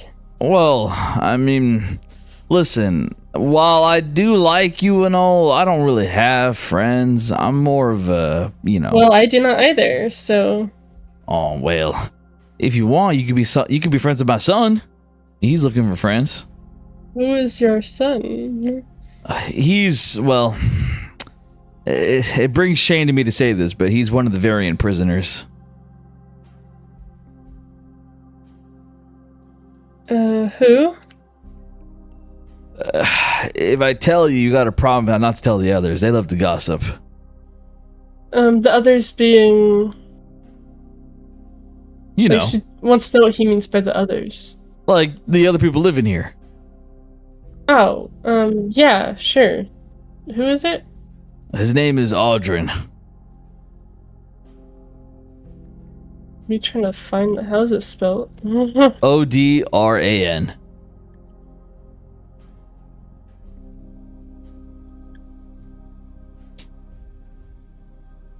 Oh, okay. She will nod and be like, how is your relationship with your son? If he is a prisoner here, do you want him free? Well, I've always thought he was kind of a piece of shit, but yeah, I like the kid. He's nice. I visit him sometimes. When it comes to his fate, I don't really care that much, to be honest. Bro's a shitty dad. Yep. Alice frowns at that and says, so you do not want your son to be free of a prison? Well, it's more complicated than that. You see, my son, how do I put this? His mother died when he was a baby, and I raised and I took care of him. And well, he ran away at 20. He told me that he wanted to go be an adventurer. And then he went off and he joined a gang, killed a lot of good people, innocent people. He became a murderer. And well, I tried to stop him. He and we both got into a fight, and well, we were both about to get burned down in a house. But before the both of us could get burned down, the THA grabbed both of us. They had me do my job here in the storage room, and they offered him a job, but he refused, of course. He kept saying how he wanted to go back to his gang to kill people and all that. And so they locked him in the cells. And I like to visit him. You think his son's a nice guy? Wait, I'm so confused. Alice, she looks like... He's a nice guy. The only word I could think of is perturbed. He says, I know it sounds strange, but he's a nice guy when he's inside the cells because he doesn't have the ability to hurt people. You see, he's not necessarily a bad person, or rather, not one when he's unable to hurt others. When he's unable to hurt others, he's actually very pleasant. But the moment have a nice day. She's quick to leave this conversation. I thought we were friends. I thought you wanted to talk.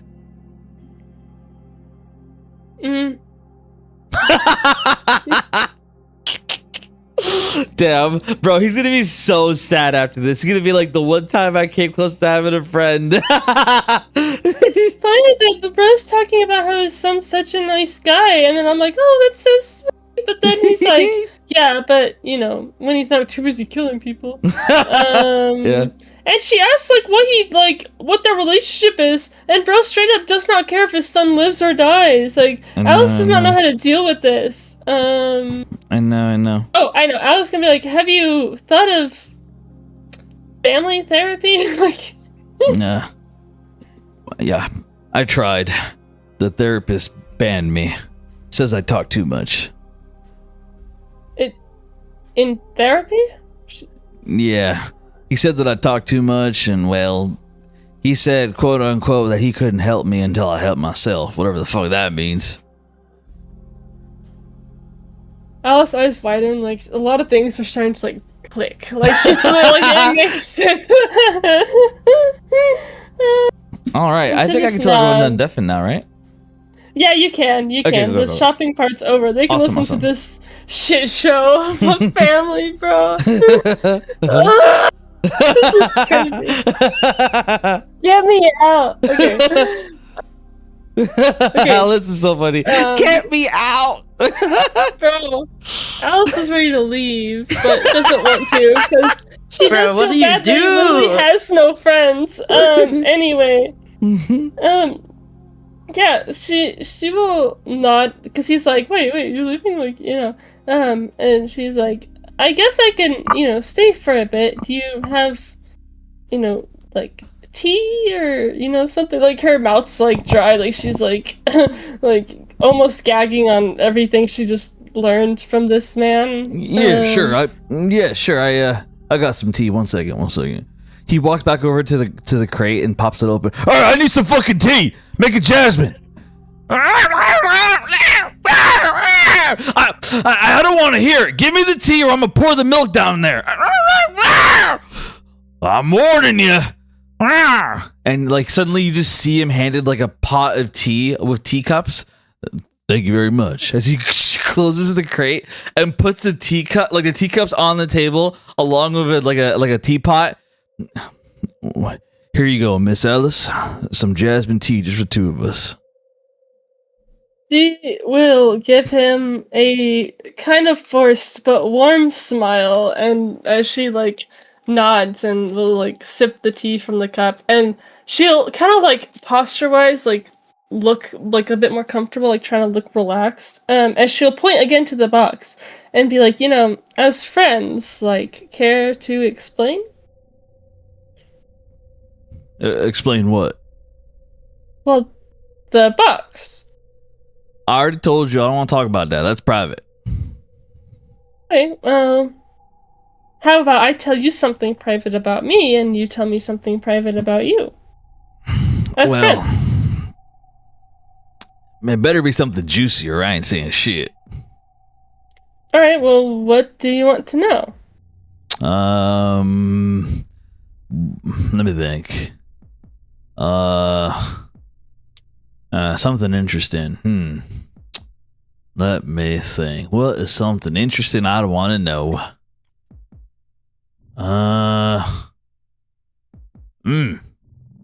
Tell me about your boyfriend or girlfriend. Someone who's your partner. I love hearing about couples. She kind of like stiffens a bit, like unsure what she would really call Asher. But she will nod, and decide to go in a slightly different direction and be like, "Oh, well, I used to have a partner named Davis, but he died." Is that what you want to know? Dead partner, huh? Yeah, I can relate. My wife died. Left me with our shit son. She wants to ask if the son killed her, but isn't like brave enough to. So she kind of is just like fidgeting with the teacup in her hands, like forcing herself to take a long sip. And she's like, "Well, I am so sorry for your loss." It's all right. It's honestly, it's kind of her fault. She should have really watched out for that knife, But she'll always tell the best in people. Do you want to talk about it? Well, you know what? I would like to talk about it. So, It happened a long time ago, exactly about 25 years ago. In mortal realm time, and well, you know what? Before I get to the story of how my wife died, I should get to the story of how I met her. Actually, you know what? Even before that, I should get to the story of how I became an established businessman, which put me in the position to meet her. Actually, you know what? I should actually go way, way, way back. Let me start off with the day that I was born. It was on September 13.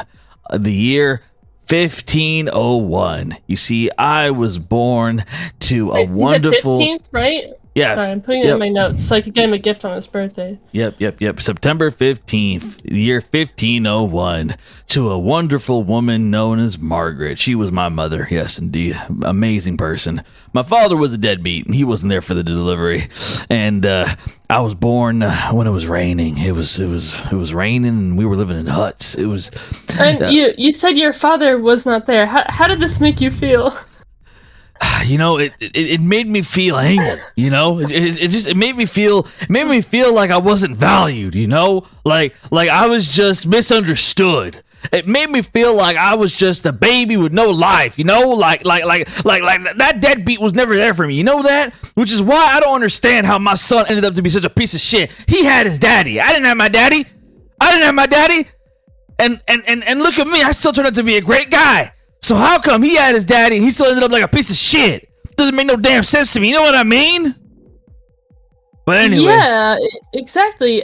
So do you think Anyway, I digress. Let's go back to the story at hand. So I was born, and well, you know, after September 15th, yeah. That's right, absolutely.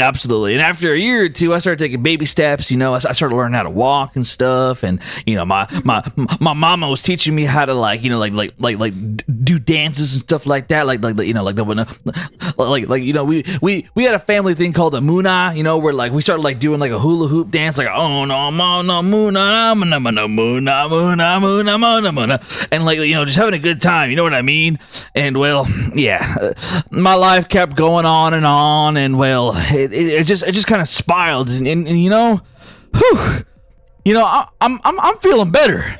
I'm feeling better talking to you. You know what? You're even better than that quack therapist fella, Leonidas. He sucks at his job. You're way better at this. You know what? I should pay you for this. You know what? Here's free 10 gold coins right there. There you go, friend. He gives you 10 gold coins. Well, actually smile and like kind of slide it back to him and be like, "We are friends, remember?" You know what? You're absolutely right. I appreciate you. Here's some more tea. Now let me tell you about the time that I punched a bully's teeth out when I was 13 because he called my mama fat. And we'll speak. He called her mom a what? Like her eyes like widen. At this point, she's actually kind of invested in this story. Like she's like leaning forward, like gripping the teacup a bit tighter. Like yes, like she's like.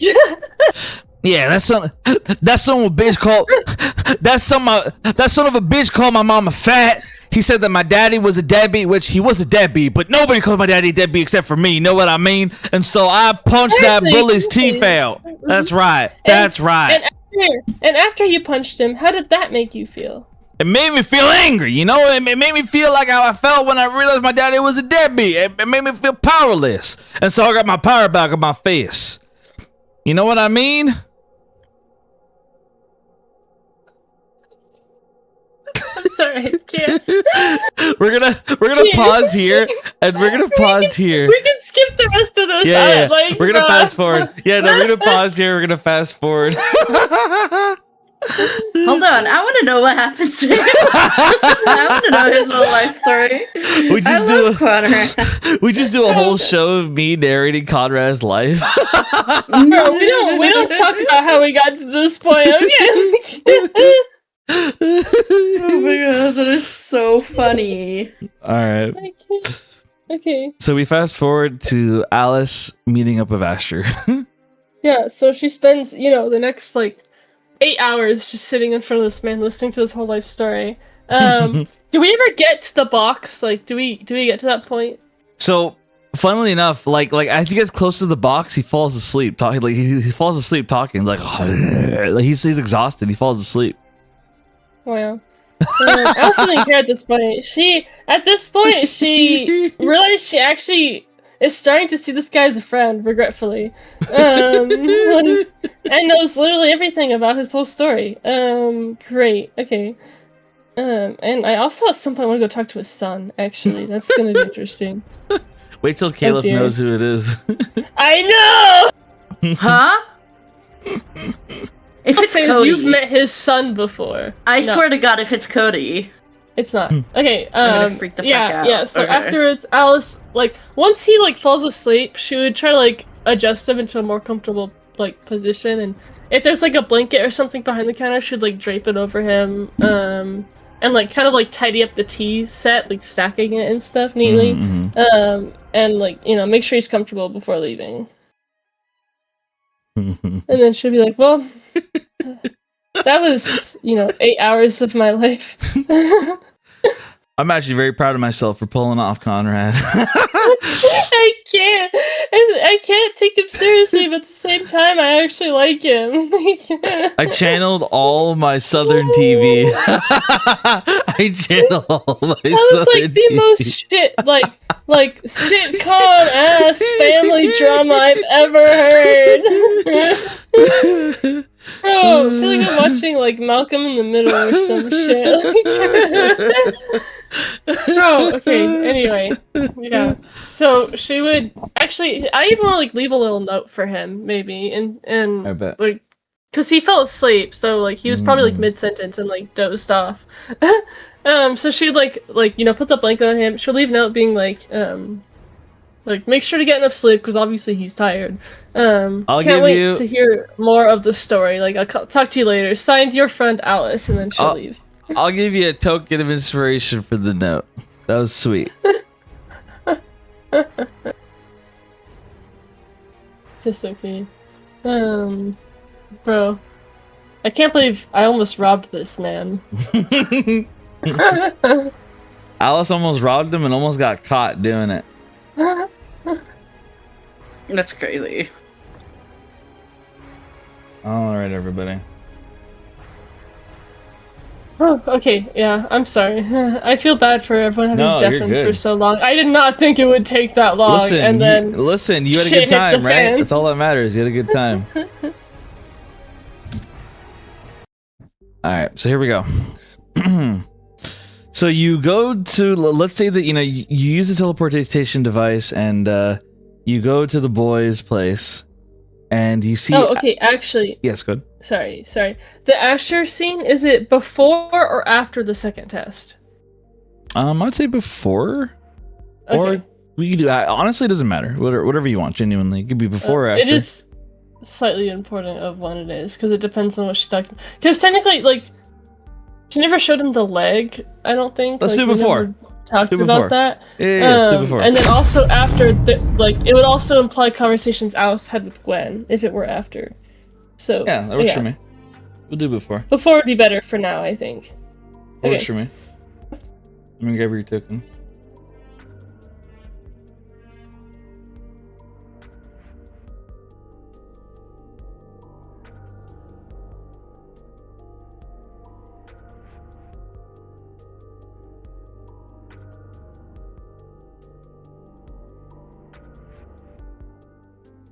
Oh man, too funny. The funniest parts for me was that sequence and him wanting Lyra to put the hat on for his investment. How do you feel about that, Lyra? Now I'm invested in this fucking even, mate. Do you see the photo I posted? That is Lyra wearing that damn hat. By the way, Alice will ask her about the hat now because now she's friends with Conrad. Yeah, facts. You fucking should. I want to. Bro, Lyra cracked me the I'm fuck so up. mad I got tricked. Yeah. I was gonna say Lyra's like, I got tricked to that hat, bro. I got tricked. Do you know what? Here's the thing. And do you know what the thing is? If I wasn't the first person, if he had actually gone in fucking order and gone to Iris's door first, no. Everyone else got their nice little rooms for free. I had to pay with a fucking stupid hat. That chat's shit. Anyway, that's my little rant. I'm fine, guys. I'm fine. I love this hat. This is great. I love wearing it. I'm gonna wear it. Oh, that's too funny. Okay. Oh my god, thank you for the laughs, everybody. Okay, so back to the boys' place. So Alice, you appear there, and you don't see Asher, actually. You don't see Asher anywhere. As Bartholomew, he's standing, and you see Bartholomew like wearing like a tuxedo. Like he's wearing a tux. And like Right here? No. Yeah, actually my bad. Let me take them out. No, it's used. No. You're good. So Bartholomew's there, and he's wearing a tuxedo, or like with like a bow tie, and he looks at you nervously as he has like what appears to be a card in his hand, and he says, "Why, hello, Miss Alice. Welcome to our humble abode." Hi. She's like kind of confused. Have you seen Asher around? No, I haven't. I don't know where Asher is, but I know where he might be if you would follow me. Can I insight check him? Yes, go ahead.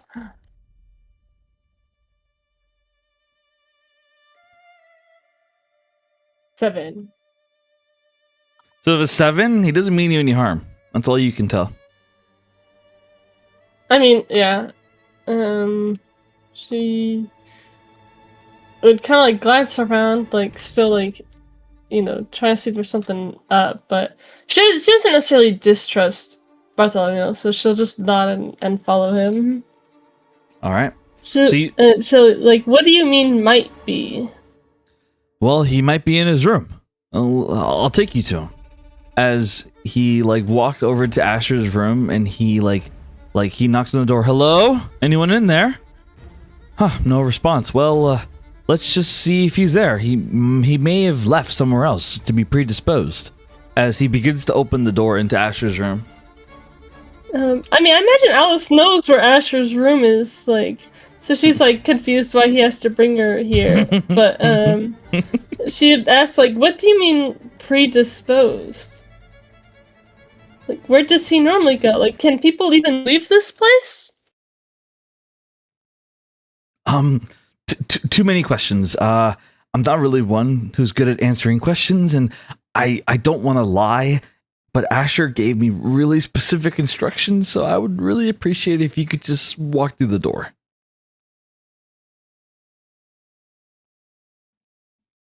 She like hesitates, like but she will nod and be like, "All right," and she'll walk into whatever room.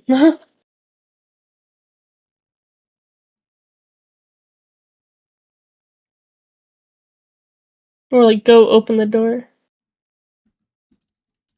Okay, one moment.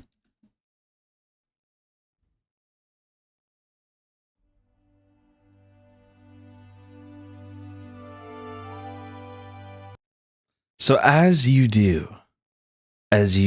open the door and you walk through, you don't see Asher's room. You see a library, books everywhere. Not even just a library. It looks more like a refined bookstore. You actually recognize it as though you are in the Divine Union. And as you're inside of this bookstore, you see candles that are lit. You see a nice atmosphere, nice lighting, as you see Asher standing in front of you in very nice clothes, as he nods to you with a smile, and he bows as he says, "It's a pleasure to have you here, Alice. I thought we could have our first dinner together. A real dinner." As you see like a full platelet, or whatever the word is, of like different foods and different drinks on a table. It's like a full proper royal dinner behind him. I'm gonna put you on the map. She slowly turns around and quickly shuts the door. Like, and will slowly turn back to Asher. Oh, actually, before she's not gonna shut it in Bartholomew's face. She'll glance and be like give him like an awkward thumbs up and be like, thanks, you did well. And then she'll shut the door and then slowly turn back to Asher.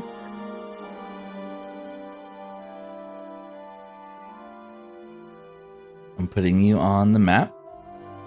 And I'll post in keynotes what the bookstore looks like overall.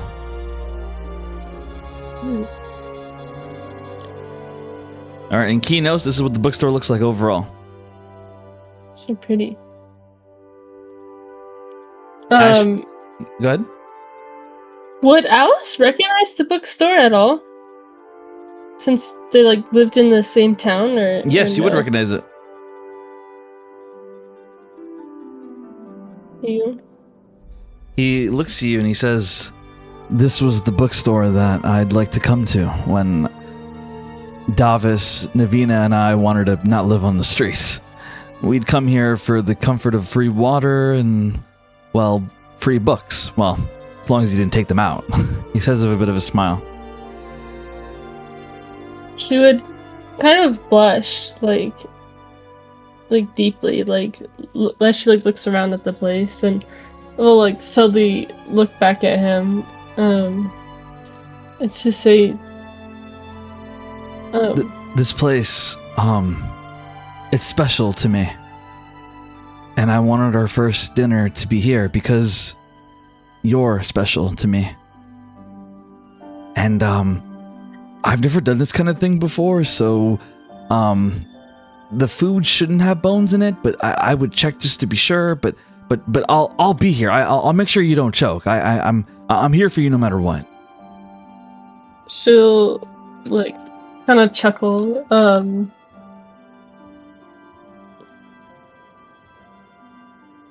And she'll like look around at the food and then look back at him as she like kind of like takes a step like closer to him. And she'll say like, it looks amazing, Asher. Thank you for sharing this with me. Things have been tough. Not being able to be close to you, a lot has happened. But a part of me... You cannot handle a few days apart. She kind of like smirks at him, like... Shut up. Kind of teasingly. Shut up. Look, I didn't like it at first, but I've been grateful for a couple days apart because it's given me a chance to think, to process everything that's happened. We've been through so much, and well, we've never had the chance to be a proper couple, to actually do normal couple stuff. And I know that our lives aren't going to be normal, that things aren't going to be normal for us, but I think the least I can do is make moments like this where we can just enjoy dinner together and smile and hopefully laugh if I'm funny enough, and maybe enjoy some wine. And if I'm really lucky, maybe we could enjoy dessert as well. He says with a bit of a smirk. Her face is like beet red, like she's so like flustered. And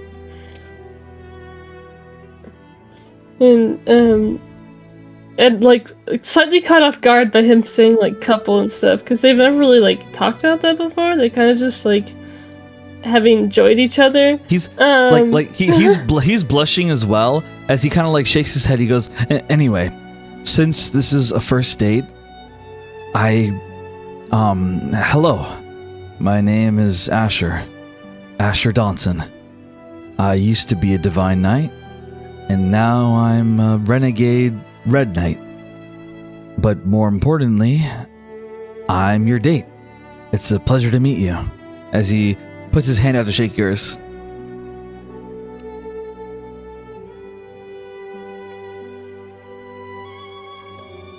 Awkward. Alice, like, she nods and she says, like, she's like, "Do you usually meet people for the first time on a date?"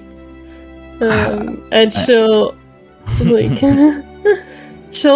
I guess, kind of shake his hand, but she's like, doesn't know really what to do with her other hand or like with her body. Like, she's just standing here, like, kind of just going with it.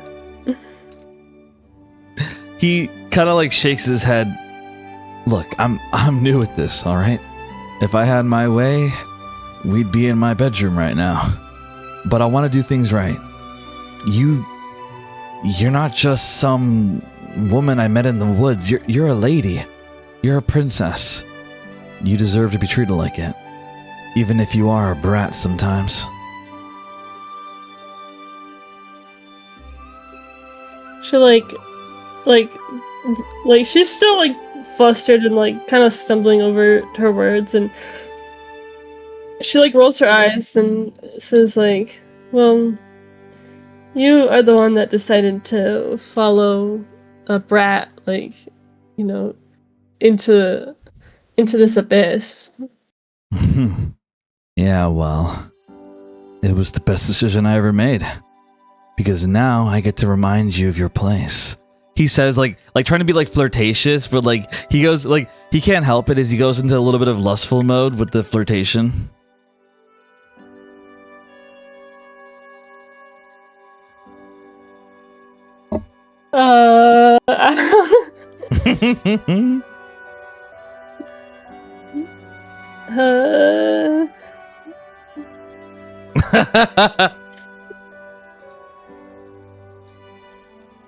She kind of like to be clear, we rolls can her eyes. like I respect whatever you want to do. If you feel like at this point you would like, you know, do whatever, we can fade to black, whatever you want. Okay, I'm cool, whatever.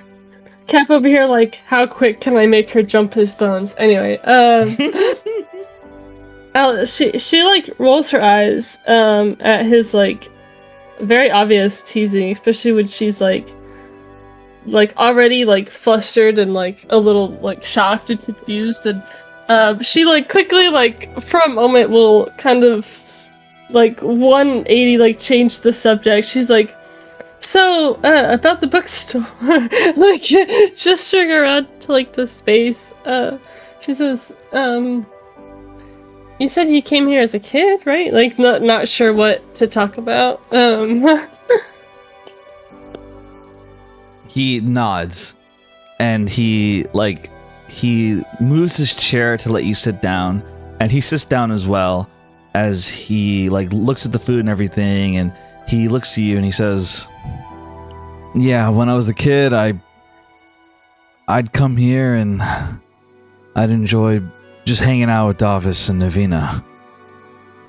I always lied and told them that I didn't know how to read, but I had learned when I was younger.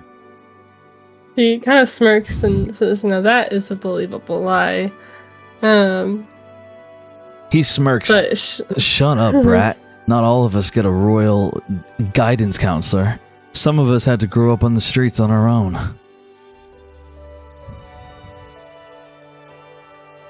Oh, she kind of like grins and says, those poor streets, like...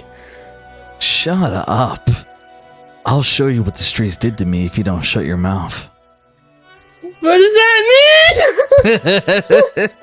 he winks at you as he takes a bite, he knows it's gonna throw you off, and so he just takes a big bite of the food after saying that. It's like kind of furrow, but more of like in confusion. She's like, huh, like, because he's talking about like the streets being. Never mind.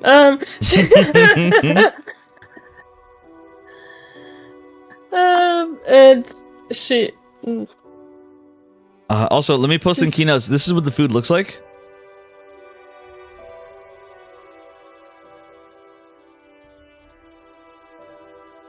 She again kind of like.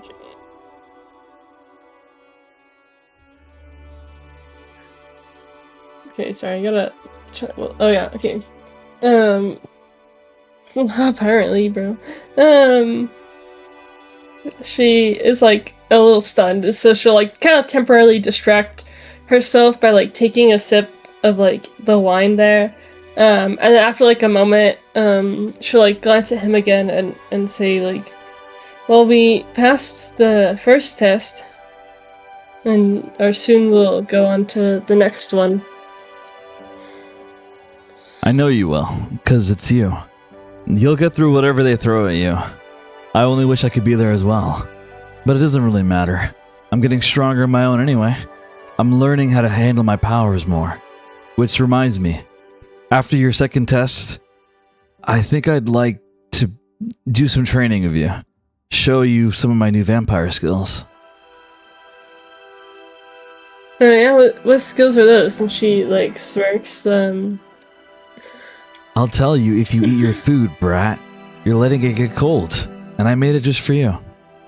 Oh, you made this? Like, and she, like, gestures to it. She's like, and here I thought, all you ate was street food, like... Oh, I see.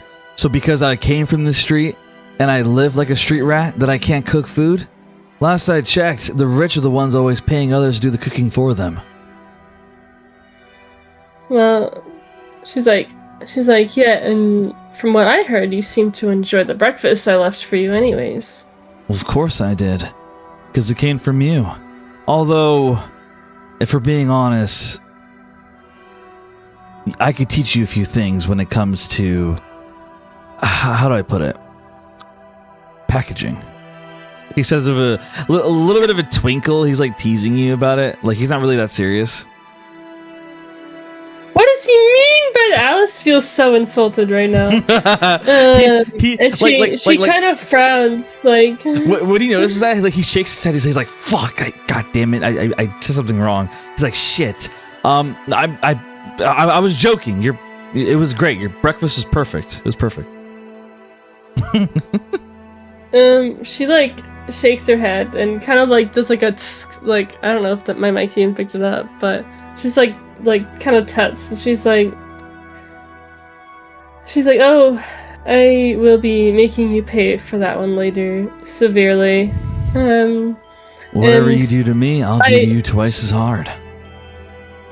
She like rolls her eyes. She's like, "We will see about that. But when it comes to cooking, I was planning, to plan, of evening for us to cook together. But since you are going to be stubborn about it, maybe I will just do it with somebody else." You better not. He suddenly, like, his eyes are fierce as he looks at you. No one else is going to cook with you but me. I want to be in the kitchen with you. I want to make a meal with you. And if anyone else is there, I'll make them leave nicely. He says, kind of like smiling. Like it's clear he would not do it nicely. She kind of like smirks and is like, "You are a bit late on that." And she like picks up the wine glass and like brings it to her lips and is like, "I already cooked with both Gwen, Lenton, who else?" She like kind of shakes her head, like pretending it's like a very long list. She like takes a slow sip of the wine. Yeah.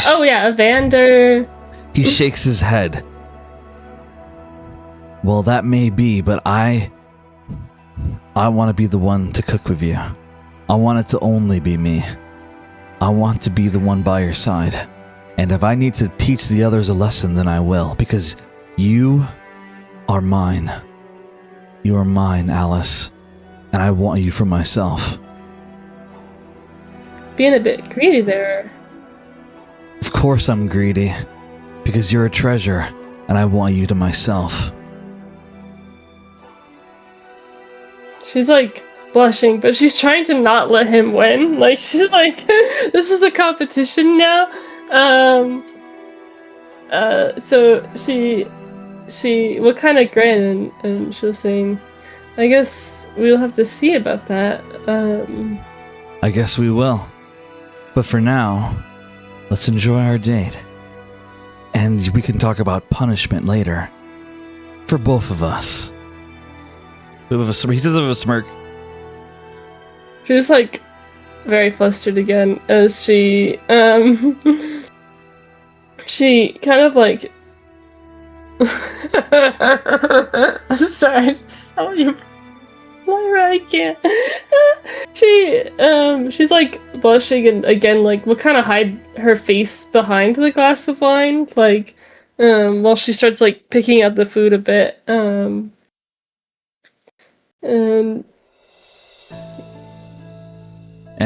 Like I forgot what I was gonna say, but yeah, we can cut here. Awesome. So we'll say they had a nice dinner, and it's up to Alice to decide if it goes further than that. We'll decide in text RP and all that. But basically, fade to black here. Alice and Asher, they have their first official date in a bookstore, and it's a nice. Yeah, I remember what I was gonna say. Sorry. What's up? No, go for it. She, there's something else. Well, actually, I feel bad, for taking more time. But, she should say, and what about that date after the abyss? Like... Oh, thank you for reminding me, Gwen. He looks at you and he says, after the abyss, we take down fealty together. And when that's over, I want to be by your side. Whether as a guard or more, it's up to you to decide, princess. But no matter what, I'm not letting you out of my sight. Oh, okay. It's actually probably a good idea to bring something else up. She kind of like... Oh, real quick. Yeah, she kind of like grins and says like, who says you cannot be more? You spent so many years in service of fealty as the Crimson Knight. She kind of like grimaces a bit. She does not like that title. Same with how she's never called herself like a divine princess, because that's also a title from fealty. That's why she always went by Starfire more, because it was from the people and not from fealty herself, or like not from fealty. The music has been peak, and sorry, pulling up, and so she'll kind of like grin and say like, if I am Starfire, then perhaps, a new title is in order. If, she like kind of like smirks like teasingly. She's like, if I do let you continue to be a knight next to me, then perhaps you could be the Knight of Dawn. His eyes kind of sparkle for a second as he smirks. I'd be honored, royal brat. She kind of like rolls her eyes and says like, well, you better hold up the title then. Happily. Because you'll be there as well. We'll make our home better, the two of us. And we'll make our home better as well. As he points to you and him, and he stands in front of you, as he shares his moment with you, and he says, we have a home, but together we're a home as well. I'm not really good at poetry, but I hope you know what I mean. Wait a second. What happened to your leg? She's like blushing like deeply, and then at him saying that, she kind of like chuckles nervously. It's like, yeah, a lot happened in the test. This included, she kind of like shakes her like metal leg. It like clanks a bit. Are you okay? I mean, you seem pretty relaxed about it. She like shrugs and says, "Well, it does not hurt anymore." Like flashback to when she like appeared in the snow with like no leg and just like screaming in pain. She's like, "Does not hurt anymore." He kneels as he puts his hand on it, and he looks up at you. I mean, it looks beautiful. It is beautiful. To me, you're the same as always, but are you okay? She like blushes at. Oh wait, I'm doing something that's so. I'm sorry, guys. She blushes and nods, and seeing him like kneeling like that in front of her, I can't. She like she kind of like playfully will like grab his chin and like tilt his head up to like look at her, and she's like kind of smirking down at him, and she say, "Of course I am okay. I have my knight here, right?" She like kind of like grins at him, and then we could fade to black there. Right. he looks at you with a smirk, and the two of you share a look, and let's just say that they probably have special time after that. Whatever happens there. Fade to black. So they have their moment. Fade to black, and yes, very good job, Alice. Okay, so they share their moment, and from there on, we jump to we're going to jump back to Caliph. So Caliph, start getting ready. Yo! Actually, Caliph and Lyra. Caliph and Lyra will be traveling together to pay Cedric a visit. Oh, bet. Let's do this, Lyra. Talk to this man. Okay, girl. But yeah, this romantic music playlist really popped off. I'm definitely going to save it. It was really good. I feel so bad for taking so much time. Like, No, you're good. It's only Listen, fair. I was It's only into it. Girl, fair. stop. We got some great quotes out of Cat for that. I feel like that's worth it. Listen, I laid down on my bed and I was listening to an audiobook. Okay, it was a romance book. It's fine. Alright, well, we can keep going. No, I'm just joking. I won't. No, I can't. I Yeah, barely Alice, handle let's keep that. going. Let's keep going, Alice. Yeah, what Okay. happens next? I want to know. What happens next? She tilts his chin up, then what? She says, hey, I can pop this leg off and put on a different attachment, babe. What do you need? Nah.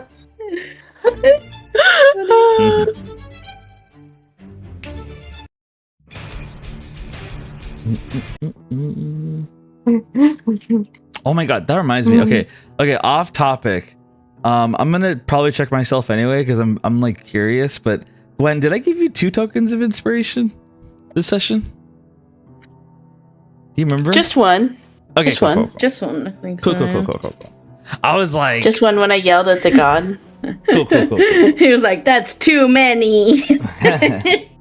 cool, cool. Just check. Were you Yeah, about to we take one can't away have from more me? That's No. so messed up. No, I was brother. just curious. I was just curious. Uh-huh, No, I'm not that good of an RP, right? 2 and a. Okay. No, you are.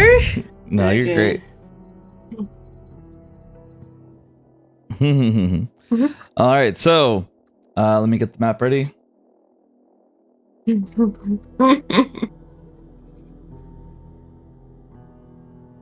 Oh boy, this man. I'm excited for this. Yeah. Oh yeah, we're going there to talk about power, right? Yeah. Yeah. Yeah, we to are. remember. It was so long ago. No, honestly, yeah. It was like 3 weeks ago. But their time, it's only been a day, maybe 2 Not days. even.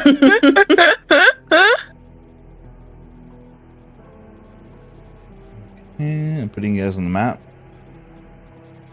So, I have the map. You guys can do a little bit of dialogue between each other before you go in the room, but I'll just put you guys on the map anyway. Like he can't hear you or anything. Like this dialogue's between you two before you meet with this guy. I'm putting you guys on the map.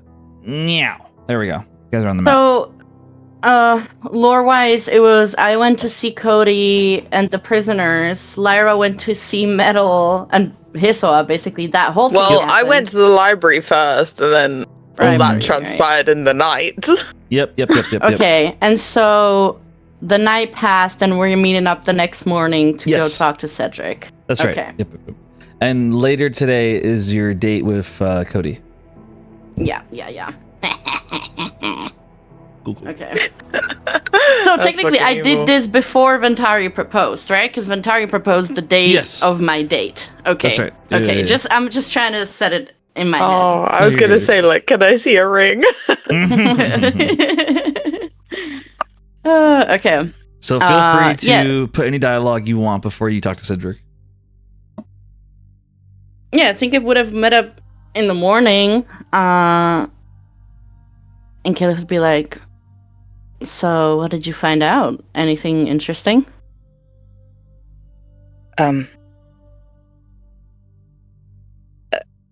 A couple things, maybe, but not enough to really help us. All I know is that you shouldn't go into the library. Oh, why? Just trust me, Kayla. Don't go into the library. Oh, hey, she's not gonna. And she, like, her face looks a little bit haunted. She's like, Oh boy. no. Okay, she's a little confused, but she's not gonna push it and ask questions. Okay, well, I remember what found Metal out. told me, to be honest, as well. I'm so sorry. You're good. I'll remind you. So Metal basically said that He was. So I'll summarize. So Metal told you that Power was a man that was held prisoner. He was a man that was held prisoner and put a curse mark on him, basically. So he was a man that was held prisoner and curse mark put on him, and he had managed to break out, but then the THA brought him in because of some reason that he doesn't know. The THA brought him in, and he was very powerful because of the armor he wore, and so he caused a lot of problems for them. And Cedric was in charge at the time, but Cedric was unable to capture Power, and so they hired Metal to capture Power, and Metal succeeded, and so they managed to capture him inside of a power cage, basically. And he was stuck. He was stuck in there until your curse mark gave him the juice he needed to get out. God damn it, Lyra. Because from the murders that you committed, so from the kills you did with your curse mark enabled, it gave him the power he needed to get out. And you have discovered through the books in the library that your curse mark and his are a bit different. Your curse mark is of Kovar. Yeah, I know that much, but it's not really anything too useful, to be honest. Nothing we didn't kind of already know. True. Yeah. Very true. So I think she just kind of relays that to Kayla that morning when they're like walking over. When she says like it's. You also would know, last thing, you also would know that the THA is aware of Power's breakout. They know he's broken out and they're looking for him. Okay. All right. Yeah. Then I think she would word that to Kayla's, like saying like he didn't. Metal wasn't as useful as I thought he would be. It's just curse marks, but I know that. I could sense it on him, and his armor is something like they've never seen, but now that he's out, the THA know he's out. It's going to be a lot more difficult to try and find him again if there are more people looking. That's just fucking annoying. I mean, I didn't really find out much, because you know what? These prisoners, I really wanted to help them, because I thought, oh, it's fucking weird that there's so many tieflings. But they suck. Half of them didn't tell me shit. The other half maybe did, but they were being very creepy about it. It's just, I'm annoyed. I didn't find out much. Only that Power promised to the prisoners that he's going to set them free.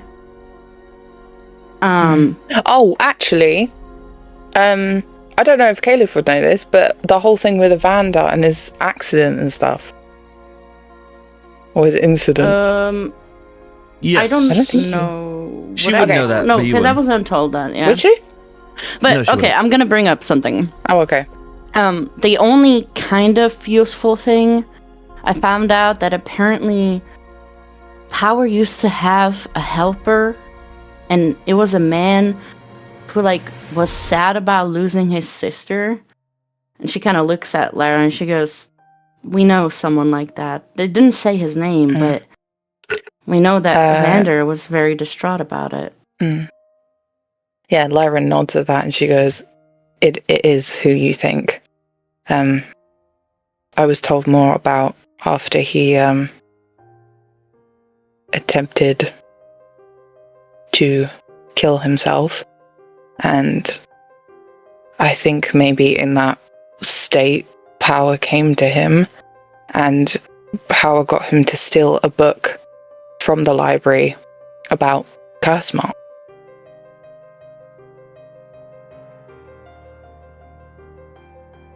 Okay. So he is helping him in some way, but I don't. Do you think he's? I don't know what Evander's. now? Sorry, say again? Do you think he's still helping him now? I would assume so. I mean, I understand when you want a favor from someone powerful. Once you do something for them, it does not guarantee freedom. Caliph kind of chuckles. She's like, yeah. I know that. Kind of. Well, let's hope Cedric knows a little more. I mean, you say he was hunting him, so he might know more. Yeah. How do we want to go about this? Because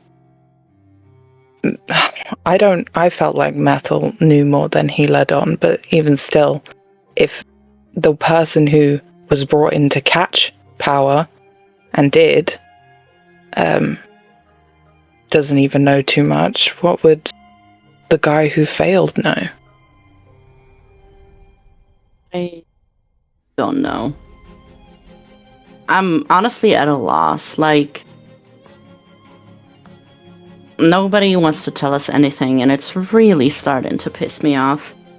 Because clearly this affects us as well, and I hate being left out. Let's just see what he tells us and go from there. And we're gonna be up front. She's kind of like hesitant because she's like, I can't lie, Caliph. Please, if we're lying, please you do the lying. Well, we can't. Like that's just written on her face. Yeah, I think Kayla's gonna like see that. He's gonna kind of chuckle and be like,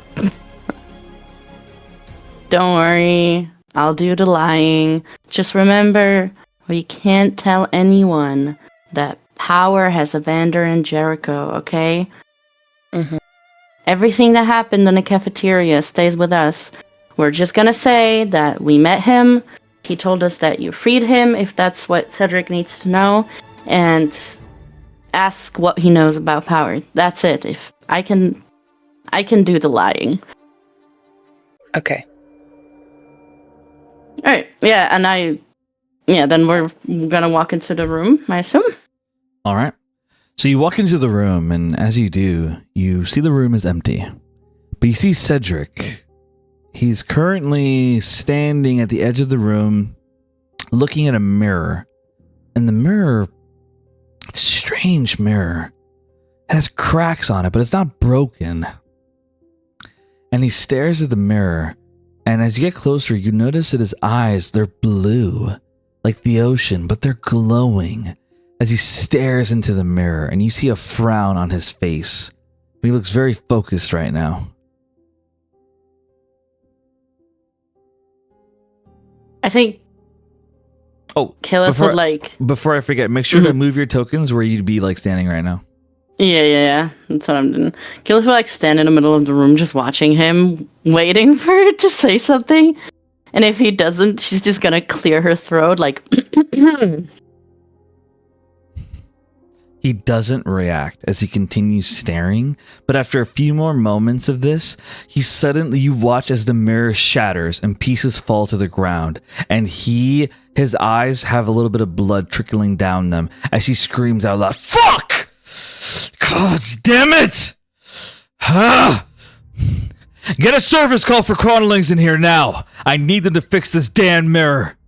And get somebody over here to look into my eyes. They're bleeding. I need a repep crew now." He turns to look at you two. What the fuck? Why are you here? What do you want? Yeah, let's give Slayer like a weird like what the fuck? Lyra's looking back at Caleb like, what the fuck just happened with this man? Like his eyes are like blue and red as you see blood dripping down them. Are you? Oh my god! Do you need medical attention? I don't. Gee golly, what gave it away? As he like walks over to the corner and he taps the wall, and the wall like begins to open up as like a mechanical arm hands him a white towel, and he begins like wiping his face of the blood. It looks over at the mirror. Goes, "What was that?" Oh, it was just me ordering food. The fuck do you think it was? It was me doing my job. Okay, Mr. Sarcasm, I'm asking a question. No need to be fucking rude. Well, if you want to ask the You question... were looking at a mirror and it shattered. I'm asking if you could explain what happened. Jesus. And why would I answer anything to the guests? Or should I say, the invaders, or whatever the fuck you are? Invaders is Invaders? rude. You think I'm stupid? I didn't want to be here. Oh, really? You seem to want to be in the variant prisons, cells. You think I don't know about that visit? You think I don't know what you want to do? You want to break them all out, right? Cause a whole anarchy or whatever? I'm not stupid. Okay. Luckily Okay, for Cedric. you know, listen, I know that you're used to not following the rules, but I am. So how about you let me finish speaking before you talk? Or do you just want to keep breaking the rules now, even in a civilized conversation? She just stays quiet. Doesn't respond. He stares at you. I'm dying. Anyway, He stares at you and he's like, all right then. I know about your visit. I know that you don't intend to follow the rules here. And luckily for you, I don't really care. Because my only job is to maintain security. If I actually thought you had a chance of breaking them out, then maybe I'd bother. But the way I see it, you're nothing more than a bleeding heart tiefling. So unless you have actual information to give me, do us a favor and fuck off. Caleb stays quiet for a long while after he's done and just stares him down. Like, I'm gonna say like it's a good 30 seconds before she just says, "Are you done?" I'm done. Go ahead.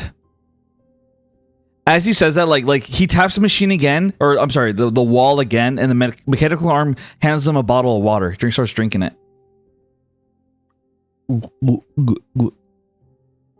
That's how he drinks water. Not the noises. Oh my god. That was good, Kat, but I hate that fucking noise. Sound. I don't know if that's drinking water.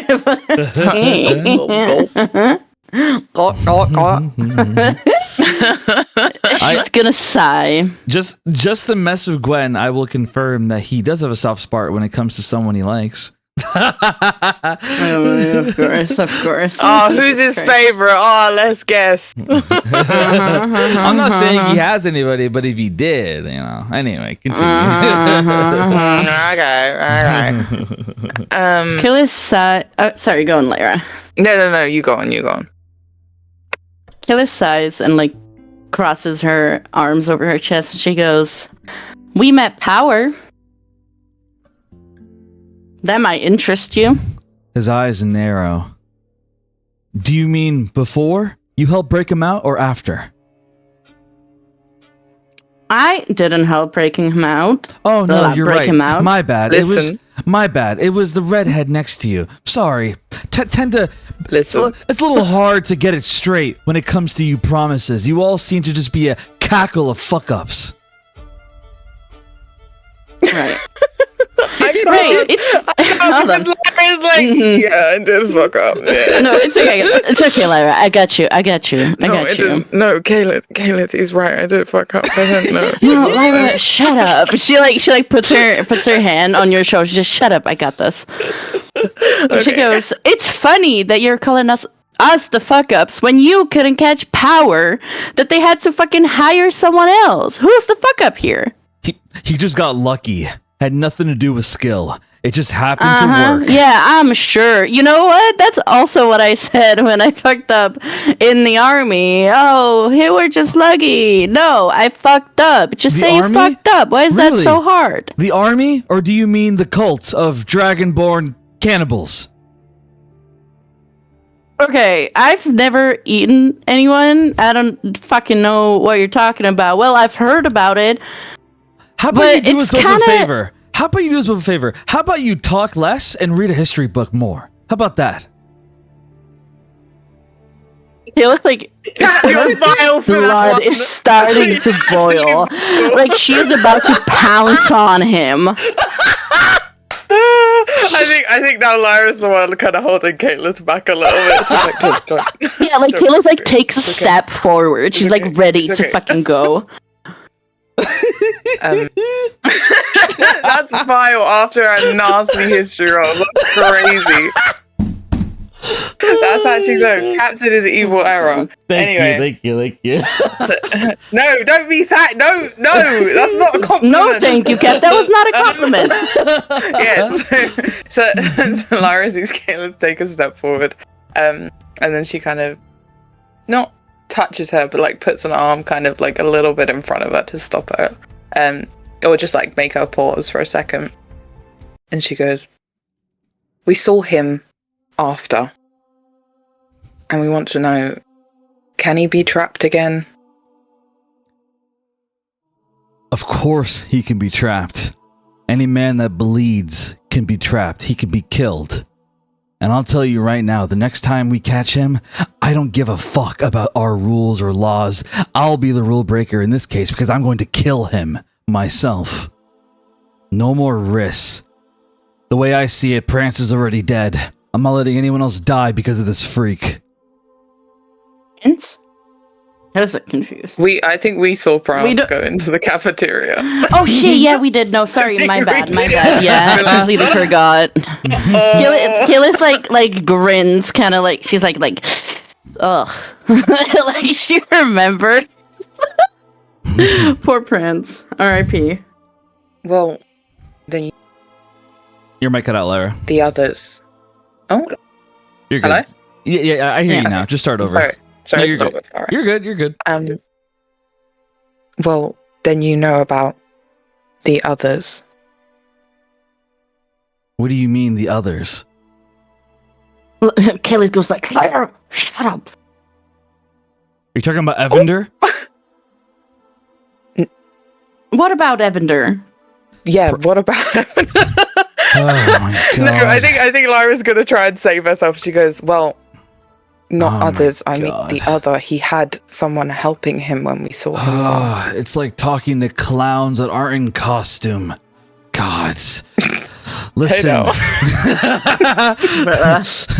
I'm gonna sock punch this man. Look, Lyra's hand is down. Like she's like, Caleb, go. He says, listen. We keep trackers on all of our employees. It's our policy. Prance and Evander, both their signals went offline. So that either means they're dead or they went to another dimension, which is unlikely. So yeah, chances are Power killed them or you killed them. I don't really know. Honestly, I wouldn't be fucking surprised. Excuse me. I haven't killed anyone here. We have not We're not killed fucking murderers. anyone here. Listen, look, Cedric, whatever. I understand I fucked up. I know that. I made a deal without knowing I made a deal because I was interested in something about me. Really? It was selfish, I know that, but I fucking did it and it's done. I see. And I'm trying to do something to fix it instead of stare at broken mirrors and have my eyes bleed. That's cute. That's cute. Tell me, redeemed Lyra, what were the conditions of the deal?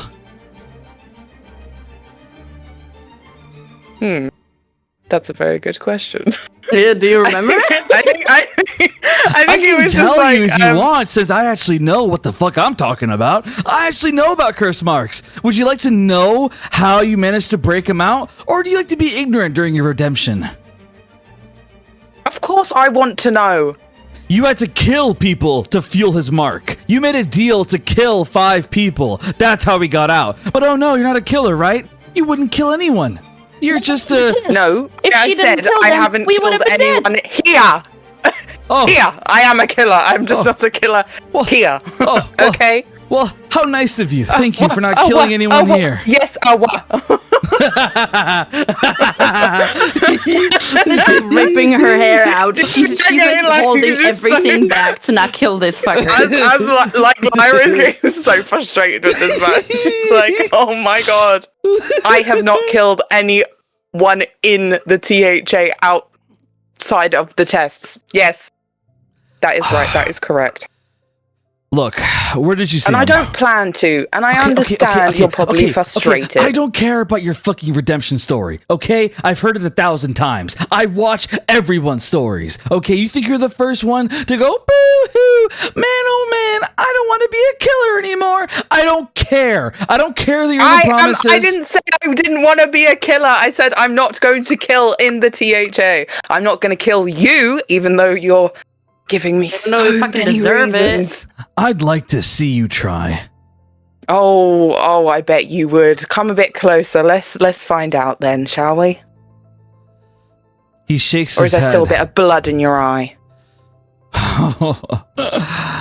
Oh man, I cannot believe I ended up here babysitting a bunch of damned idiots.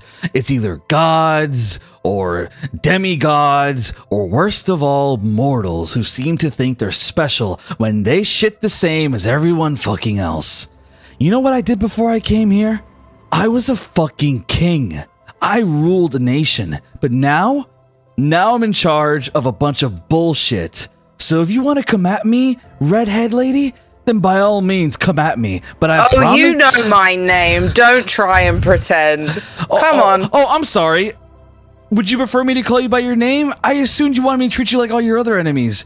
Distracted by your looks. I promise you, I don't care about that. I'll treat you like any other enemy. I'm distracted by my looks. Oh. No, like she looks at Lyra and she's like, you are very pretty, Lyra. I am very pretty. Anyway. Also, to be clear, he looks human. To be clear, he looks human. He looks at you. Of course he looks. He looks at you and he says, well, I mean, come on. You have to notice the pattern. Kovar had you dead to rights and he spared you. Maybe it was for your personality, but I doubt it. I think it was more because of your looks. Same thing for Metal. Metal should have killed you, but he didn't. He usually kills anyone he fights, but guess what? He wasn't thinking with his actual head, if you know what I mean. I promise you, I think with my real head. So go ahead, take a sword at me and see what happens. His eyes are like staring at you.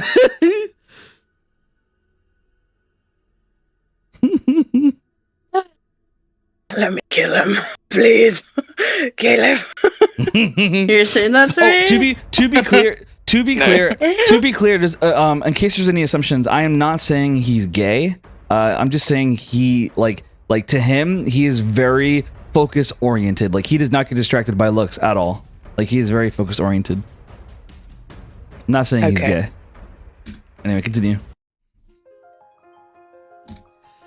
So what are you gonna reply? She's just like, the day I kill you will be the best day of my life, and it will come, but that day is not today.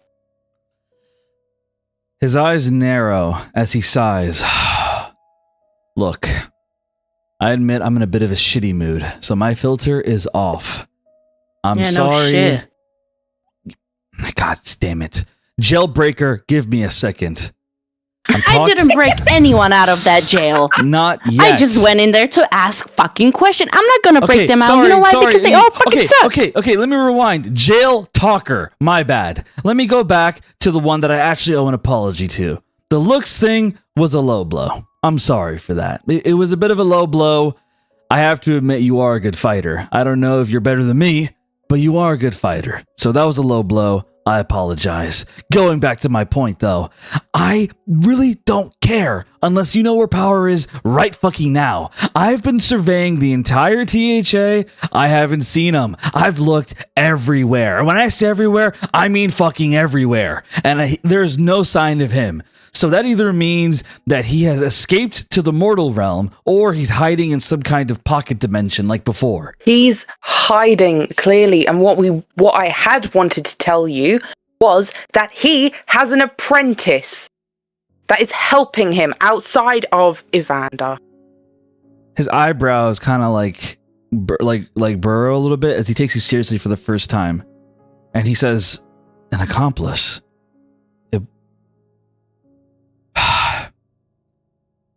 We always suspected he had one, but we didn't know for sure. Metal always had a theory masked. About that. I don't know what they looked like, but they came from literally shadows. Okay. Poof. Okay, this is something I can use. Describe the mask. Hold on. Let me Let me scroll on the keynotes. 1 second. Oh my god. Wait there, Mr. Hold on. I'm scrolling on keynotes. Hold on, Yeah, 1 second. We gotta scroll up real quick. Just a moment. Oh, right. I found it. Yeah, got it too. Okay. All right. Well, he had a black cloak on, and the mask, it was white. It covered his entire face, but there was 2 slits for his eyes, and they were black. And he had a weird symbol on his sleeve. It was like 4 rings, kind of intertwined. Hold on. Wait a second. Hold on. Wait, 1 second. A chronicling runs into the room. I'm here, Master Cedric. I've come to bring you a new mirror. And Cedric's like, I don't fucking care what you just said. I don't have fucking time for it. Do whatever the fuck you're here for. I'm busy. As Cedric's like he's currently rifling through files right now on top of a table. And Chronicle's like, okay, sir, whatever you say. The chronicling's super nervous. He's putting the new mirror in place. And Cedric's like digging through the files. He's like, fuck, no, not so that. They fuck, can talk. Fuck, not that. Fuck! God damn it! Give me the right fucking file already! He's throwing files on the floor. Papers are falling all over. He's quickly looking through it. Finally, I found it. As he pulls it out and he shows a picture to you, and the symbol looks eerily symbol, or the symbol looks exactly what you're describing. Is this the symbol you're talking about? Yes, yeah. That's it. Oh my god! Fuck. What? What is it? It's exactly what we feared. I could never prove it before, but that symbol is the symbol of Evander's sister's doctor practice. That's the symbol she uses for her business. What? Huh? What? This means... What did you say to me, Captain? What? The man in the mask is Evander. That tracks. Drops. That kind of tracks, but I didn't. Yeah, this didn't. I didn't think Evander had any abilities like that. How would he even learn to do that? He's been corrupted by power.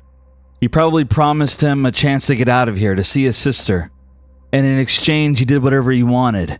If I had to guess, he gave him a curse mark. He's clearly convincing. He convinced your dumbass to do it, didn't he? Well, he was going to answer questions. And I seem to have a track record of saying yes first. Call back to the hat. Instead of thinking. Well, you see, I didn't Cedric, think I'm a yes that woman. there would be any greater powers at play in this place. I thought we might be safe here to train. Of course you're safe. Stupid don't me. Don't fucking do that. We're not. Don't do that. Don't act like you're the victim. You made the problem in the first place. We had it under control. You made the fucking problem. Okay, listen. I apologized earlier, but right now, no. I didn't ask him. No. I didn't ask him to do fuck that. Fuck your victim card, okay? Before I was in the wrong, but now I'm in the right. Fuck you, you're wrong, okay? Deal with it. Deal with it. Killy jumps in and she's like, well, maybe if you all told us, hey, there's a guy on the loose, don't make any deals, then we wouldn't have. But nobody told us that we're coming to a place where there's a fucking murderer on the loose. Absolutely right. My bad. You know, how stupid of me to not predict that one of you had a fucking curse mark that matched the man that we've kept a prisoner you fucking You are supposed to know everything about everyone. How are we supposed to know you don't know that? Do you see the amount of files I have here? You realize how fucking overworked I am already? I may be fucking good, but I'm not that good. You think I could just keep track of everything? You want me to fucking keep track of the goddamn perfume you use every day? No, I can't keep track of everything. It looks like she sighs, closes her eyes for a moment, and is like, "Nope, I'm not gonna you kill can't him. keep track." I don't know, Kaylis. I don't think this is. I don't know about him. I'm questioning his position here. She like looks at Caleb and kind of like whispers it in front of him. He shakes useless. Bro, you were so lucky he didn't hear that. If you said it out loud, bro, this session might become like 2 hours of Cedric crashing out. I swear to God. I swear to God. Imagine he described all the work. She's been called useless. She's been I was called out to this. that I'm just imagining this. I'm just imagining Cedric doing all this work, all this effort, and Caleb's like, "You're fucking useless." Like, Jesus Christ. Listen, he said some shit to us too. I'm not sorry. It's so Cedric. He's just like, he just looks down and he's like, you know what? It doesn't matter. It doesn't matter. Thanks to this, I know how to find power. I can trace the symbol. That symbol holds emotional significance, and we have a soul reader, Vance. He can track people through emotions. This is what I needed. All I gotta do is show this symbol to Vance, and he can follow the emotions of it. He can follow to where Evander is. I'll go find Vance, and I'll get him in on this, and I'll get other hired soldiers as well, and we'll look for him. I want you guys to go back to doing whatever the fuck you usually do, okay? Go back to doing all that. Don't worry about this. Hold on. What? Our friend is involved in this. I would like to be able to help with finding him. I'm looking for. You know what? That's crazy. I'm looking for the fucks that I give. I'm looking for a fuck to give. Oh wait! That's right. I can't find any fucks. Oh my god! That's so crazy. Oh my I can't find any fucks to give. Oh. At this point, Caleb is gonna swing at him. No, she's swinging at him. Roll the hit. Roll the hit. She's so done. I love what Lyra did. So in sync for me. I fucking knew it. Why would I roll? Why would I roll? I can't find any fucks to give. Oh shit! My thing won't roll. Ah. Okay, there we go. That was absolutely hilarious. That's a 27. So if a 27, Caleb, you actually managed to like you move in and you punch him across the face, and he just takes the punch. Here's the interesting thing: he doesn't even seem phased by it. Like, he takes the punch, like you see his head move back, and you see some blood trickle down his lip, but he just stares at you, like, because like he's like, I have a job to do, so I can't fight you. Are you done? Like size. Nose. Oh my god, I'm so done with this man. He shakes his head as he looks at you and he says, yes. You're lucky that I'm still not a king, because if I was, I would have made my people invade your country a long time ago. What were you the king of? It's an insane thing to say. His eyes narrow at you and he says, I was the king of the Republic of Gavar before it was taken over by the Pharaoh. Before it became the fuckfest that it is now. Oh. Yeah, is right. And that's why, Lyra, I know about that place better than anyone else here. A lot of the people here judge you for being a part of it, being a part of the slave trade. But I get it. I know what it's like over there. I know how easy it is to get sucked into their culture. But listen to me. Whatever justification they might give you, it's bullshit. They're nothing more than money-grubbing bastards. And someone like you, you're better than them. Remember that. And do yourself a favor. Use your fucking head more often. I'm gonna go look for power. I'm gonna go look for power. If you have any more information to give me, then come by. Otherwise, get the fuck out. All right, go ahead. Say what you want to say. No, this is like our guy. I have 10 to my intelligence. Please, please, my friend. No. Oh no. They use her head thing. She was like, fine. I understand what you're saying, and you're right. I should have used my head. Yes. Alright, whatever. Just, if there's anything, if you find someone that power is holding, please let us know.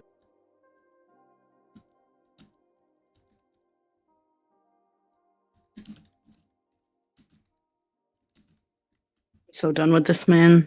All right. Oh, I'm so done. I'm nods. so very, very done. But that crash out was fucking amazing. Yes, thank you. Do it all over again. Thank you. Dude, you guys got to see what I'm like when I don't have any fucks to give. Oh, where are the fucks, guys? Where are they? I can't see them. Deserved that punch. 100% deserved That it. was crazy. Oh. All right. So that's It was actually fucking brilliant. Thank you. I appreciate that. Thank you. So that's the end of the scene for Lyra and Caleb. So Cedric tells you guys to stay out of it, but he will begin tracking down Evander with the symbol. So he'll start that process working with Vance. And you guys leave the room. And with that being said, the last thing I want to do is Caleb's date with Cody, and then we'll be able to go back to present time.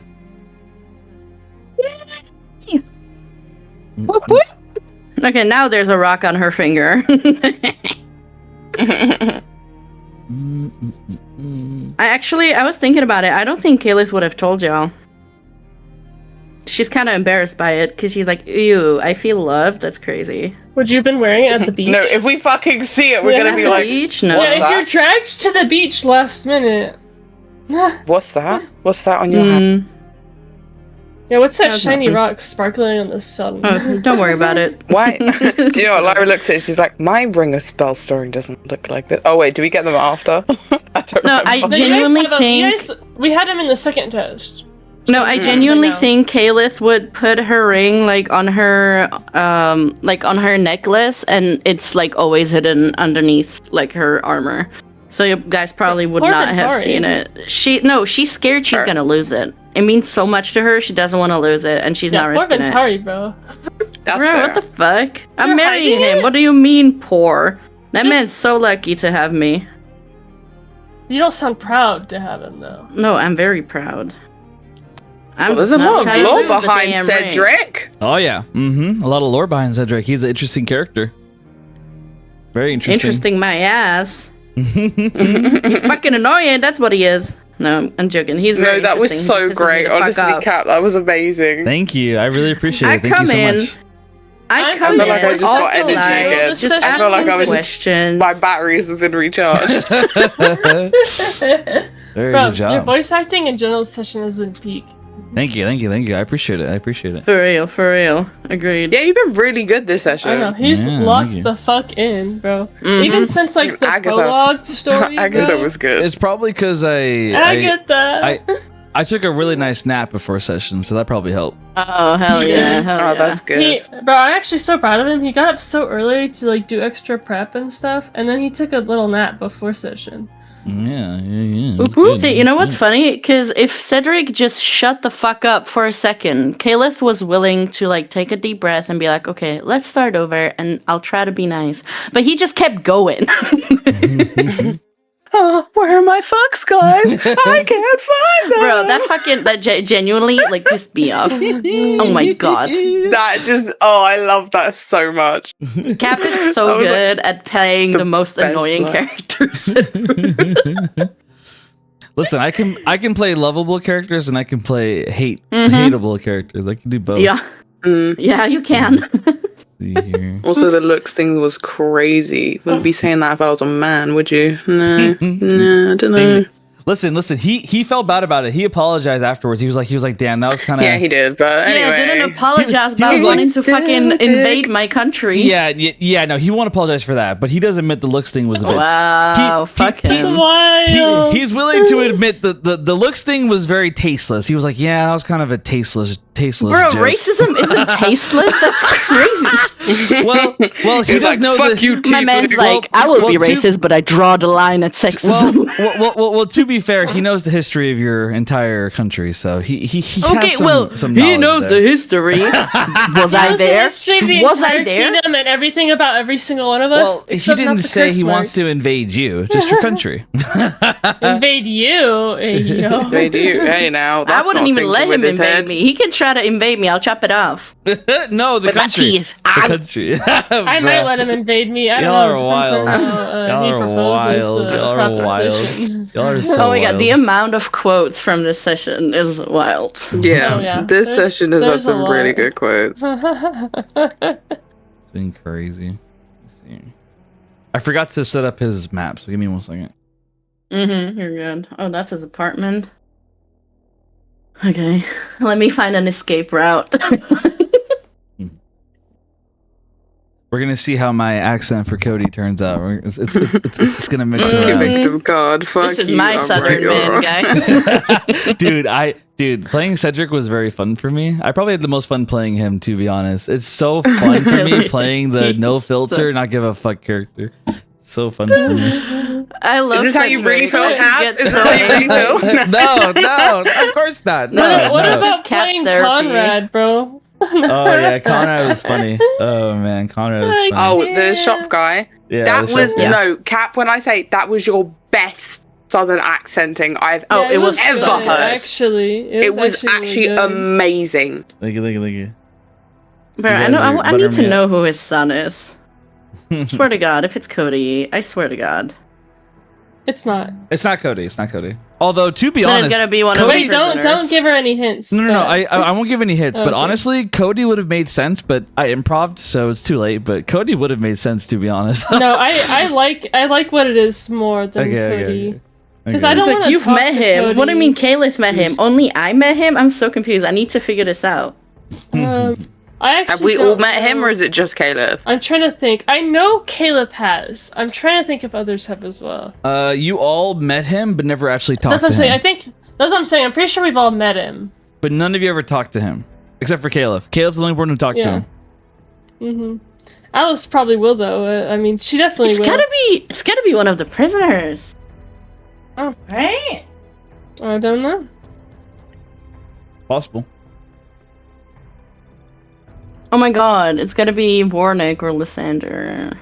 Who else did I talk to? All right. Oh, it's gotta be. Caleb. So I know this is not really like a love interest date for you, but do you still want me to use the romantic music? I mean, I feel like he would put romantic music on, so hell yeah. All right, bet. She's like, let him try to woo me. No, honestly, do it however you want to do it, Cap. If that's what you think Cedric would want it to seem like, Cody would want it to seem like, then hell yeah. No, listen. The reason I asked is because I just want to make sure that you are okay with it, because I don't want to make you uncomfortable. With I the love music, this. That's all. Okay, cool. Just making It's so sure. fun. I've got daggers. It's fine. Okay, just making sure.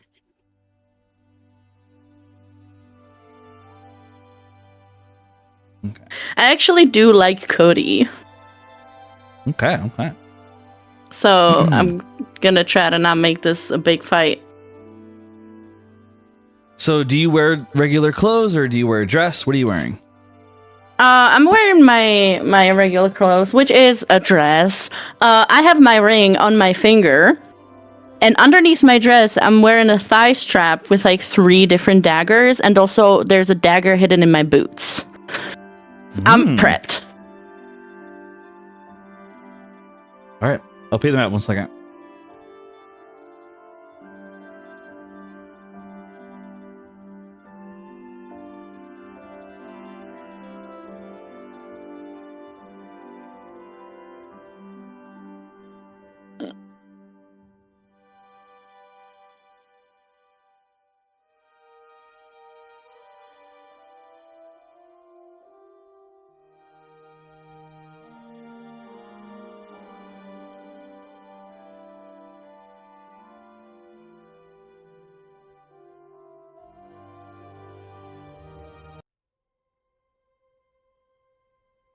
Okay, Caleb, you ready?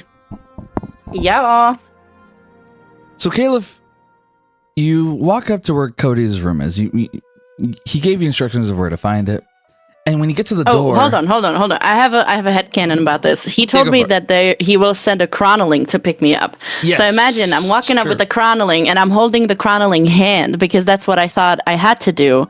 So I'm just standing at the door holding the tiny little chronicling's hand. Perfect. So the chronicling, he walks beside you as he says, Master Cody said to bring you to him. Let's go. As he starts walking very clumsily, and when you hold his hand, he blushes and says, thank you for holding my hand. No one ever really does that.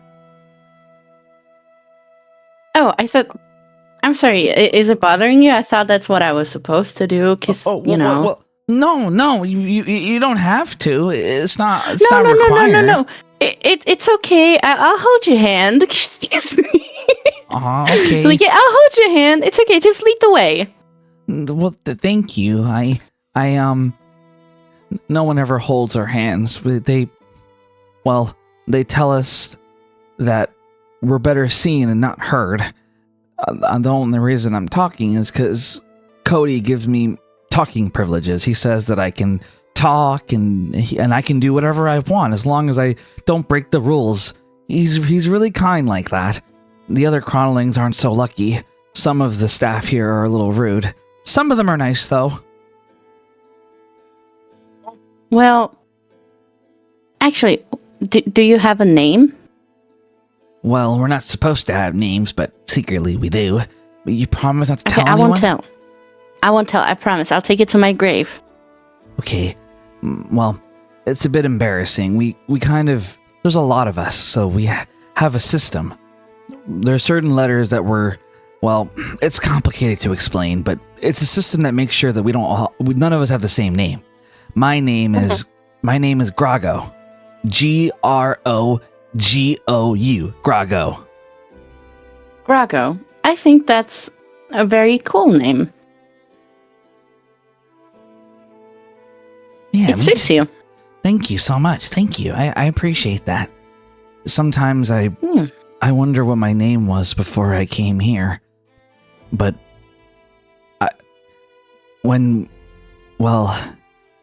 they tell us that before we die, they bring us from wherever we were in time here to serve them, and we lose our memories of our past life, unless you're important enough to keep them.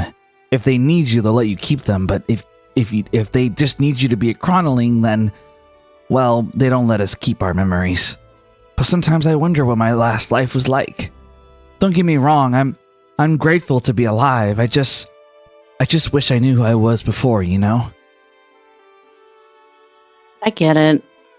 Well, Grago, I think you are very important. All of the chronolings, actually, because I've seen you kind of run the place, right? All of these, and she does finger quotes. She goes, all of these important people, they just kind of do one thing, but you guys do everything. I think this place wouldn't work without you. So I think you're very important. And I'm 100% sure that you are extremely important in your past life as well. I agree. That's what the God of Fate is always saying to us. You can't tell anyone, but the God of Fate, sometimes he comes to us in our dreams. He says that we're important, to hang in there, to stay strong. The God of Time, he's not a good person. One time, he believed that there was a spy here, and so he wanted to kill all of us just to make sure there was no spies. But the God of Fate stopped him. He said that our lives were valuable, that he couldn't kill us. We were always thankful to him for that. Anyway, we shouldn't talk longer. Cedric is able to see everything in the THA. And, well, I don't know what kind of man he is, but I know that he sticks by the rules. And we're not allowed to talk like this. So, we're here anyway. Here's Cody's apartment, as he points to the door. Lilith, nods and she leans down to him and she goes, you know what, Grogo?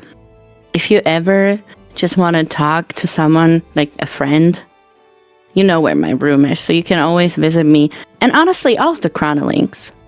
You know, they can always talk to me and they can always come visit me. And I'm sure that the other promises wouldn't mind either. So, you know. Well, I'll tell you what. I'm kind of shy, but I'll give you a reason to come see me. Here, I'll give you this bracelet I made. We're not supposed to make these, but I made it in secret. It's made out of, well, it's made out of some of the tools that or rather spare pieces that we use for the clock. But don't worry, they're not needed. It's junk. But here, take this and give it back to me the next time you want to see me. Consider it a way. Is it a friendship bracelet? Kind of, yeah. As he like hands you the bracelet, and like the bracelet is like made out of like spare little metal parts and like plastic, and like and it's like shaped in like there's like a shape of a little heart on it. Oh my god, I'm gonna melt. She like immediately puts it on and she goes, "It's beautiful, Grogo. I'm so sorry. Do I have to return it to you? This is so beautiful." I'll tell you what. If you remember me and you bring it back to me, then I'll give it back to you and you can keep it. It'll be our friendship. It'll be our friendship bracelet. And by the time you bring it back, I can make a new one and we could have matching ones. I would love that. She gives him like a very genuine, happy smile. He nods and smiles. Okay, well, good luck on the date. Cody, It's not a date. Well, he thinks it is. And honestly, I don't oppose it. He's nice and you're nice. Anyway, I'm gonna go. Good luck. As he hobbles away. Bye. She like waves at him. I'm sorry. I'm like melting right now. He's so cute. Oh my god. Yeah, that's my new best friend, guys. Sorry. Me and Grogo are gonna go on a friend date and make friendship bracelets and drink wine. Cause yeah, he's cool. Anyway, Kayla like looks at the bracelets for a little while and like this right here, right now, that and her ring are her most prized possessions. Like, she will make sure she always has them no matter what. But she knocks on the door and waits for Cody. When you like as the door opens, you hear like a cologne sound, and then the door opens and you see Cody like wearing like really nice clothing, like he looks good as he smiles and he says, "Well, hello there. Welcome to my humble abode. How are you?" Imagine Kayla's like hit in the face with the cologne. It's very strong. It's like Axe body spray all over him. He's like, it takes her back. It smells nice, but it's like so unexpected. "Come on in. I'll lead you to the dinner table. I made some chili along with ribs, and to top it all off, I have ice cream prepared. And don't you worry, I'm gonna make sure you have a good time tonight, Caliph." As he walks over to the table. Oh, thank you. And she like walks in, and she's like looking around his house. She goes, "Your place looks very nice, tidy." Well, I do take pride in keeping myself clean and well organized. The way I see it, I like to make sure that I take care of what's mine. He says as he like kind of like twinkles a little bit at you. He's like giving you a look. Oh my god, he's laying it on thick. God damn. He goes, "Oh, that's a good rule to live by." She sits like at the head of the table. So like you see like he had like food and like plates prepared, but when he sees you sit at the head of the table, he like picks up his plate and like his glass and moves it to sit next to you. Oh my god, that's what I was trying to avoid. Yep. Oh my god. That's my bad. I should have asked you where you like to sit. Don't worry. I moved my stuff just for you. Oh, thank you. That's kind. Not a problem at all. I have to make sure I provide for my company. and you, Caliph, have proven to be good company. I want to apologize again for the way I treated you when you first visited the variant jail. I've been doing this job for a long time. I've dealt with some undesirable people. I've been tricked, I've been manipulated, and well, I have trust issues. But when it comes to you, when we were talking to each other, it felt different. It felt special. It felt like you were someone that I want to talk to, someone that I want to listen to. It felt like you were a woman of class, and frankly, I need some class. So please, I'm ready to learn. He says with a wink at you. And like as he like winks, his eye suddenly goes wide as it looks at the ring on your finger. And he looks at you and he says, I didn't notice a ring on your finger the last time I saw you. Oh, Kayla's like listening to all of these things. She's like nodding and smiling at him, like, okay. But then she looks down at her ring and she goes, oh yeah, and she like starts fidgeting with it. He goes, yeah, I didn't have it then. Well, it's from my. It's a toy ring, right? You're just playing the part. I get it. Ladies they like to pretend like they're married just to get those greasy men off of them. I totally get it. Don't you worry. I understand.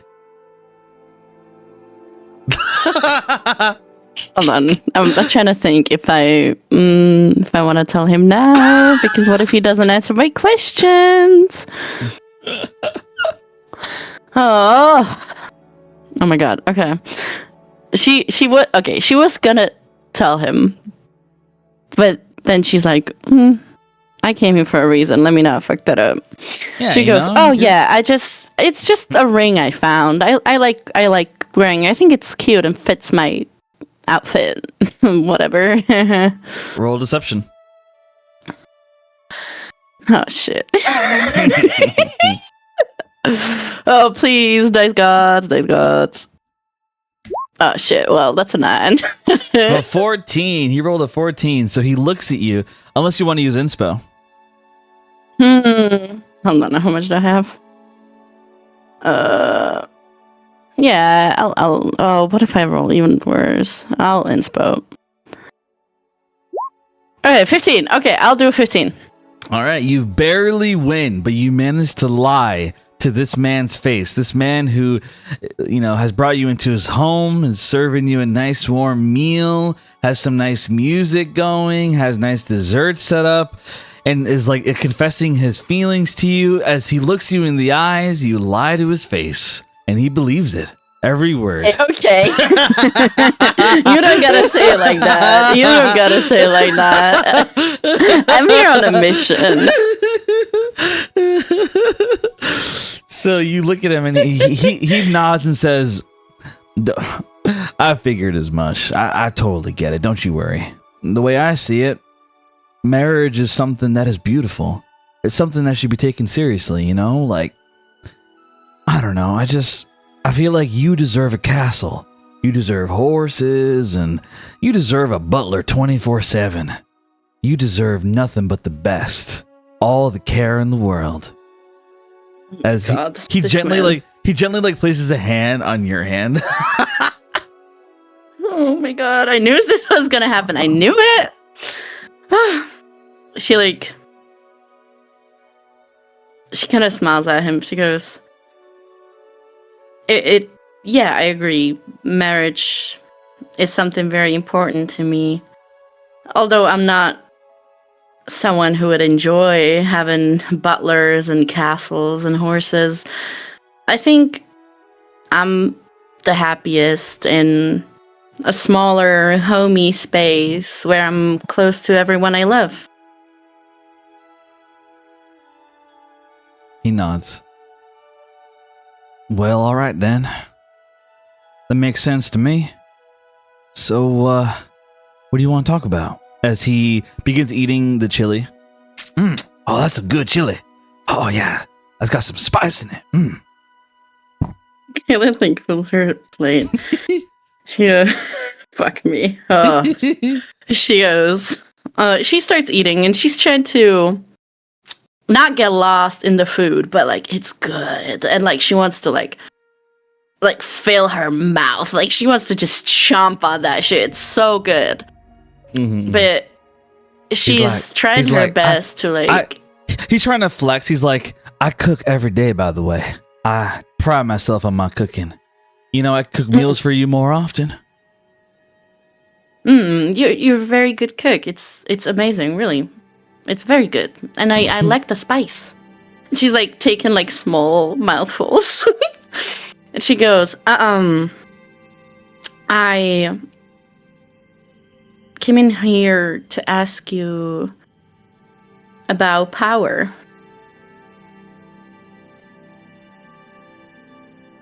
Well, unfortunately, I don't really have much to say about power. I mean, you can ask whatever you want. When it comes to you, I'll answer any question. Because honestly, I know I can trust you. Completely. You've proven to me that you have a good heart.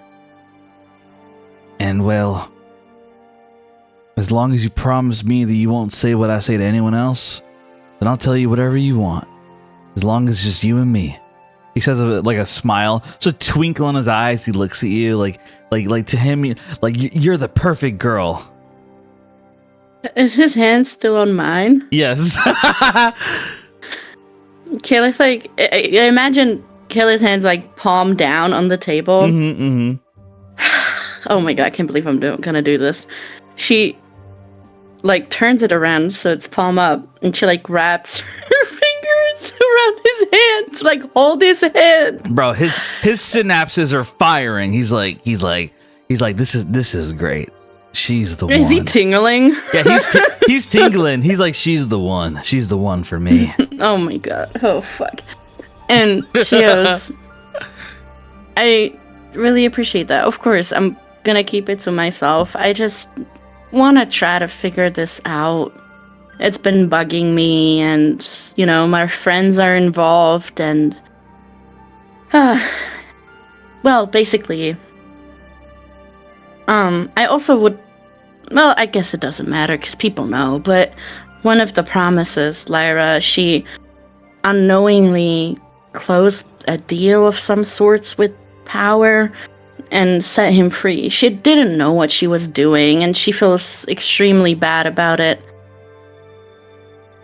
And I've been trying to help her figure it out. We know some stuff, like that from your prison. I found out that he used to promise the prisoners that he's going to break them out and they're going to take over the THA or whatever. Or that he had a helper who he figured out is probably a vendor, the chef, which honestly, and she like starts like going on, right? She's like, honestly, that kind of pisses me off because a vendor was a friend. Let me stop you right there. I don't really know anything more when it comes to power. Nothing more than what you just said. That's literally all I know. However, I'm willing to tell you something that you should know. Something that's really important. Under one condition. Okay. And that is? Is he gonna ask me to kiss him? I would really like it if you could take off that ring so I can hold your hand completely.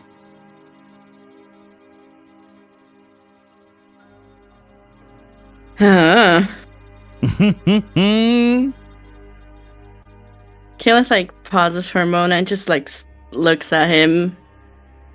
She's thinking about it. Will Kayla remove her wedding ring to get some information? Fuck yeah, she will. She's just thinking about it. But eventually she nods and she takes off her ring and she puts it on her other hand, her other ring finger. Even though it's the wrong one, but it's on her ring finger. You're funny. I like that. As he puts his fingers like in between your fingers to hold your hand. Oh my god. As long as you allow that, of course. Yeah. I'm trying to get information, bro. Like, hell yeah, I'm gonna allow that. All right. She like gives him sure. like yeah, she gives him a smile. It's very fake, but he don't know. She's very good at lying. He looks at you and he whispers. He says, "Here's the truth. It's something that I was told yesterday. Now, you need to keep it to yourself. You can't tell the others. Do you understand?" Okay. I want everyone to deafen. Oh boy. Oh boy. It'll be Caleb's decision whether she tells you guys this or not.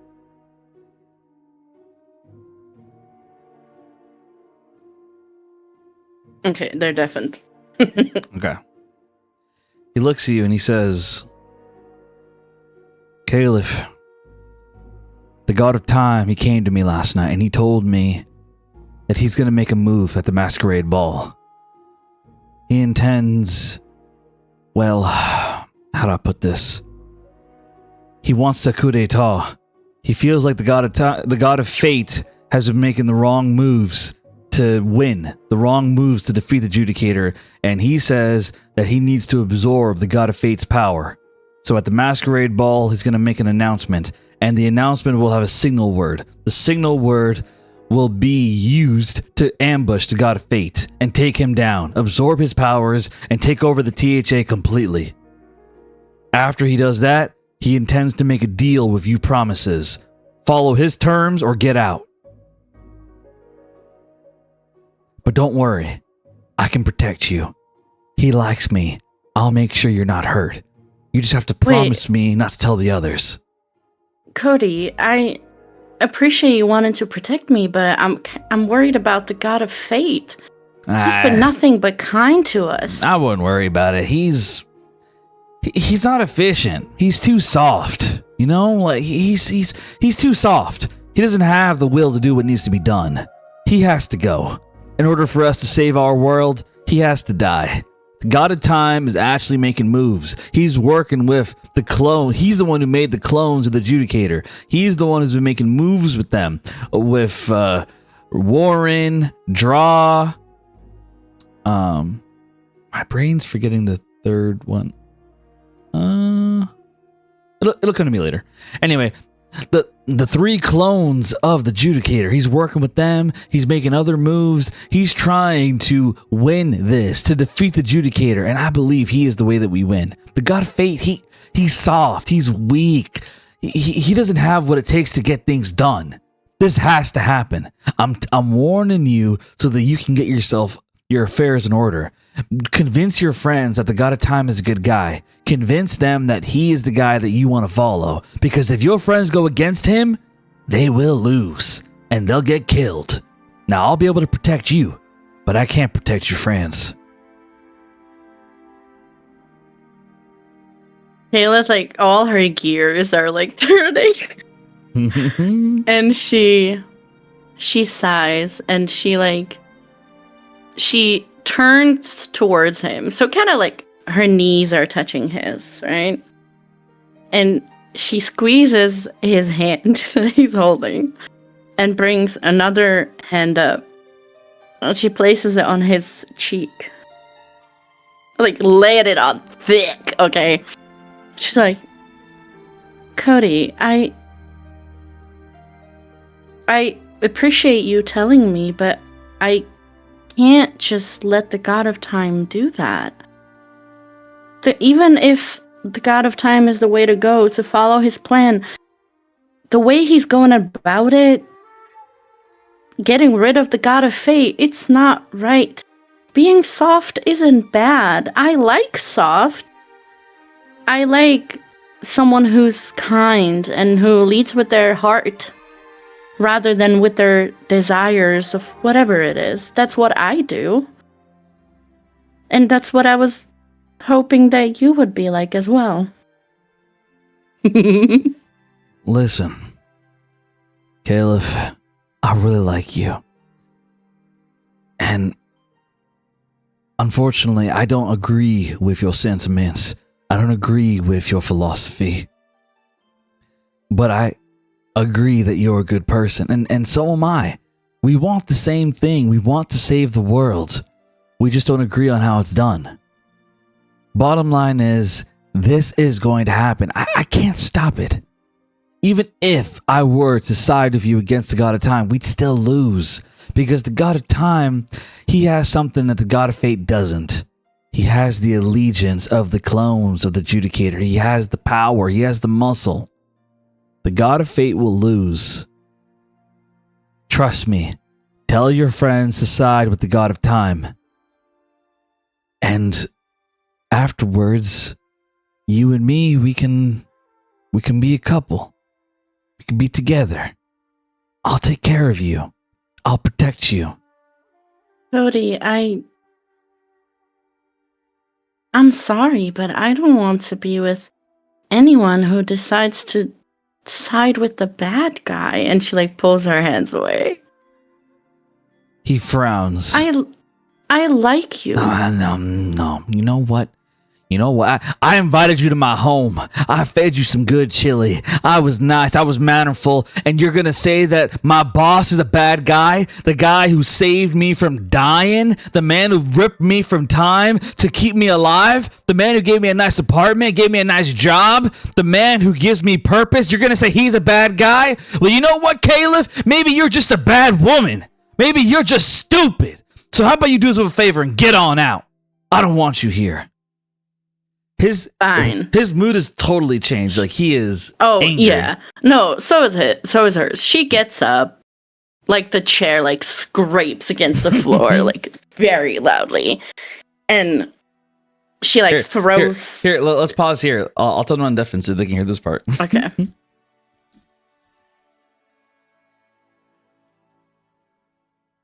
I'll repeat the last part of what he said. Okay. Oh wait, we're waiting for Alice. Yeah. I'll ping her. Alice! Okay, there we go. There she is. All right, I'm okay. Sorry, so I have to. No, you're good. All right, I'm gonna repeat the last part of what he said. He says, "Well, maybe Caleb, you're just a bad woman.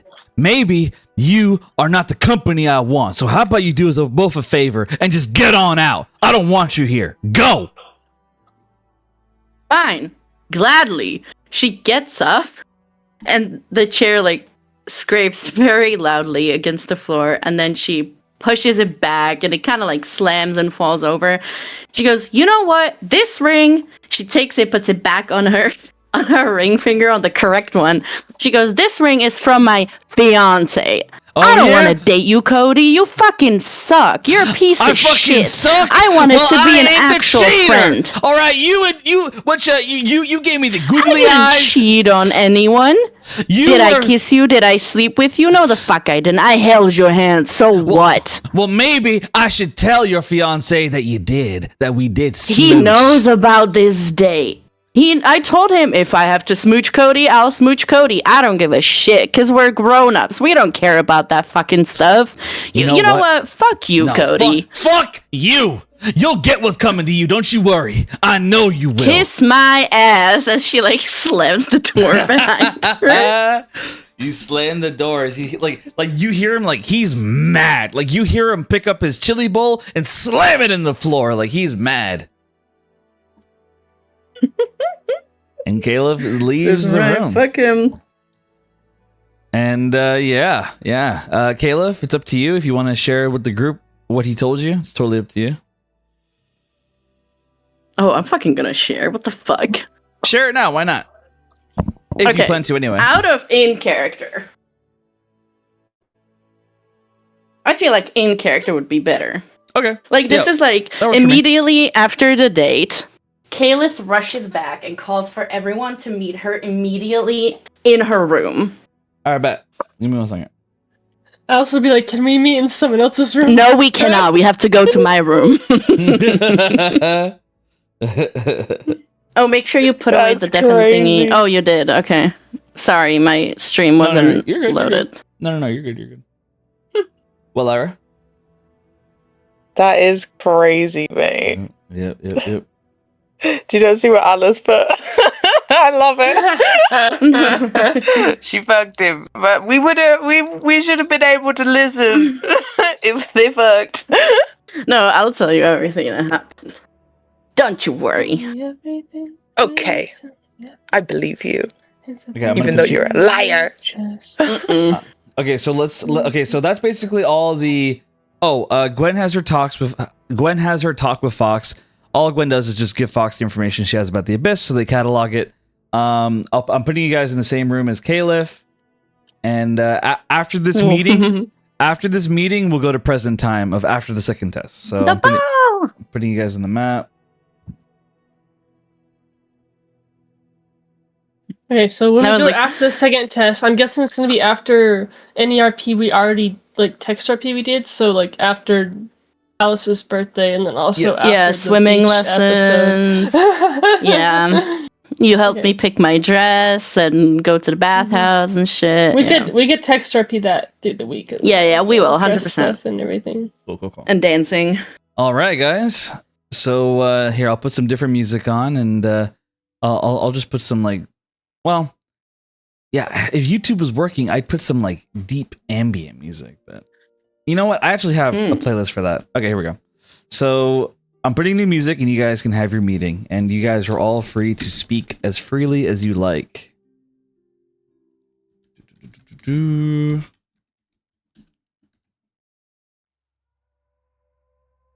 Okay, here we go. Rogue, my baby. Rogue's just asleep in my pocket still, but. Okay. So, Gwen, Lyra, Alice, Caliph, we'll just say it's a random day before the second test. You guys are all in Caliph's room. Caliph is called for an important meeting. Go ahead and take the floor. Okay. So immediately as everyone goes into the room, Caliph, looks down the hall, both sides, to see if anyone's there, and then she closes the door, and she goes, okay, I have information. So, and she, sits down on this little stool that's, right here, right? She goes, I went on a date with Cody. Don't ask. I didn't want it to be a date, but I needed information, right? And thank God I fucking win. He told me I can't tell you guys. But apparently, the God of Time is planning to do an ambush at the masquerade ball. And, suck out the powers from the God of Fate. Because he's apparently the way he goes about trying to save the world from the Judicator or whatever is wrong, and he just thinks he's gonna fuck everything up, so he wants to steal all his powers and just rule everything. And apparently if we don't side with him, he's gonna kill us, I assume, or kick us out, or no, he said, hold on, he was tried to wrap her head around it. She's like, no, hold on. He said we can either side with him or he's gonna kick us out of the THA.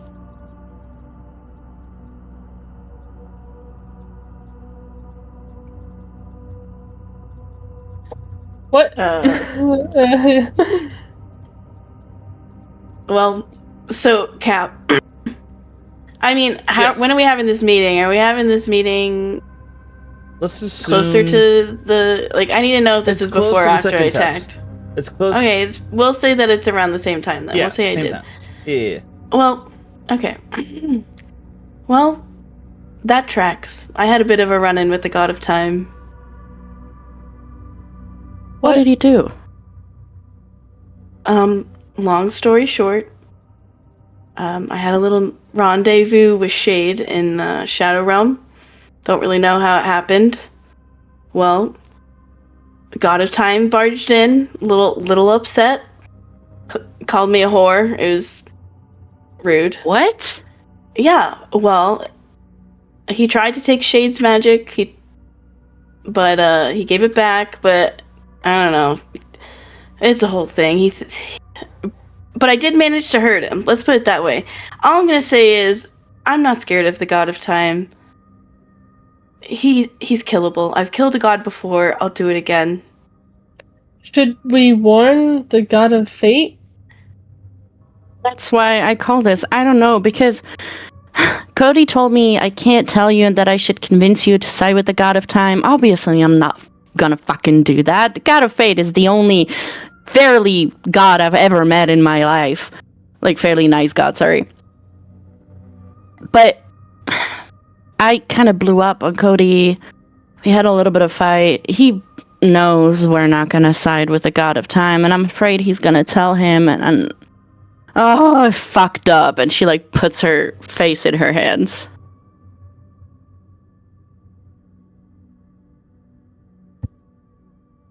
Well, you didn't fuck up. You got us some important information, Caleb. Real quick. I'm sorry to interrupt. Lyra, I noticed you're a little quiet. Is there anything you want to say? No, I'm just listening. Okay, cool. Just checking. All right, continue.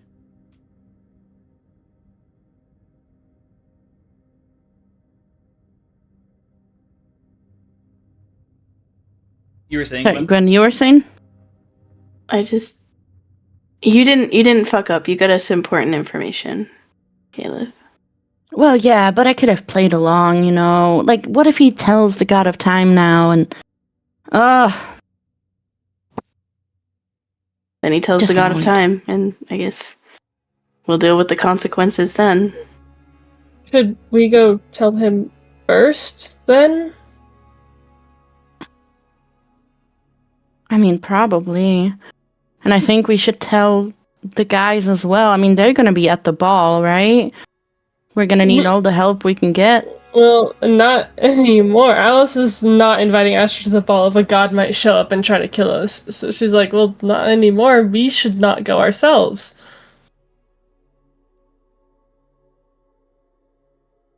Well, There might not be a ball. Like, we need to do something about this now. We cannot just wait months for them to just plan this or go tell them first. Like, as Alice says let's this, just... Oh, sorry, continue. I was gonna say, yeah, let's just go talk to the god of fate first and see what he says. They say. So as you say that, you guys hear a knock at the door. Caliph, like, looks around at everyone and slowly gets up. Like, just a little tiny bit of a thingy at the door she opens. Just a little tiny bit. She pops her eye out to look at who it is. Who is it? You see a chronicling at the door. Grago. Oh my god. She looks down, she goes, Grago? Is that you? Yeah. I don't have long, but I have an envelope I'm supposed to give you guys. Okay. She, like, opens the door more and she goes, come in. No, I can't. I'm not allowed, but here, take the envelope. Well, who is it from? I can't say. Just take it. I have to go quickly before Cedric sees me here. Okay. She takes the envelope. She goes, are you okay, Grago? What's happening? No time. As he's running down the hallway away. He's like running away. Okay. Shuts the door. She holds out the envelope. She goes, well, we got a letter. Did we all see the We just got guessing? a letter. Yes. Let's say yes. Okay, can I cast a message to the chronicling? Yes. And I just want to say, then do not tell us who it is from, but think it, like hinting for them to like reply back to the message with the name of who it is from. He thinks it. He says, "The God of Fate." Okay, I'm gonna relay this information to everybody. Like on a message, like quick, bam, like just like shoot a bunch of little messages into everyone and be like, it is from the God of Fate. Do you think he knows this is happening? As she's like opening the letter. So when you open it and you read it, it says, "Don't worry about anything else. Just focus on your personal stuff and the tests. The God of Time, the rest of it, I got it handled. Source, trust me, bro. Oh my god.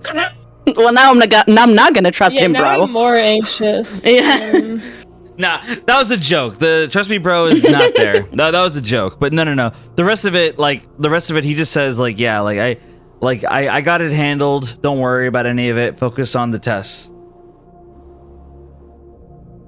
Yeah. Yeah, Kayla reads it out loud. God of Fate have like a room here that we could go talk to him at? Not that you've been made aware of.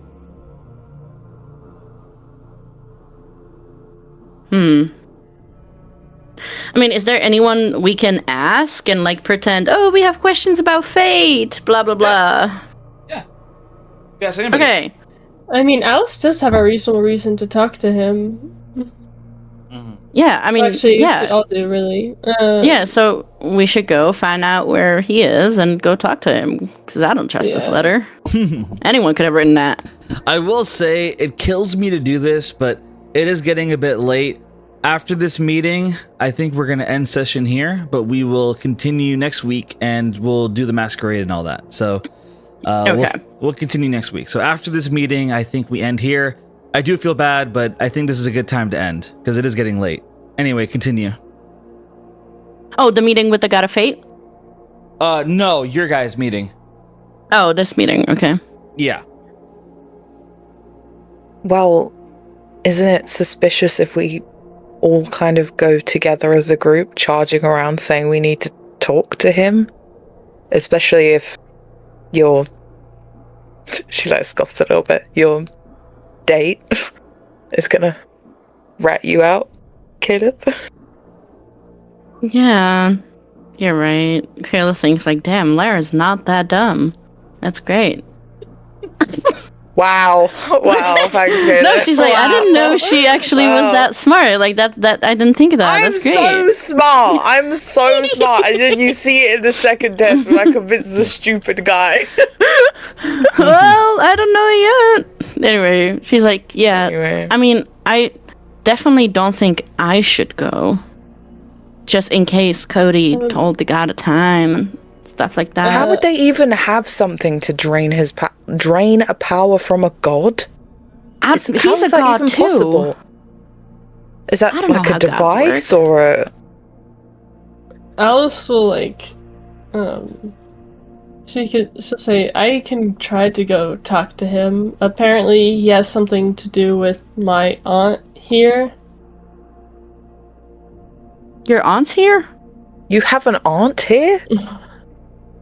I was kind of like half sure, like, well, actually, no, this is after, trying to chronological. Anyway, she would nod, and say, yeah, I do, actually. Her name is Agatha. She works in the library. Oh boy. Lara visibly shudders. The library? Yeah, so apparently the god of fate, I guess, saved her life, kind of. She went to the Divine Union to look for me, and Fealty tried to kill her, and he stopped it and pulled her here.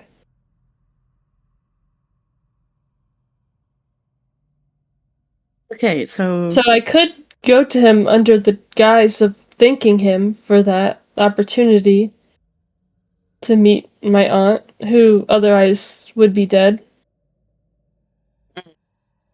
That's a good plan. Yeah, I mean, are you okay with going? Alice nods. She's a bit awkward about the gods because she doesn't really trust them, but she does, has been wanting to talk to him anyways because of the whole ordeal with her aunt, and try to, see if she could talk a way into letting her leave, basically.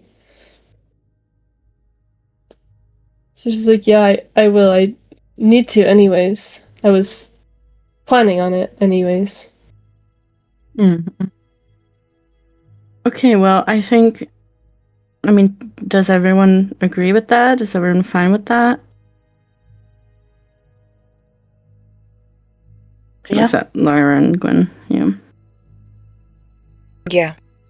I mean, it's the only plan we've got right now, so if it works, great. There's too many secrets in this place, and we are all too new to know anything. So, Yeah.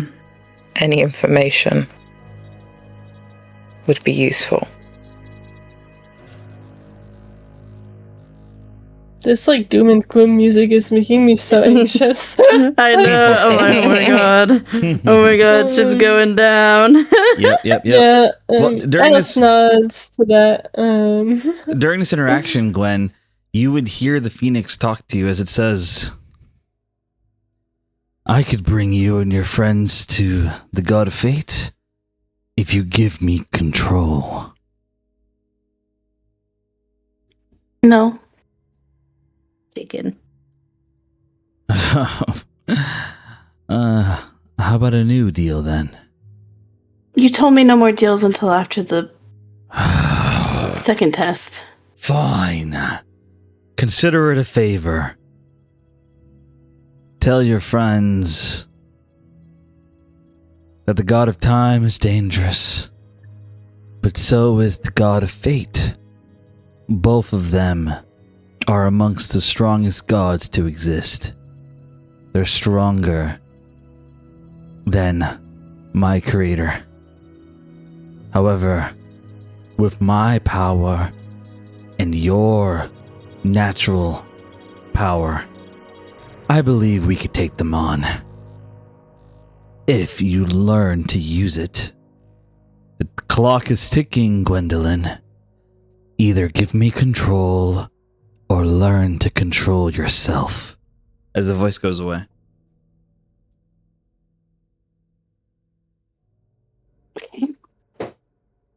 I guess I relay that to the group. Oh, last thing before I forget. Lyra would also hear a voice through her curse mark. She'd hear a voice. It's Power's voice. Oh, God. My god. What's he got to fucking say? So my voice mod, unfortunately, like all the voices I had bookmarked, like they reset. So I'm gonna try my best to pick the right one, but I might pick the wrong one. So fair warning. I'll have to play around of it later to get the You're right good. one. You're good.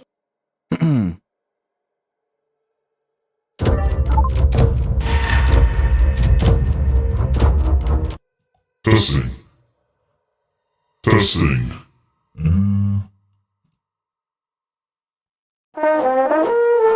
Testing. Well, no.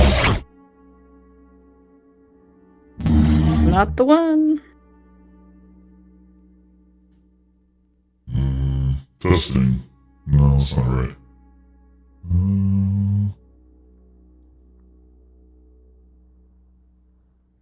Stupid voice mod. How dare they? Stupid voice mod.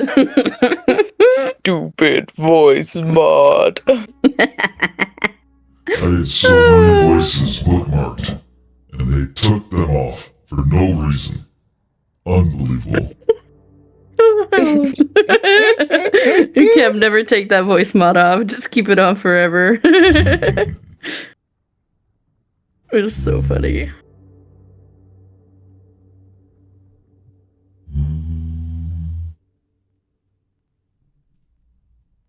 Maybe it's this one. No. I'll give up in a second.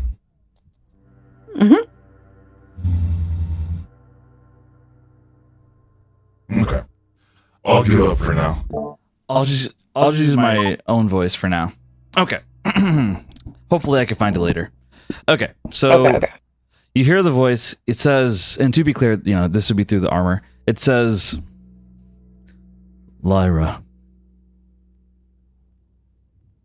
I will see you again soon, but I won't be the man that you knew me as before. I will be someone else. I will be something else. And no matter what happens, I will make you acknowledge who I am. Thank you for what you've done. Don't. For now, Oh. for now, stay strong. For when you see me again, I'll be stronger than you could have ever wanted. And as your curse mark flares, the voice disappears. Oh, God's sake.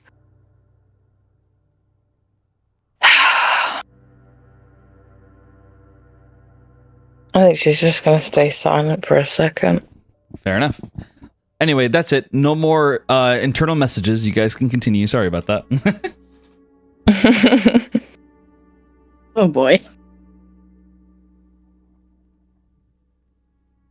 So sorry. Last thing that was technically canonically said out loud was Gwen relaying info about the Phoenix. What the Phoenix said, right? Yeah, she would have just said that the Dark Phoenix offered to help if Gwen gave it control, and that fate and time are very strong. They're stronger than the gods that we know.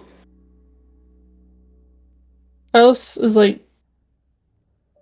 frowns at the Phoenix's deal, but she'll say, "Well, you said you hurt one of them before, right?" Like, I did, but I was using the Dark Phoenix. I had control that time, but I won't always.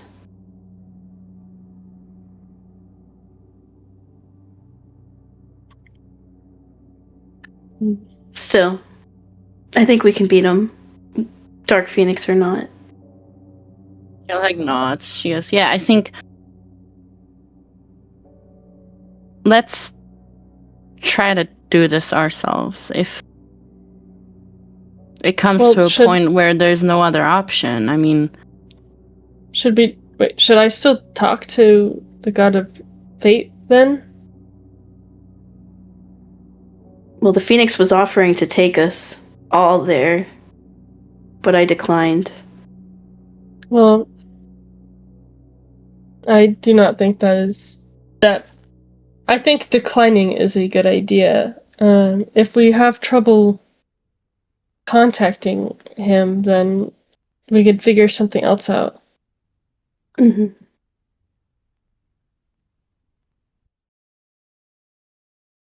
What exactly triggered again for Alice asking this out loud, what exactly again triggered the God of Time to show up before? Talking to Gwen. I was in his shadow realm that the Dark Phoenix teleported me to. With Shade. Because it felt, I don't know, I think it was just tired of me talking to Shade through Fang, and we were both like, oh, I miss you so much. I wish I could touch you. And I think that the Phoenix just got tired of it, you know? Alice kind of grins, smirking at Gwen, hearing her talk about touching Shade. Yeah. And she's like, so you got to visit him? Bit. Yeah. Nice. Who's Shade? She's like, well, is that I don't think I'll get to see him again, because he basically banished Shade and said I won't be able to talk to or see him again until I leave. Well, so, what about Fang? I assume that I won't be able to talk to him through Fang anymore. Alice frowns, kind of a guilty look on her face. Well, I am sure we could figure something out, no? He seemed pretty adamant. It's okay. Well, if we do end up, Alice says this, almost half-jokingly, but also not, if we do end up, killing him, then maybe after, and he cannot stop you, can he? You're right. We'll see how this goes. Yeah. Alice kind of like sighs, like a bit exasperated. Like she was kind of looking forward to this ball, and now is like, well, no ball for us. He couldn't have waited until the next ball, you know? He could have let us have the one ball. Cannot just, or even just one day. Why do it at a ball at all? Like,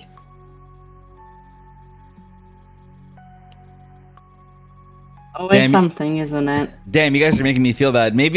Honestly, maybe I should just retcon it. Well, not the whole thing, obviously, but maybe make it like a day after the ball.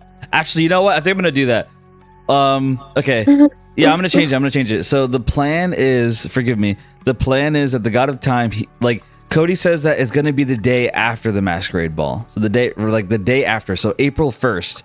The Masquerade will be March 31st. So April 1st is April Fool's Day? Yes, absolutely. Yeah. Yep. That's crazy. Yep. So April 1st is when the God of Time is going to do his plan. So Masquerade is free. Yay! You guys have Masquerade Day free. It's still looming threat, literally. I'm